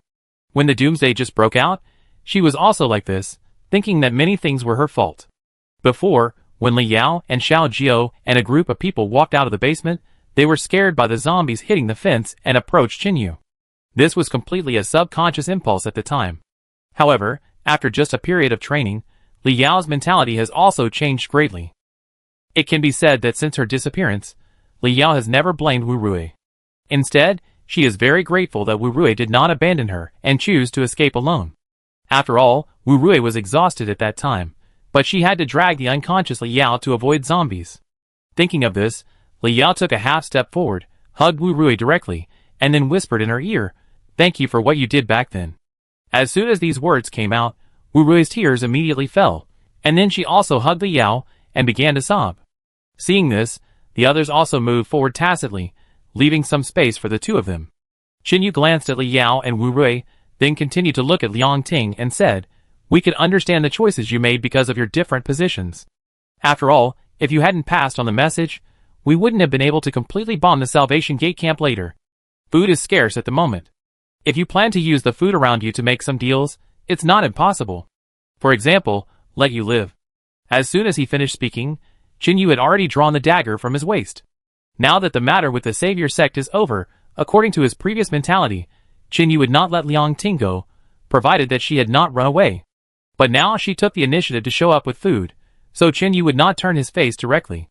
If the woman surnamed Yuan had not been making trouble all the time, Chen Yu would not have executed her in person in front of everyone in the camp. After all, Chen Yu actually knew that in the end of the world, many things are beyond one's control. When he saw Chen Yu holding a knife, Lin Hao was a little stunned. Liang Ting didn't react much. She wiped the blood from the corner of her mouth with her right hand and whispered, if you kill me, these foods will still be yours. Why bother to negotiate a deal with me? After saying this, Chen Yu pondered for a while, then put the dagger back and said, I hope you have really thought about what you should do. After saying this, Chen Yu didn't say much, but looked at Lin Hao and nodded slightly. The latter understood, picked up the bag of supplies, thought about it, picked out a few cans from it, and stuffed them into Liang Ting's arms. However, Liang Ting did not reach out to take it, but stepped back half a step and said, "Take it, boil it into soup, and let the children drink it. Since I am here, it means that I am ready to give all these foods to you. What about you?" She was silent for a few seconds, looked at her and said, "Don't you want to eat it? Why waste food on a dead person?" After the voice fell, Liang Ting looked at the three of them again, then turned and walked towards the zombie dozens of meters away. At this moment, under the sun, Liang Ting dragged her thin body and slowly walked towards the stuck zombie. Seeing this, Lin Yi turned her head to look at Qin Yu, who was sitting on the ground with his back to him, and her elder brother, who was distributing food to everyone, then ran over to grab Liang Ting and pulled her back to stand next to her brother. Then Lin Yi patted Lin Hao again and said, "Leave it to you." Seeing his sister's actions, Lin Hao felt a headache and whispered, "What are you doing?" Lin Yi muttered softly, "Qin Yu told me that he had long suspected Zhang Liping. No, she should be called Liang Ting now. Although she sold the information, she also solved the 30 enemies. Secondly, the information did not directly kill our own people. She mentioned the rocket launcher and the plan to bomb the hydroelectric power station, which led to Jiangchen. As for Hui Yao's men and our partners, including the missing Shen Ming, they all met the Savior Sect team in the city. Later, Liang Ting also did something to make up for it. At least if she hadn't taken action at the beginning, Qin Yu and Zhang Yin might have been delayed by those people, resulting in not being able to return in time, and thus a series of subsequent events would have been affected. So what? Lin Hao glanced at Liang Ting, who was standing a few meters away without saying anything, and was a little confused about whether to keep her. After all, Liang Ting had helped Lin Hao a lot before. She was in charge of the medical team. At that time, Li Yao was able to recover from her injuries thanks to Liang Ting's help in keeping an eye on her, and not handing her over to Jiang Qin. Although Lin Hao didn't know why Zhang Liping was Liang Ting, he didn't want to kill her, so he simply turned a blind eye. Seeing that her brother didn't understand, Lin Yi rolled her eyes and said, if Qin Yu wanted to do it, he wouldn't let her solve it herself. There are not many teammates now, so we have one more. The main reason why Lin Yi chose to pull Liang Ting, who was about to commit suicide, back to the team was that how to get food next was the most important thing. Secondly, since Liang Ting was familiar with Jiang Chen's plan before, she must know a lot of things. Just now, Qin Yu also looked at Lin Yi and nodded slightly. As a very smart Lin Yi, he naturally understood his thoughts instantly. There are some things that Qin Yu can't make decisions on his own now, but Lin Yi's identity is different. She is not only the most powerful surgeon in the team, but also a friend who has accompanied everyone all the way to now. It was natural for her to attract new people to join, and secondly, no one knew what Liang Ting had done specifically. After finishing her work, Lin Yi walked back to Qin Yu and squatted down, giving him an okay sign. Qin Yu cut wood to make a fire, and whispered, she should know better than us which camps nearby are suitable for a short stay. Not going back? Lin Yi blinked her beautiful eyes, and helped lift the lid of the pot. The hydropower station here is larger, and has more power generation. It will be easier to survive if we stay here. Qin Yu thought for a moment and said. At the same time, Feng Yi on the side also said, when I left, I brought a lot of seeds with me. I hid them in a cabinet at the train station. As long as I get them back, I can continue to plant them in the new camp. Qin Yu nodded and said, there is no need to talk about other things. We can defeat the Jiashiman, and Liang Ting can be regarded as making up for her mistakes. When a group of people started to make a fire to heat food, Ding Yu stood by the road. She looked at the area at the foot of the mountain with a flickering look. Chapter 1109. After a simple lunch, Qin Yu called Liang Ting and continued to ask which places could be quickly connected to the hydropower station. At first, Liang Ting said that apart from the camp on the mountain, there was only the community where they were currently. But when she saw the numb expressions of the children, she also thought about it carefully. About half an hour later, Liang Ting said seriously, there really is such a place, and the area is not smaller than the Jiashiman camp. Where is it? Qin Yu asked immediately after hearing this. About 10 kilometers away from here, there was a piece of land that was also planned to build a high-end community like this. It was basically completed. According to the original progress, if the zombies had not appeared, it would also be a wealthy area. Liang Ting looked at everyone and said word by word. Originally, she didn't know much about these things, but there was a young nurse in the hospital in Pawnee Bay who knew a lot, and would tell Liang Ting whenever she had something to say. After a long time, Liang Ting remembered it. The memory was in her mind, but she just couldn't recall it. Now, because of the emotional fluctuations, Liang Ting remembered the area as soon as she was stimulated. How many buildings are there? Xiao Jiu asked. It is said that there are 3 buildings, and they are built more luxuriously. Each building is far away from each other to avoid light blocking, and they are all large flats. At this point, Liang Ting paused for a moment and said, as for the subsequent ones, I really can't remember them. Do you want to go and see them? As soon as this was said, everyone looked at Qingyu, Xiao Jiu, and Long Jie. Shang Wenjing was injured, and Ding Qi helped donate some blood later, and the operation was successfully completed. After all, no matter how good Lin Yi's medical skills are, there is no room for mistakes. Fortunately, Shang Wenjing is now sitting in a wheelchair and gradually recovering. He just handed the rest of the things to Long Jie to train his leadership ability.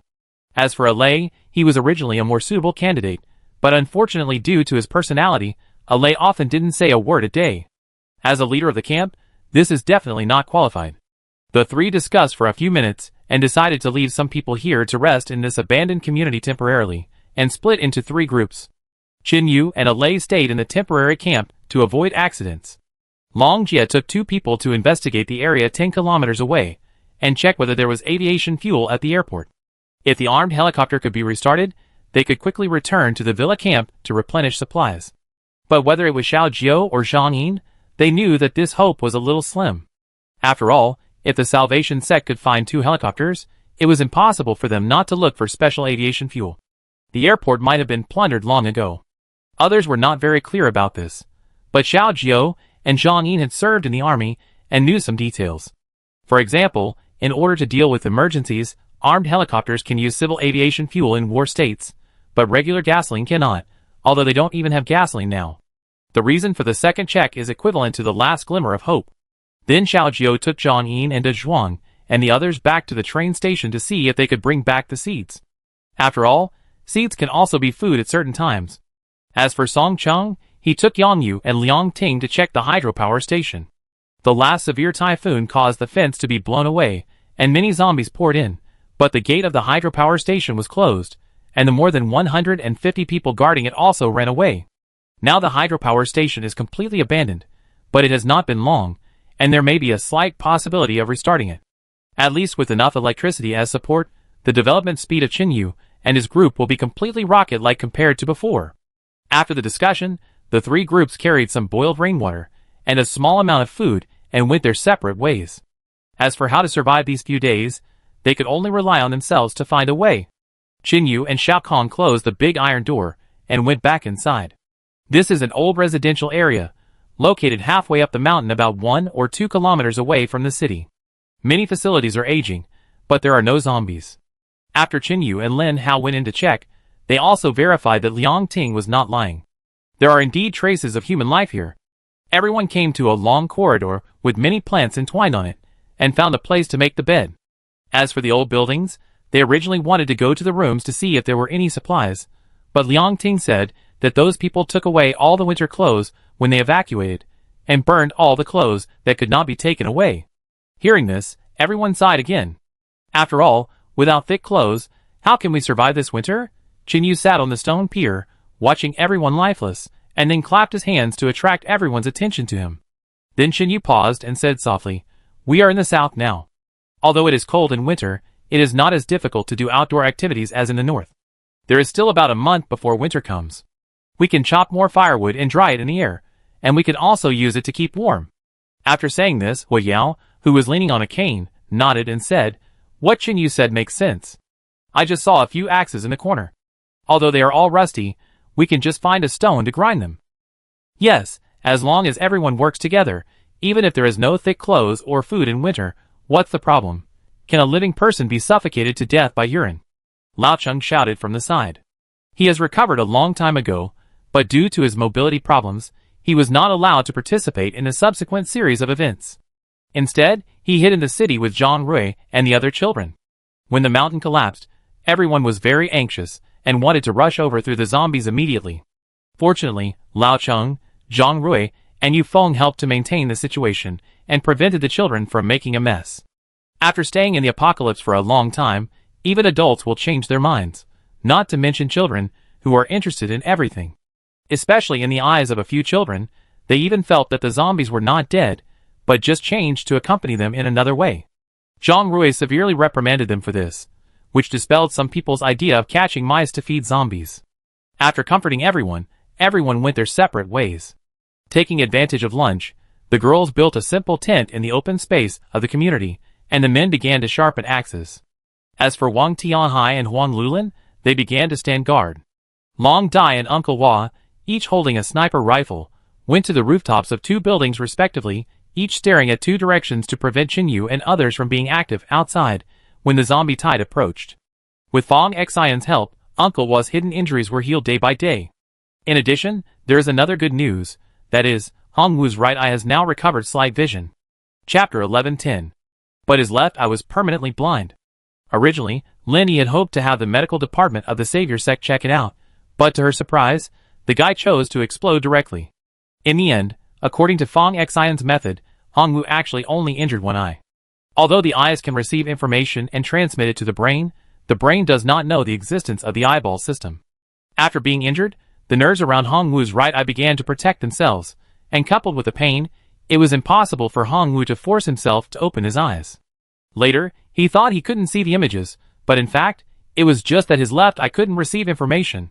Others couldn't understand these, but Lin Yi understood Fong Xian. After all, before modern medicine came out, there were people with eye injuries.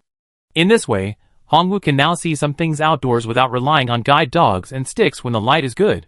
Lin Yi also said that Hong Wu could stay outdoors in good light more often, and maybe a miracle would happen.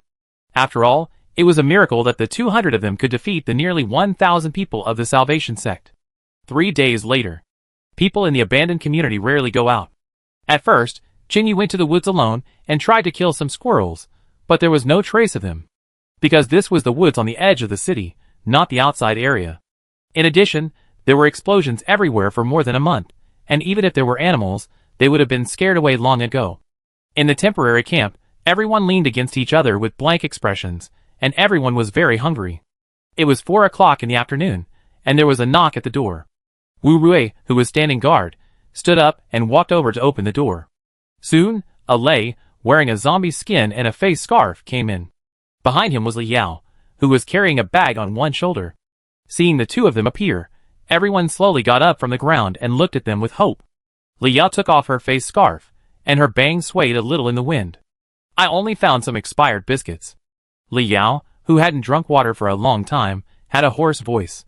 Lin Yi heard that the voice was a little different, took out the last bit of water and handed it to her, saying, "Drink some, it will also help moisten your throat."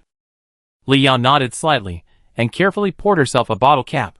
Feng Yi then looked at the dozen or so packets of biscuits and said, "We have been in the apocalypse for a long time now, and our stomachs may not be as fragile as before. I suggest you try it. It is better than starving to death. Grind it into powder, then dry it in the sun and boil it with water. It should be edible." Lin Yi frowned and said softly. Hearing this, the hungry Xiaoyin sighed and said, "What the hell, there is not even a decent stone outside, and the water is almost gone." Now Xiaoyin also tied her hair into a high ponytail like Lin Yi, no longer long hair draped over her shoulders. First, it is not easy to get dirty, and second, it is easy to take care of. Qinyu looked up at the sky and said, "No matter what, while there is sunshine now, do the first step of preparation first, it may rain later." After saying this, Qinyu looked at Fong Xian, who was yawning. The latter was stunned for a moment, then suddenly realized something, and ran to pick up his medicine box, took out a medicine mortar for grinding herbs, and said, "After use, just help me wash it and dry it." "No problem."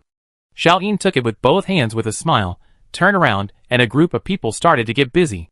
Qinyu walked towards Li Yao and whispered, "Take a break, these are probably the only supplies we can find. I can go further." Li Yao looked at Qinyu with a firm look. "I know." Qinyu looked at a Lei who was taking off his zombie skin and added, "But the zombies in the city have not yet calmed down. If we go in too frequently, accidents will inevitably happen. Otherwise, I would not let Brother Xiao take Zhang Yin and Dezhuang with him." Li Yao wanted to say something, but Qinyu shook his head slightly, then turned and walked out the door. He planned to check the traps in the woods. Until it was almost dark, someone knocked on the door again. This time, Long Jia and his group were the first to come back. Everyone was exhausted, but there were no casualties. As soon as Long Jia approached, he handed a bucket of water to his sister, panting and saying, "I'm so tired. This is the rainwater I collected yesterday. It's a little turbid and needs to be filtered."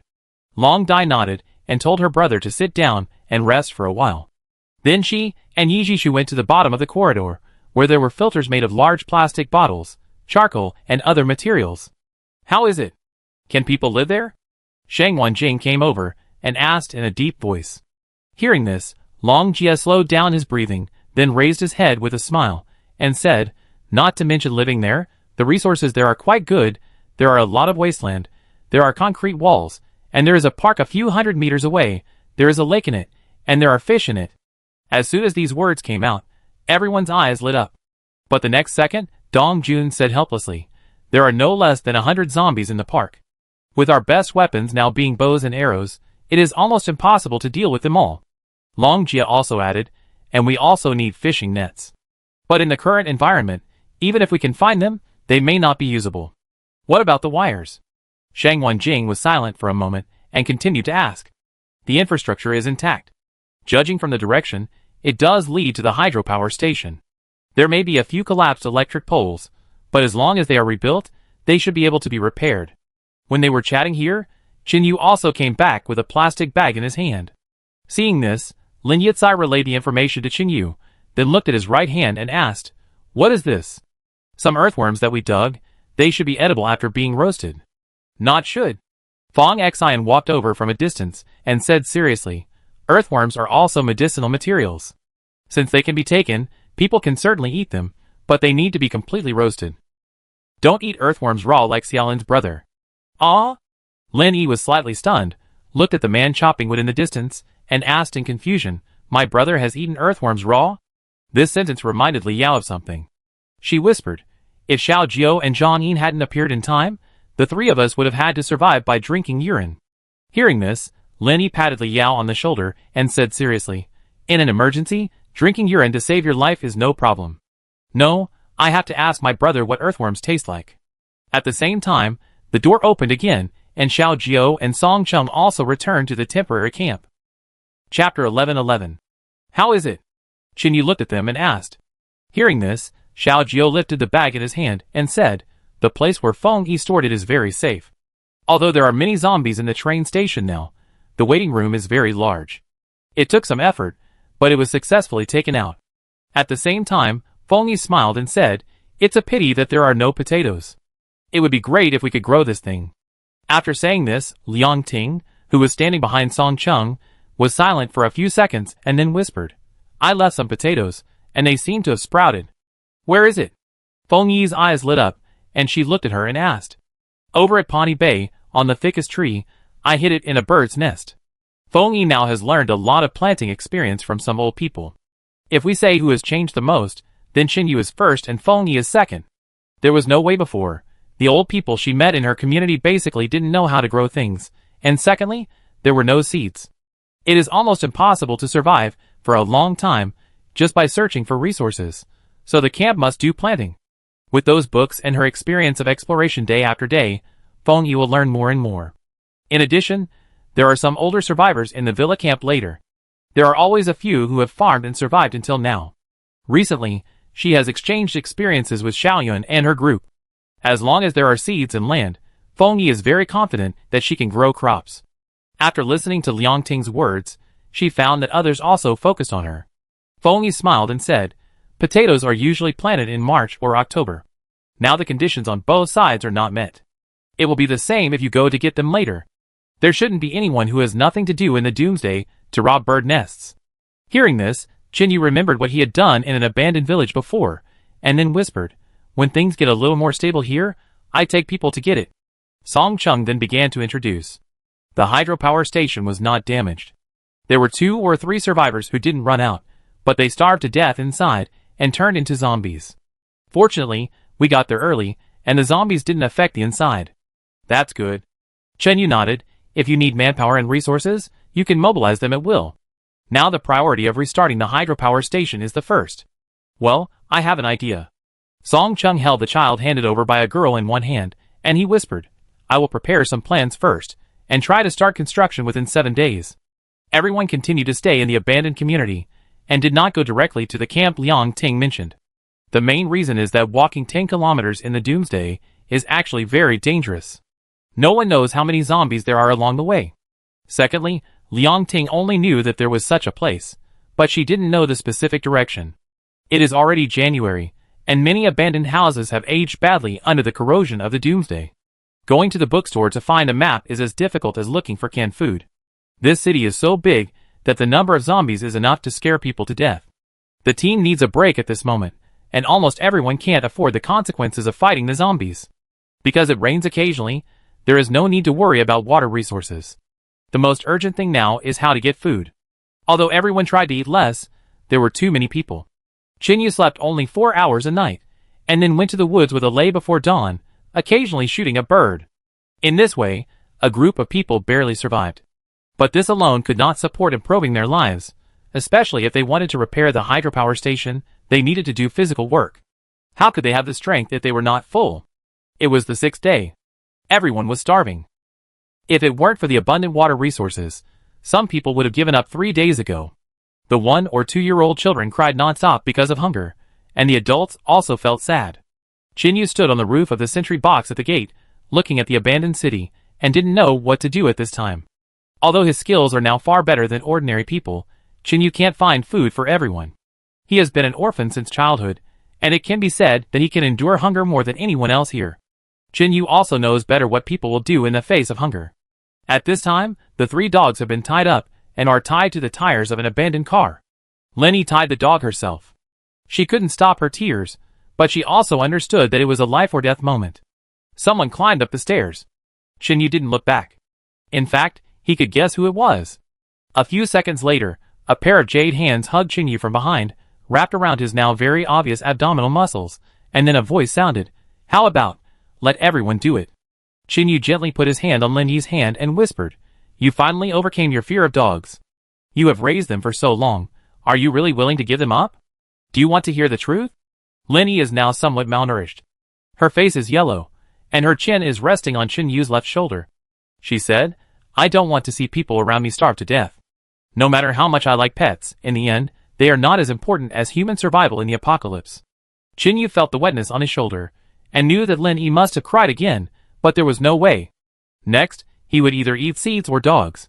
These 2 days were a little difficult for anyone to accept, not to mention the 2 Labradors, which were well-trained guide dogs, and they were also very important in the apocalypse. Time passed by minute. Chinyu looked into the distance and whispered, "Wait a little longer. Uncle Hua and John Yin will go to the hydropower station to catch fish. Maybe they will get something." Another day passed. Uncle Hua and John Yin returned to the community empty-handed on their bicycles. They couldn't even speak. Nowadays, almost everyone was so hungry that they looked skinny. There were indeed fish in the dam over there, but the key problem was that there were too many zombies. To work inside, they needed to lead away the zombies nearby, but there was no place to store the zombies around, so they could only wander around. If there are living people staying by the river, the zombies will come from the woods in less than a minute. That afternoon, when he saw everyone lying on the ground sleeping, Chinyu gritted his teeth, drew out his dagger, stood up and slowly walked towards Dabai, who was curled up on the side. At the same time, Lenny turned her head away, trying not to look at that side with her rosy eyes. But at this moment, a hoarse voice sounded. "Chinyu, come here." It was Dingyu who spoke. Now that the water was gone, and it was not raining, everyone's voices were a little different. Hearing the shout, Chinyu put the knife in and walked towards her, whispering, "What's wrong?" Chapter 11-12. Dingyu forced herself to sit up, and said with pale lips, "Do you believe me?" This time, not only Chinyu frowned, but everyone else looked at her blankly. Dingchi couldn't help but say, "Sister, it's already this time. What else do you have to do?" Hearing this, Dingyu took a few deep breaths and said, "When we were about to leave, I told Zhongli the location of the destination." As soon as these words came out, the crowd was in an uproar. "You probably didn't know where we were going at the time." Chinyu looked at her and said calmly, "You forgot that we followed Yi Shulan for so long before."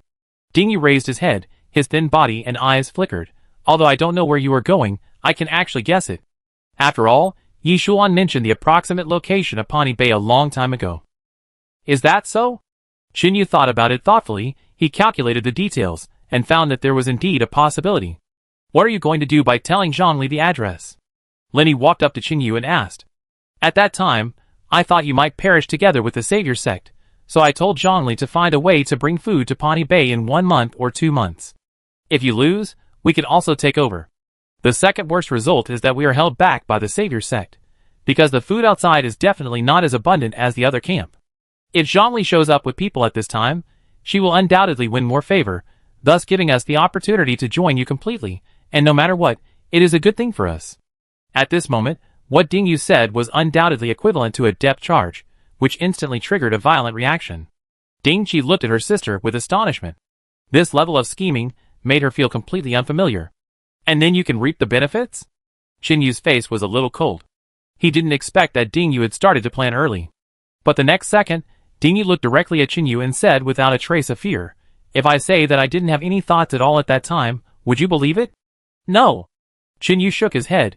"Even if you saved Lao Cheng, I would still be on guard."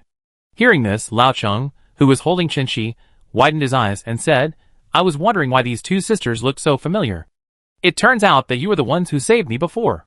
Ding Yu pretended not to hear what Lao Cheng said, and looked at Qin Yu and continued seriously, "So, at that time, we were in a state of slavery, and it was impossible to fully integrate into it, but I can swear that I never thought of harming any of you, not even the big white dog.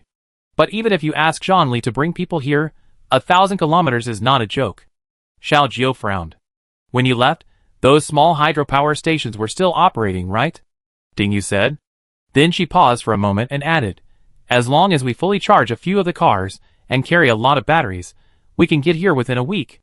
But Pawnee Bay is at least 100 kilometers away from here." Qin Yu stared at her.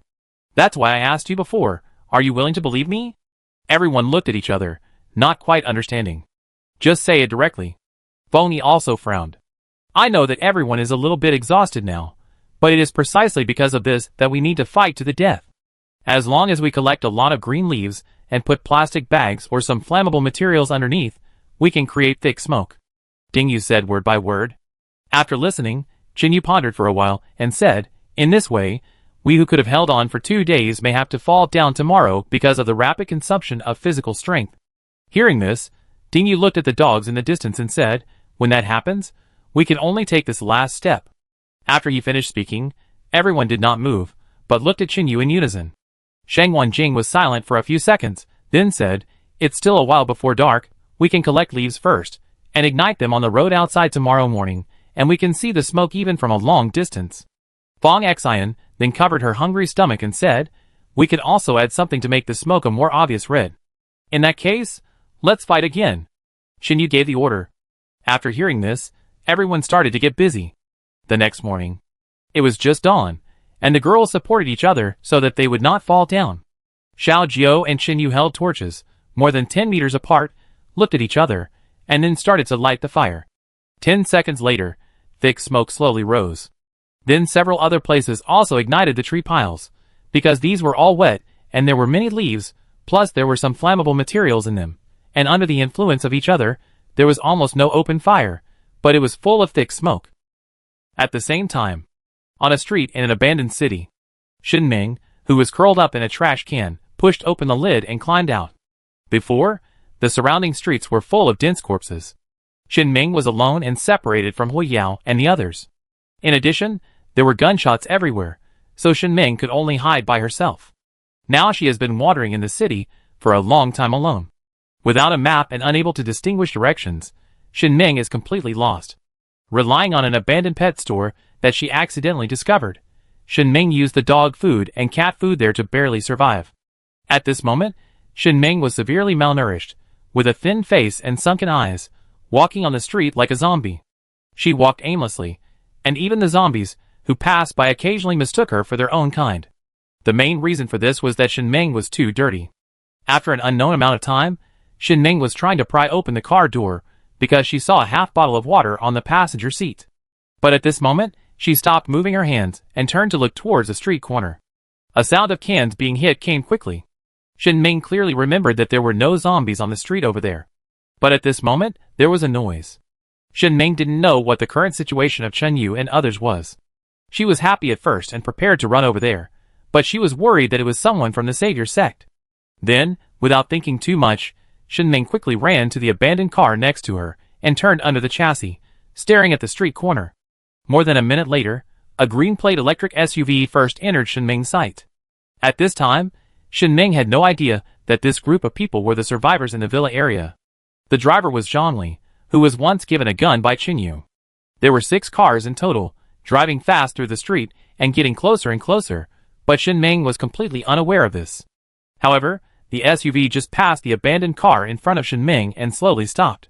The next second, Zhongli opened the car door and came to the left side of the road, looking directly at the thin wire inserted into the car frame. Shen Ming was immediately annoyed. She ran too fast at the time and forgot to take off the wire.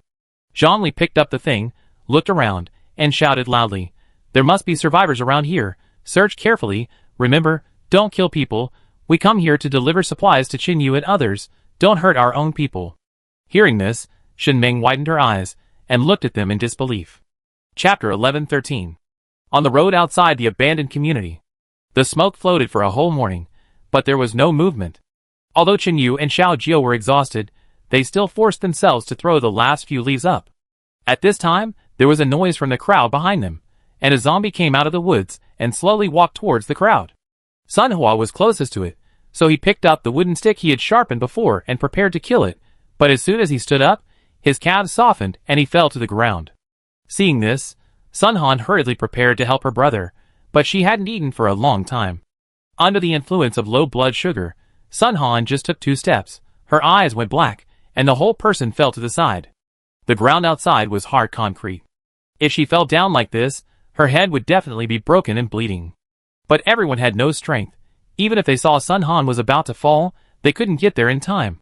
But just when Sun Han's head was about to hit the ground heavily, a big hand grabbed her. Everyone was relieved to see Long Jia arrive in time. Since Shang Wenjing and his group had been trained before on how to conserve their energy in extreme environments, they could bear it better than anyone else at this time. At least they would not be unable to walk. Long Jia ran over again, and it also took a lot of effort. He pursed his dry lips and helped Sun Han to lean against the stone slowly. Then Long Jia forced himself to walk forward a few steps again, squatted down to confirm that Sun Hua was still alive, and then nodded to the doctor and the team. The next second, Long Jia picked up the stick and stood still until the zombie approached, then he stabbed it hard into its chin. When everyone saw that Long Jia, who was once agile and high-spirited, had to wait for a zombie to come to him, they gradually understood that the enemy in the doomsday, besides zombies and humans, is survival. Whether in the past or now, survival is the top priority for humans. But because every camp has planted crops, they seem to have forgotten this. Even if there are not many supplies in the wild, there are always some in other people's camps. No matter how bad it is, you can still rely on those people to survive. But Jiang Chen's final actions completely taught everyone a lesson. Not to mention Qinyu didn't expect it. Even Shang Wenjing, who was very familiar with Jiang Chen, was wrong. He thought that no matter how beastly Jiang Chen was, he was still a human. At this time, if we use the facilities in the medical center, plus stable electricity, and those researchers, we only need to read the contents of the chip again, and this crisis between humans and zombies will end. Although it is impossible to save the billions of people who died around the world, at least the remaining people can be protected from zombie attacks. At this time, thermal weapons can exert their maximum power because there is no need to worry about missiles hitting living people. As a result, at this moment of life and death for mankind, Jiang Chen still did not leave a single chance, but killed all the medical staff, blew up the underground medical center, and even destroyed all the food. Even Shang Wenjing, who has been a powerful figure for nearly 20 years, now does not know how to lead these 40 people to survive. Jiang Chen's ruthlessness completely refreshed Shang Wenjing's cognition. If he had known that he would do this, Shang Wenjing would never rashly launch a general attack, but would make sure that the drug could be successfully developed before taking action. But now, everything is too late. Shang Wenjing stood on the side of the road, staring at a bend below, and did not move for a long time. He knew very well that humans would have to go with zombies next. At this moment, everyone was lying on the ground, looking at the blue sky and white clouds above their heads, hoping for a little rain. Qinyu sat on the edge of the flower bed by the roadside. Lin Yi rested her head on his shoulder, closed her eyes, and rested. A few seconds later, Qinyu turned his head slightly, tied Lin Yi's hair on her forehead with his left hand, and said softly, "I'm sorry, I still couldn't take you to live well after all." Lin Hao, who was standing by, looked at the two of them, and his heart was also mixed. Although there are still 3 dogs now, what's the use of eating them? When they were too hungry before, someone was staring at them. But now that they were exhausted from hunger, no one cared about the three dogs. After waiting for a while, Lenny opened her eyes and sat up, looking at Chinyu. She stretched out a hand and placed it on Chinyu's shoulder, saying, "It's okay, I've been following you for so long, I've seen so many landscapes, and I've met so many people. For me, it's already great." Then Chinyu wanted to say something. Lenny shook her head slightly. "I never regretted following you to leave the villa."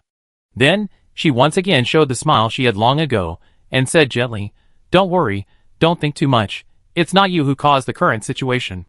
I'm so hungry, I want to sleep for a while."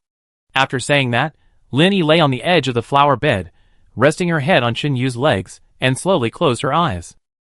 Now she also knows that perhaps everyone will never see the sun tomorrow. It was unknown how long it took. A sharp break sound was heard. It was almost evening at this time. Chinyu blocked his eyes with his left hand, looking at the cars in the distance, and fell into confusion. In a trance, he saw several girls getting out of the car, running towards this side in a hurry with boxes in their hands. 1 year later, next to a park in a camp, a young man in a black down jacket stood by the lake, holding some inferior grains in his hand, feeding the little goldfish in front of him. After a few seconds, a soft little hand stretched out from behind and held his right hand. Chinyu turned his head and looked at Lin Yi standing beside him, smiled and said, "It's cold outside, why don't you stay at home, be careful not to catch a cold." Hearing this, Lin Yi, who was a little bloated, shook his head, stroked his abdomen with his other hand, and said very gently in his eyes, "The little guy is disobedient, kicking me when he lies down, just come out for a walk." Hearing this, Chinyu put down the small bowl in his left hand, knelt on one knee on the ground, put his ear close to Lin Yi's now bulging belly, and then he said softly, "Baby, be good, don't be naughty." At the same time, there were 6 people standing neatly behind the 2 of them, 2 of whom were directors of gynecology before the end of the world. Chinyu supported Lin Yi, and slowly walked towards the luxurious villa on the side. A year ago, because Shinming led Zhongli and others to the direction of the Salvation Gate, they successfully saw the thick smoke on the hillside before dark.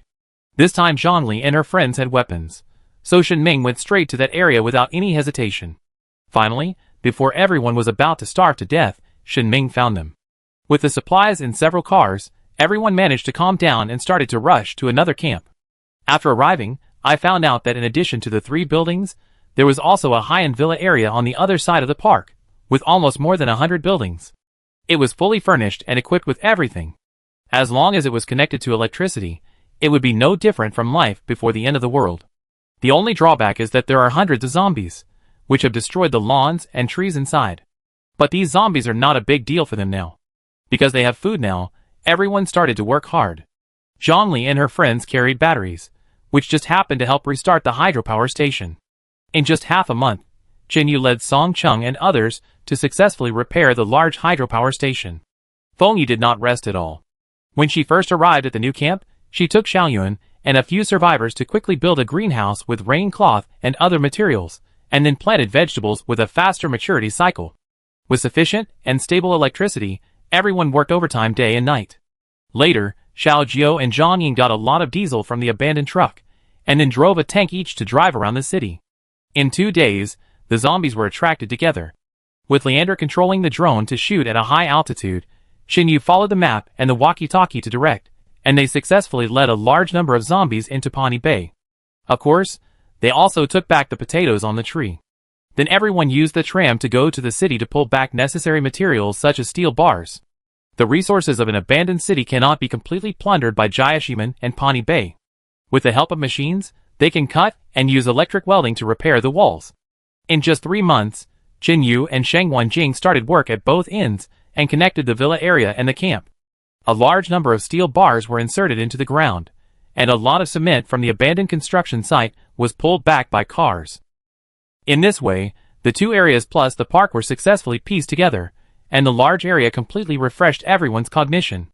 According to Xiao Jiao's estimation, it is more than enough to accommodate 5,000 people, provided that new houses are built. Of course, these are temporarily useless for Chun Yu and his group. Now cement walls and sentry boxes have been built around the hydropower station to prevent zombies and other people from entering. Because the electric car can be charged at any time, Chin Yu and others have the ability to travel long distances. Shang Wenjing and Qin Yu personally led people to rush around and pick up all the remaining people in the manor camp and the villa camp. Of course, Shen Ming and Hui Yao, as well as Liang Ting, Wei Jiancheng and other survivors in the camp, did not abandon them. The nearby camp saw Shang Wenjing and his team moving supplies in a big way, and they also came with guns to try to rob things. But the result was predictable. It took almost no effort, Qin Yu and Shang Wenjing, just 2 people, to send those people to feed the zombies. Time passed slowly, and the new camp moved back a lot of equipment from the hospital. Unfortunately, many of them could not be used because they had been shelved for too long, but some of them could still be used. During this period, I also met 2 survivors who were engaged in gynecology-related work before the end of the world. Later, Qin Shi also gave birth smoothly, the baby was very healthy, and the mother and daughter were safe. Compared with the community and villa area where Qin Yu had stayed before, the new camp was larger and had more complete facilities. There was no need to go out to search for any supplies. As more and more survivors appeared, the camp began to develop light industry, clothing industry, food industry, etc. All survivors are equal, and there is no class. But in fact, everyone who enters the gate knows that as long as they do not violate those rules, they are free here. What surprised Qin Yu the most was that he actually saw someone reopen a cake shop in the Doomsday. It has been a year and a month since I first came here. At the gate of the new camp, rows of figures stood on the stone slab several meters high. After about a few minutes, Zhang Rui raised her head and said, "Brother Qin Yu, what do you think the world will be like in the future?" Hearing this, Lin Yi, Zhang Yin, De Shuang, Yang Zi, Li Yao and others also looked at him one by one. Qin Yu was silent for a while, then squatted down, gently placed his right hand on Zhang Rui's shoulder, and said seriously, "In the past 3 years, everyone has experienced a lot. For us, this world is cruel and ruthless, full of killing and plunder. But from now on, we will become stronger step by step. Since we can't find those powerful hot weapons, we will make them ourselves. Will the world be peaceful?" Zhang Rui, who had grown taller, asked again. Peace is never something that can be achieved by just talking about it. So now, in addition to surviving, we must continue to improve our ability to protect ourselves. After saying that, Qin Yu stood up, looked at the snowy scene outside, and whispered, "I don't know what the world will be like in the future, but at least, it shouldn't be like before. Humanity shouldn't fall into endless fratricide. Let's go, it's time to prepare for this 3rd spring festival. Yeah, we can wear new clothes again." When a child heard this, he cheered, and everyone smiled. Qin Yu and Yang Zi supported Lin Yi, and walked down one by one. In the open space in the distance, no less than 100 survivors were busy preparing for this spring festival, and everyone had a smile from the heart on their faces.